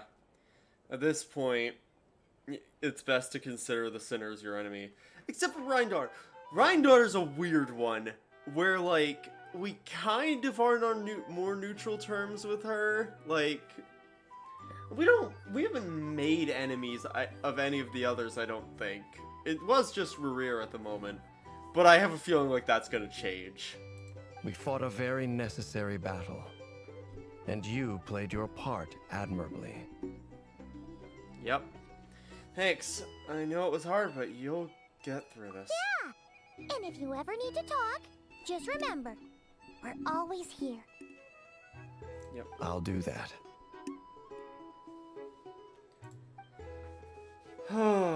It's cool to have Dane for this. I think I said last stream that, like, I would have been, like, I was hoping that Dane was gonna be in this, because it would just be weird. Oh, she has her eyes open, but that might just because we're on a cutscene. I thought of 1,000 ways to congratulate you, but now you're here, words are failing me. The honorary knight stuns him speechless once again. Doing the freaking Knights of Pavonia salute. That's so funny. And she has that animation, just doing the Knights salute. Well said. The honorary knight showed us all how it's done. Yep. The other knights told me that Mondstadt was the first stop on your journey. All of us are truly delighted to count you as our friend. Yep. I'd like to thank you for supporting the Knights of Favonius, and also for helping us save Nodcry. Don't mention it, Grandmaster. Nonsense. Of course I'm gonna mention it. This is more than just business. It's a relationship. And there can be no relationship without showing gratitude where it's due. Alright, sure. Interesting choice of words, but I'll respect it for now. No Flynn's, Aino, Inefa, or Lauma.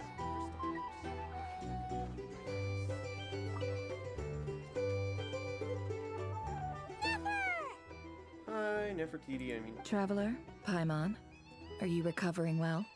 Much better thanks to a good rest. You're looking well too. Turns out that moon chanter has some real talent after all. My eyes were mostly recovered after just a couple days rest. I can actually open them again now. Perfect. Yeah, but you gotta be careful.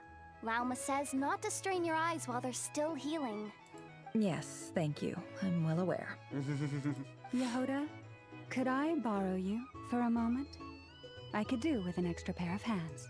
Oh, sure. Coming. Did you hear that? I gotta go help Lauma for a second. You guys chat among yourselves. I'll grab us some drinks on the way back. Paimon, you still like them sweet?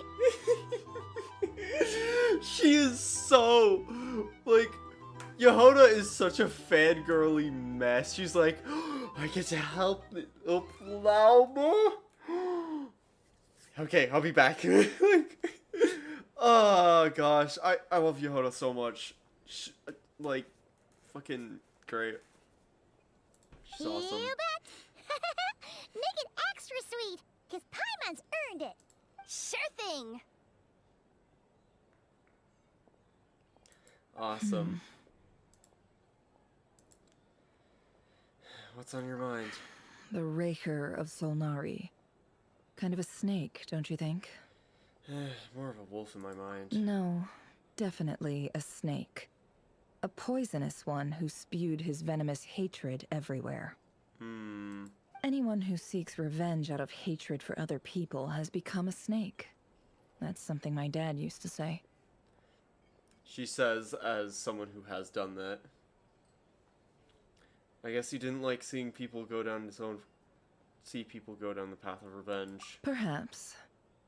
I'm sure it sounds like a very wise and open-hearted perspective to your ears. But me? I think hatred is a perfectly justifiable emotion. Yeah, you would say that. What else is left when everything you depended on in life gets stripped away? Something's gotta fuel that drive to keep on living. When I look at your life, I see a lot of different things you can depend If you're on. worried about me, you can nip that in the bud. I'm not someone who gets stuck in the past. Not anymore, after you killed the past, I mean, what?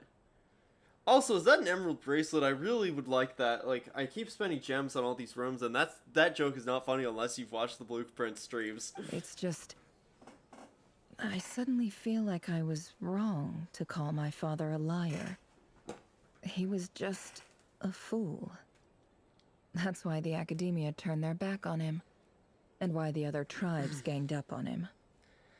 Yeah, he was an idiot who thought he could depend on people who he really shouldn't. Oh, Father. How much better things could have been if you were a skilled liar. Look at the Ibis King. Thoth is a fiendishly cunning liar. And yet, strangely, he feels more like a father to me than my real dad ever was. Gosh. He's never brought it up, but I'd bet he feels the same way. Why else would he give me the power to perceive the truth, while at the same time training me in the art of deception? Sadly, I've never heard the Ibis King's voice. What's he actually Well, like? King Deshret banished him to Aru, which is essentially a prison, and posed 3 questions to him. He promised that he'd have his freedom if he could find the answers. Oh, great. His response was to take on a physical form and approach me, hoping that I could become his envoy and search for one of the answers on his behalf. Varka just looking real menacing in the background there. Did he really think I'd fall for that? He's stuck there. He can't make me return what he gave to me. You definitely sound like a father and daughter. So that's enough for you to decide he's nice, is it? He's a prisoner, and he was scared. So he decided to perform some good deeds to win people's approval. Yeah. He lives in fear because he's a deceiver. How is Rerir any different? You can't work as a spy your whole life and expect a happy ending. It's preposterous. Yet I can't say I don't understand it. Liars live in the darkness of their own making, but it's still human nature to want to go on living.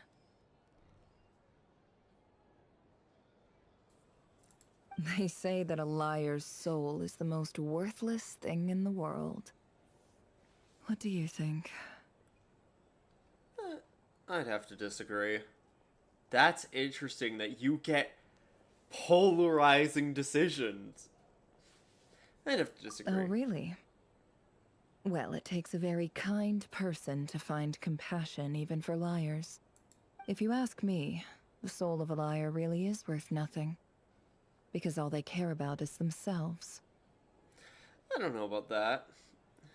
For example, when something good falls into my lap, I don't go sharing the news around.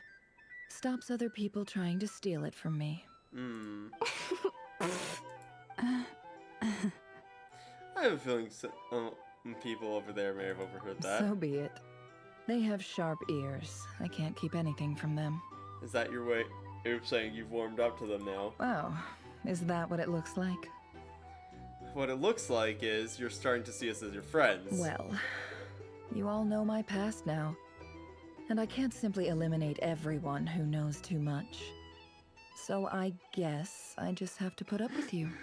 For the foreseeable future, at least. Yes, I need to put up with you. It's fine. Fine, I'll put up with you being, like, knowing you and engaging this business relationship with you and whatever, but wish I could just eliminate you for knowing my past, but it's more profitable for me to know otherwise. When you find yourself in a situation you can't control, the safest play is to keep calm and start monitoring everyone involved like a hawk. In the intelligence world, you need to have a sense of perspective and play your hand accordingly. Dory's just standing there like, what the fuck am I doing? The Fatui guy in the background is wild. If you understand what's at stake, please ensure my secret is safe with you. I trust you'll respect my wishes as a friend. But don't forget, I will also be watching you like a hawk. Sure. Very good. Oh, wait! Now that the panic's over and we've all calmed down, Paimon suddenly remembered something. What's up? After all that build-up, our mystery ally never showed up even once. Yeah. The person who shielded Hisi.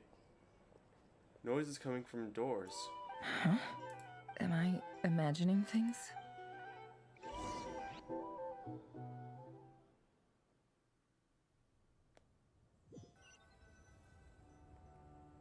So, that close colleague who stayed behind with you? What's he been up to recently? Don't know, don't care. I get more normal human interaction from hanging out with Bosco too than him. Huh. Although, now you mention it, he hasn't bothered me in a while. I wonder if... If he's disappeared without a trace, it's the biggest gift he ever gave to the world. But I somehow doubt that's what's going on. He won't lie low forever. So we'd better stay on guard.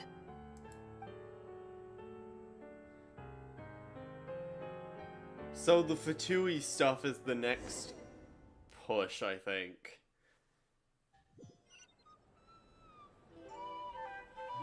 Listen to what everyone's talking about.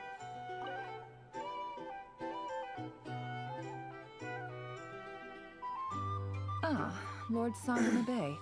How lovely to see you. I must thank you for the device you provided. It was an enormous help. Would I be right in thinking that it was developed by the Academia? Why come and ask me when you clearly know already? I mostly came to thank you. That's more like it. A little gratitude goes a long way with Lord Sangama Bay. Play your cards right, and you might even stand a chance of becoming my long-term supplier. The chance to work with such a kind and charitable investor as yourself would be a great honor for the Curatorium. Oh, gosh. Huh? Charitable? Who said anything about charity? First time hearing about it. Let's see. The first plot of land you purchased in Nodcry, your desert interests, Stop! What do you think you're doing? Exposing my investment history! It's nothing to hide from. They're all perfectly legitimate investments. And some of the land you purchased was with the intent of building a sanctuary? Yes, I heard about that too. How? You're a curious case, Lord Sangama Bay. You don't like people finding out about your good deeds, do you? Sorry, I'm getting like really mucusy at this point.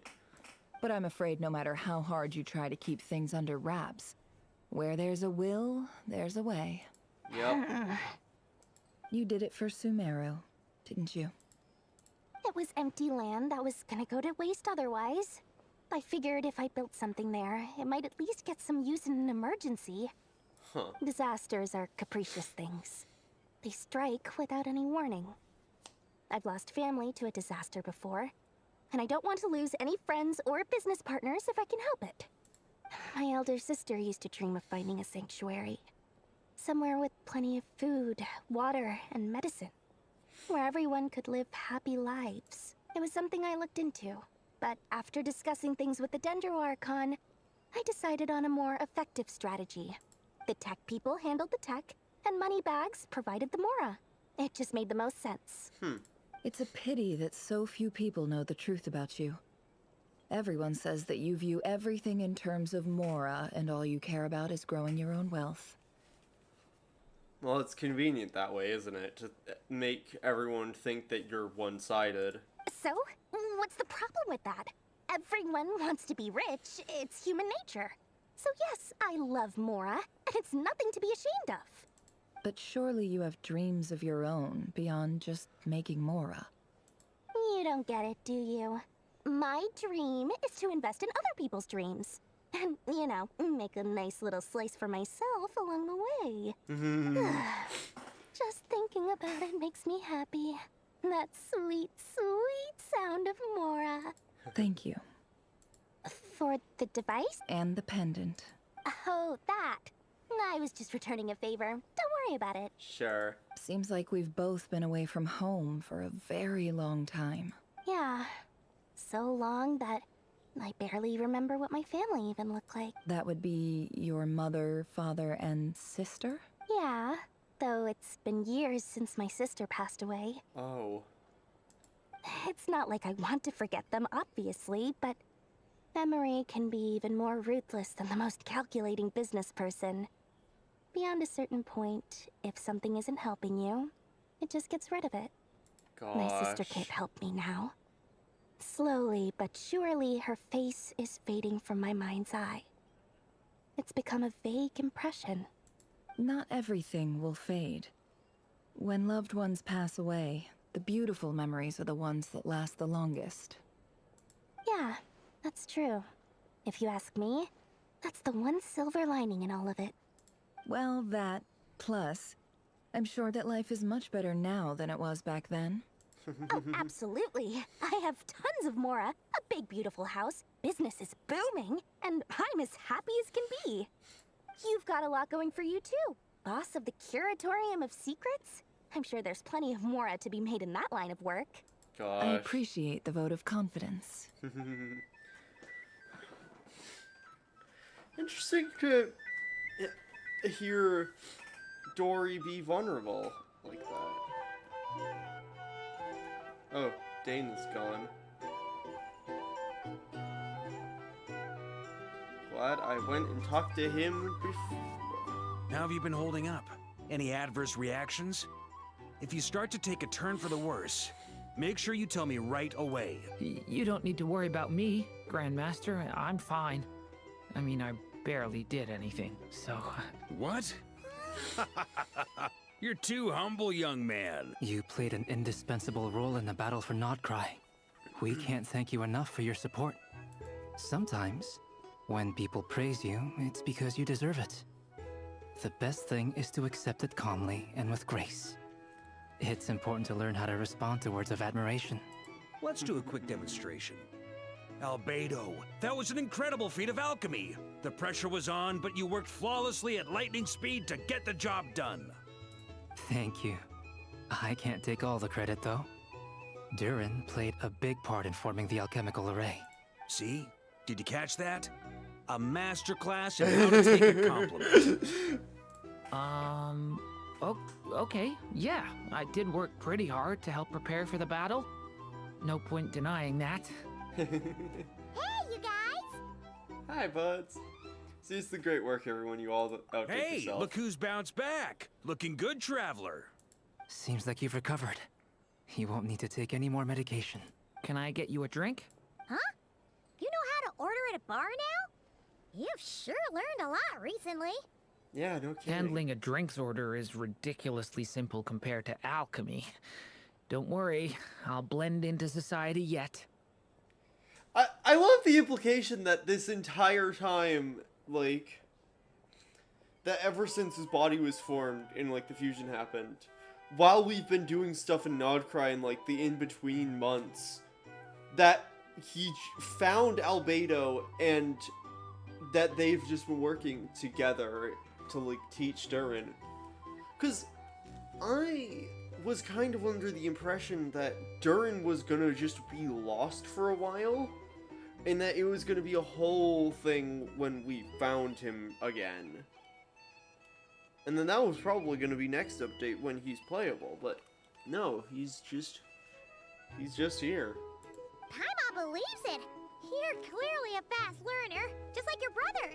To be totally honest though, Paimon didn't quite follow all the details when you first explained the plan to us. Don't worry, that's completely understandable. Unless you're a student of alchemy, it's hard to grasp the principle and how the process works. Yep. To put it in the simplest terms, we saw how our enemy stole the power of Kuvaki. And that gave us the idea of stealing his power to turn it against him. When facing an enemy you have no hope of defeating, it's best not to engage them in battle. So, instead of looking for a way to overpower him, we decided to help Columbina get strong enough to at least stand up to him in a fight. For this to work, we had to analyze his modes of attack, confirm who his main target was, and make sure that he wouldn't go beyond the range of the alchemical array. Yep. For added security, we prepared a total of 4 arrays. But to mitigate the impact of the battle, we identified one location in particular as the ideal spot, which is where the confrontation took place. Awesome. The alchemical array absorbed his abyssal power. Then Durin processed it to render it usable by Columbina. That power enabled her to do what would otherwise have been nigh on impossible. That's insane. What surprised me was that Dainsleif actually agreed to join us. Given his history with Rehir, he had every right to sit this one out. But we're extremely grateful for the decision he made. Confronting a former friend in battle, that can't be easy. It must have been a painful choice to make. But I'm sure that making a decision was far better for him than staying in limbo. Yup. Absolutely. He was torn between 2 paths, but in the end, he made his choice and stuck to it resolutely. He doesn't strike me as the sort of person who'd stay trapped in limbo for long. I don't know about that. Anyway, but however you cut it, everyone guess he gave a is always stellar traveling, performance. trying to do and something. now, it's time to kick back and celebrate. And it's time for me to hit the... Hey. We've been going for 4.5 hours. Oh my gosh. Oh. That's the only reason you're here. Yes. I've thought a lot about it. And I've realized that you, me, and Arlecchino should be friends. I think this is very important. So I felt I had to come and tell you. Oh my gosh, Columbina, that's great. I love it. Well, this is a new one. I'm so moved. I can't even hold my teacup. If that's all, you can leave now. Do you not want to be friends with me? Or is it that you prefer being co-workers? What is this, Columbina? Are you deliberately testing my patience threshold? Right now, my politeness module is active. But if you say another word, I swear I'll shut it down. So, is she artificial? I don't know. If your politeness module was active, wouldn't you say the word please at some point? Polonia, please see Lady Columbina to the door. Will you still invite me to your next tea party? What? Yes, I think you will. Bye-bye, dear Sandrone. Oh wait, I think I need...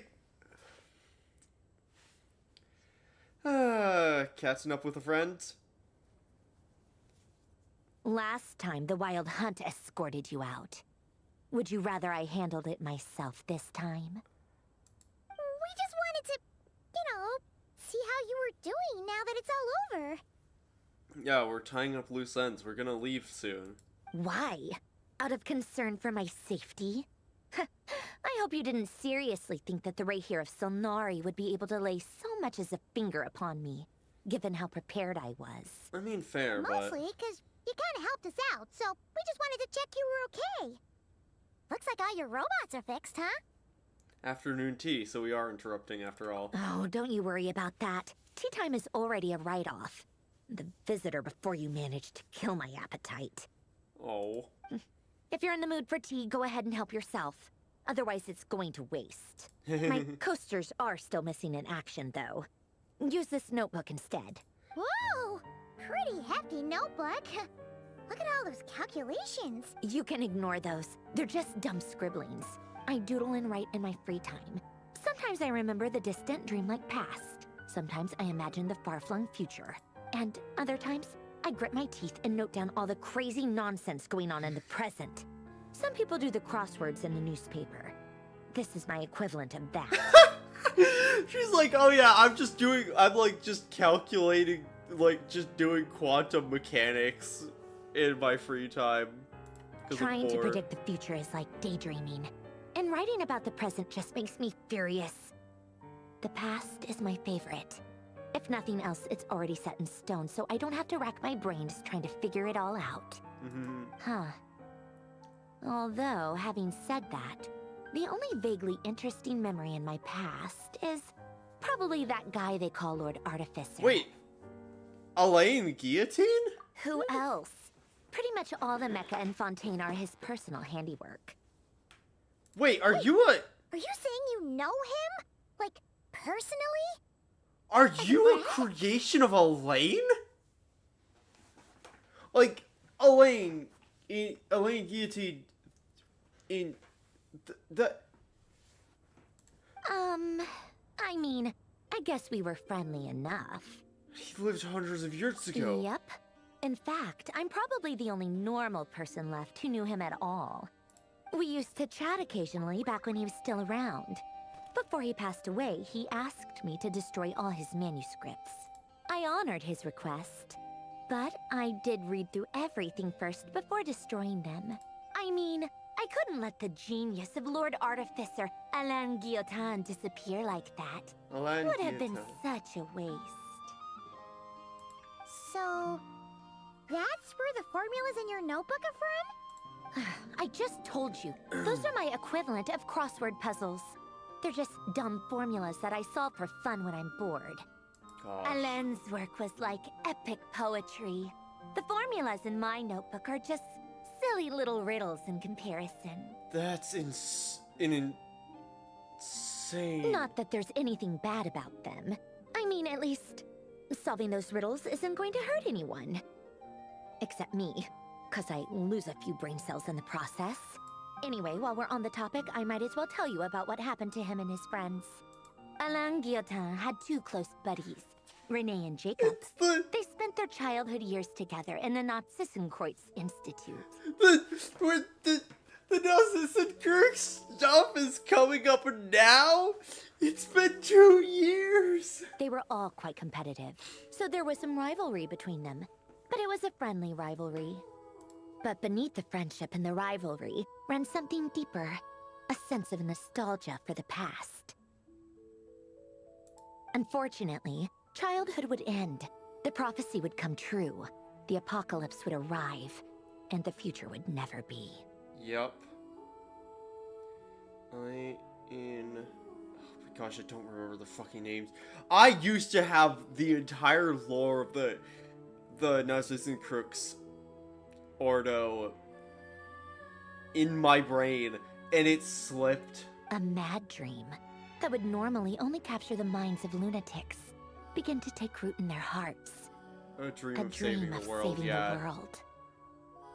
And if Renee and Alain had been people of lesser wits, that dream would probably have ended up as something for them to joke about in their older years. Yeah. But Renee went to become Nazissenkreuz and form the Ordo, and Elaine went on to found the Fontainian Research Institute. But alas, they were some of the sharpest minds around. They nurtured that dream with the full power of their intellect, and it grew into something that ate away at their souls. The first of them to fall under its spell was Renee. Against Alain's wishes, he persisted in experimenting on a mutual friend of theirs to try and save their life. Alain did not approve and parted ways with Renee. Yep. It's complicated. Alain wanted to believe that Renee only did what he did for the sake of their friendship. But when he told me about what happened, I could tell he still had some suspicions about Renee's motives. Yeah. Perhaps the seed that would grow into a nightmare had already sprouted in Renee's mind. Even then. Yeah. A world where not even The next time they met, Renee's soul had been completely engulfed by the dream of salvation. His futile attempt to change the tide of fate only resulted in a wave that swallowed up the world, even before the apocalypse came. Yep. And although that wave died down eventually, I hear that it just recently came back with a vengeance. Yup. As I understand, Renee wanted to live out his dream of salvation once more. Yup. But I'm told that the attempted resurgence finally died out for good. At long last, Renee awoke from his deluded dream. Though of course by then it was far too late. Yep. What do you think of Renee? Do you admire his transcendent genius? His view that any price was worth paying to achieve the lofty goal of saving the world? Or do you despise him? Dismiss him as an evil madman who wrought havoc on the lives of everyone around him as he pursued his delusional dream. Same difference, really. Just a matter of perspective. I don't know. I feel like that's the earnest thing. Because Renee's entire shit as Narcissus Crooks, the forming of the Ordo, all the shit he did, using the blood of an abyssal dragon, and tapping into Abyss and every power to think of. I don't know. What a cop-out. But I suspect you'd have a more incisive and insightful answer if we dug into it further. What about you? What's your take on Renee? I don't like fanatics who give up their whole lives for their ideology. Nor do I like fools who let their delusions take control. Maybe I could understand if Renee had just been an ordinary person. But he had a sage-like intellect. And still managed to get himself lost in the labyrinth of his own desires. Yep. Anyway, that's enough about Renee. Now, moving on to Alain Guillotin, the Lord Artificer. Because of, like, the clockwork vibe with her, I don't think she's artificial like Anefa, like, or the Catherines. I think that she is in part flesh and blood, but I think she's like a clockwork cyborg or something. He managed is my to put guess. a stop to the first storm whipped up by Renee. But after that, Alain lost his friends and family. Yep. To his credit, I suppose, the loss of his family and friends was purely a tragic accident. It's not like Alain sacrificed them for his cause or anything. After that, the only thing supporting his work was the same dream that had dragged his closest friend down to the abyss. I mean, if you disregard what happened to Anna, which, or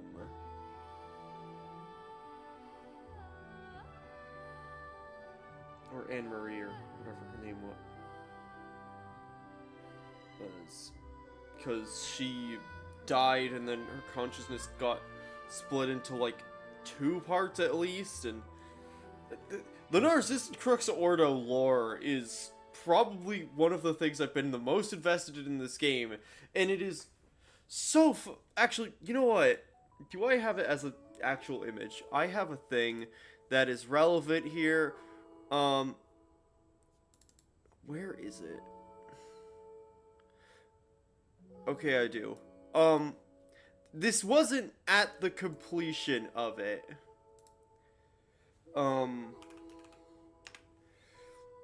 But let me just app.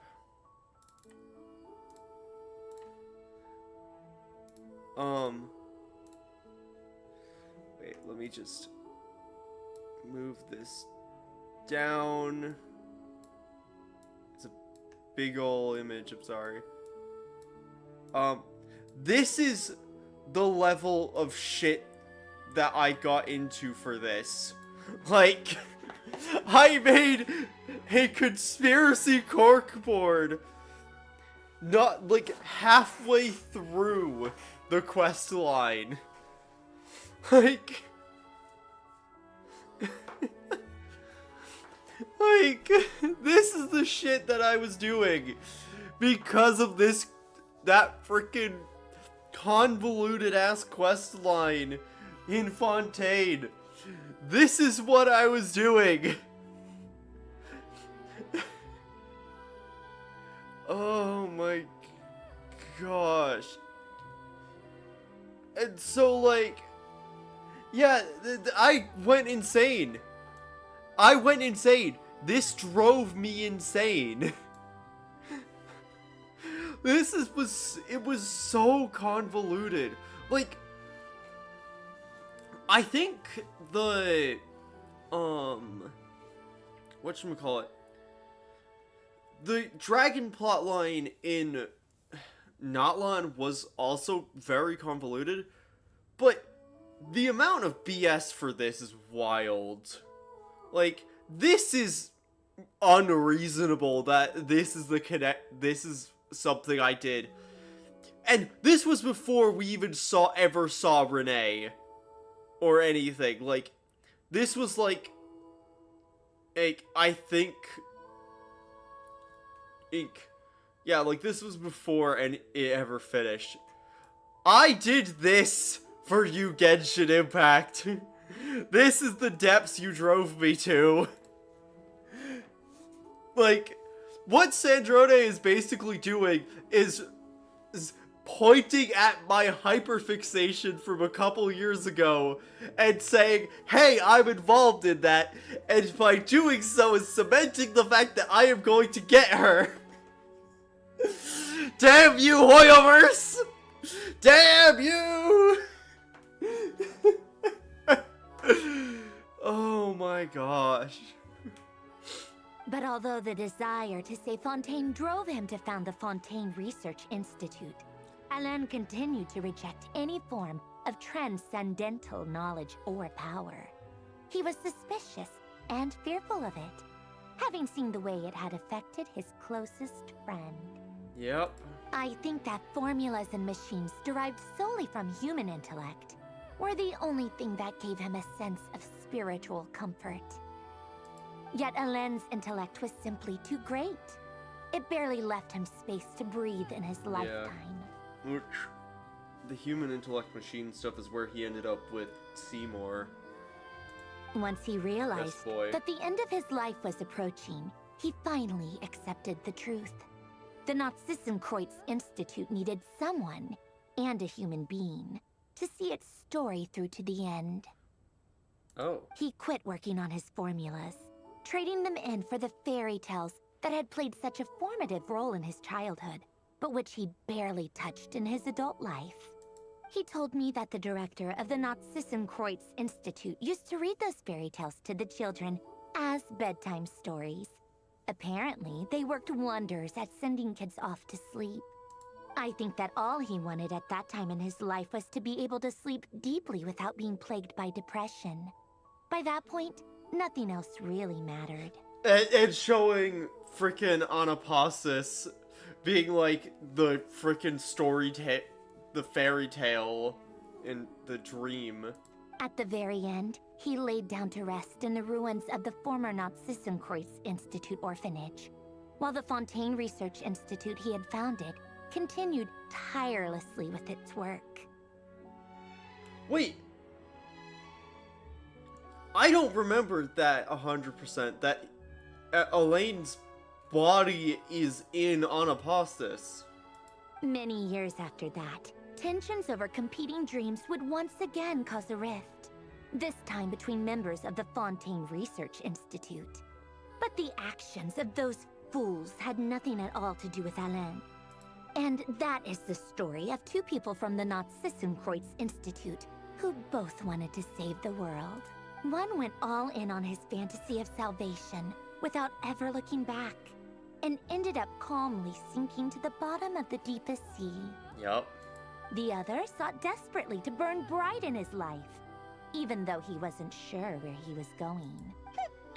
I do sometimes wonder, why is it that people like them have such grand hopes of saving the world? I don't know.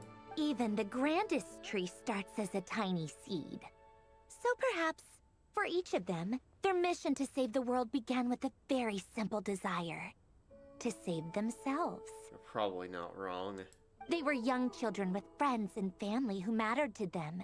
Desires to explore the meaning of life. Ambitions to have a successful career. They didn't want to see all of that taken away in one fell swoop. That world join request was weird. Or maybe they just wanted to find something to anchor themselves within the chaos. Also, I thought I had those off. To stop them getting quietly swept away by the storms of life. But instead, the search for their own salvation took them down the rocky road laid out by fate. Yeah. I kind of wish they had, like, Renee had more unique texture stuff. But I do like that, like the Hydro Talupa or whatever the fuck it's called, I can't remember. Like, I do like that being the Narcissus Crooks form. Like...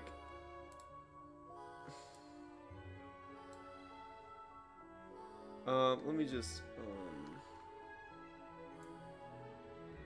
I just wanted to quickly save this as a screenshot of must get syndrome. Okay. Do you think the desire to save oneself is enough of a justification to try and save the world? I think it's enough. The way you said that sounded just like Alain. I asked him the same question back when he was in his prime, putting all of his energy into his work. He gave the exact same answer as you did. No elaboration, just a quick short answer before getting right back to his work. He was always that way. All right, tea time's over. I owe Arlecchino a favor for telling me these stories. I'll have to bring a whole sack of gifts the next time I visit the House of the Hearth. I'm gonna go tinker with Polonia now. You guys can do whatever you want, as long as it doesn't involve interrupting me. Alrighty Polonia, exit hibernation mode. Begin diagnostics. That was fascinating. Sandrona is just like...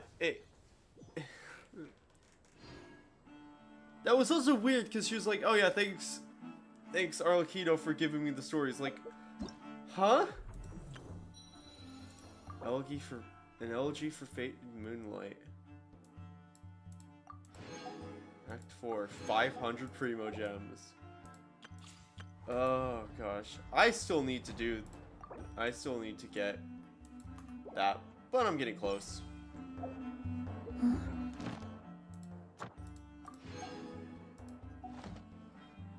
Oh gosh. That was a cool way to end that. I did not expect that would be Late again. the end to that it would be her telling stories of Fontaine's past. On my mark, drop your weapons. Yeah. Like, I think at this point, like, Nodcry is definitely competing with Fontaine for my favorite region in terms of like story and stuff. I still adamantly believe that exploring Fontaine was one of the best. I mean, like, was extremely satisfying to me. And, like, I still feel like that was one of the better experiences in this game. Like, it's favorite exploration experiences. But I think that's partially because of how much I got into the lore of the world and stuff. The fact that in Fontaine, I could go to a place and immediately pick out the history of where it was from. When, like, what era of the history of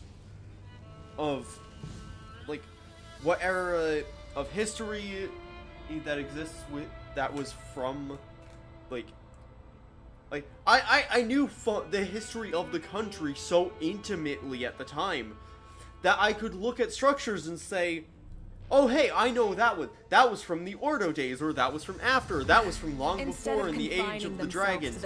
Like, God should broaden their horizons in the world below. I had so much of that knowledge. And I'm pretty sure if I actually, like, went back through and looked through that image I showed earlier, all of it would come back to me. Because, like, even looking back, like, just seeing certain things, I'm like, oh yeah, Jacob and Seymour and, Catter, it's been a while. Like, just seeing that thing again. Because I haven't looked at that in, like, a year at least. Like, it's been a long time since I've looked at that image, like that conspiracy board. Because I didn't continue making it because the continuation after it that I made it for, sorry, the continuation of that story afterwards was basically answered all of my questions about it.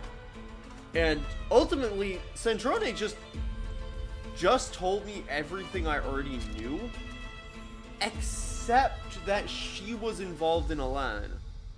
That's new, and that's fascinating, because that means she's hundreds of years old, somehow. I mean, I think... Actually, no, I don't think the Knave's, like, stupid old. But, yeah, that's interesting.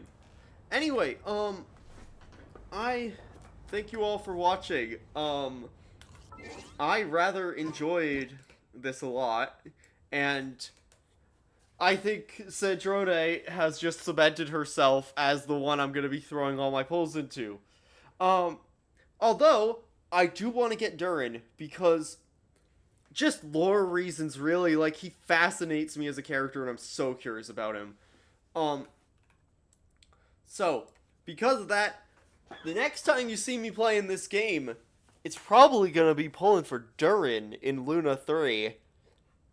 And maybe going through the story stuff for that, we'll see. It depends on timing of stuff. But, anyway, thank you all for watching. And I will see you in the next stream, whenever that is. Might be more Minecraft tomorrow, but I don't know. We'll see. At the very least, it'll be next week with the normal scheduled blueprints, and then Minecraft at some point, although not on Wednesday because schedule conflict stuff. Anyway, thank you all for watching, and I'll see you in the next one. Bye-bye now.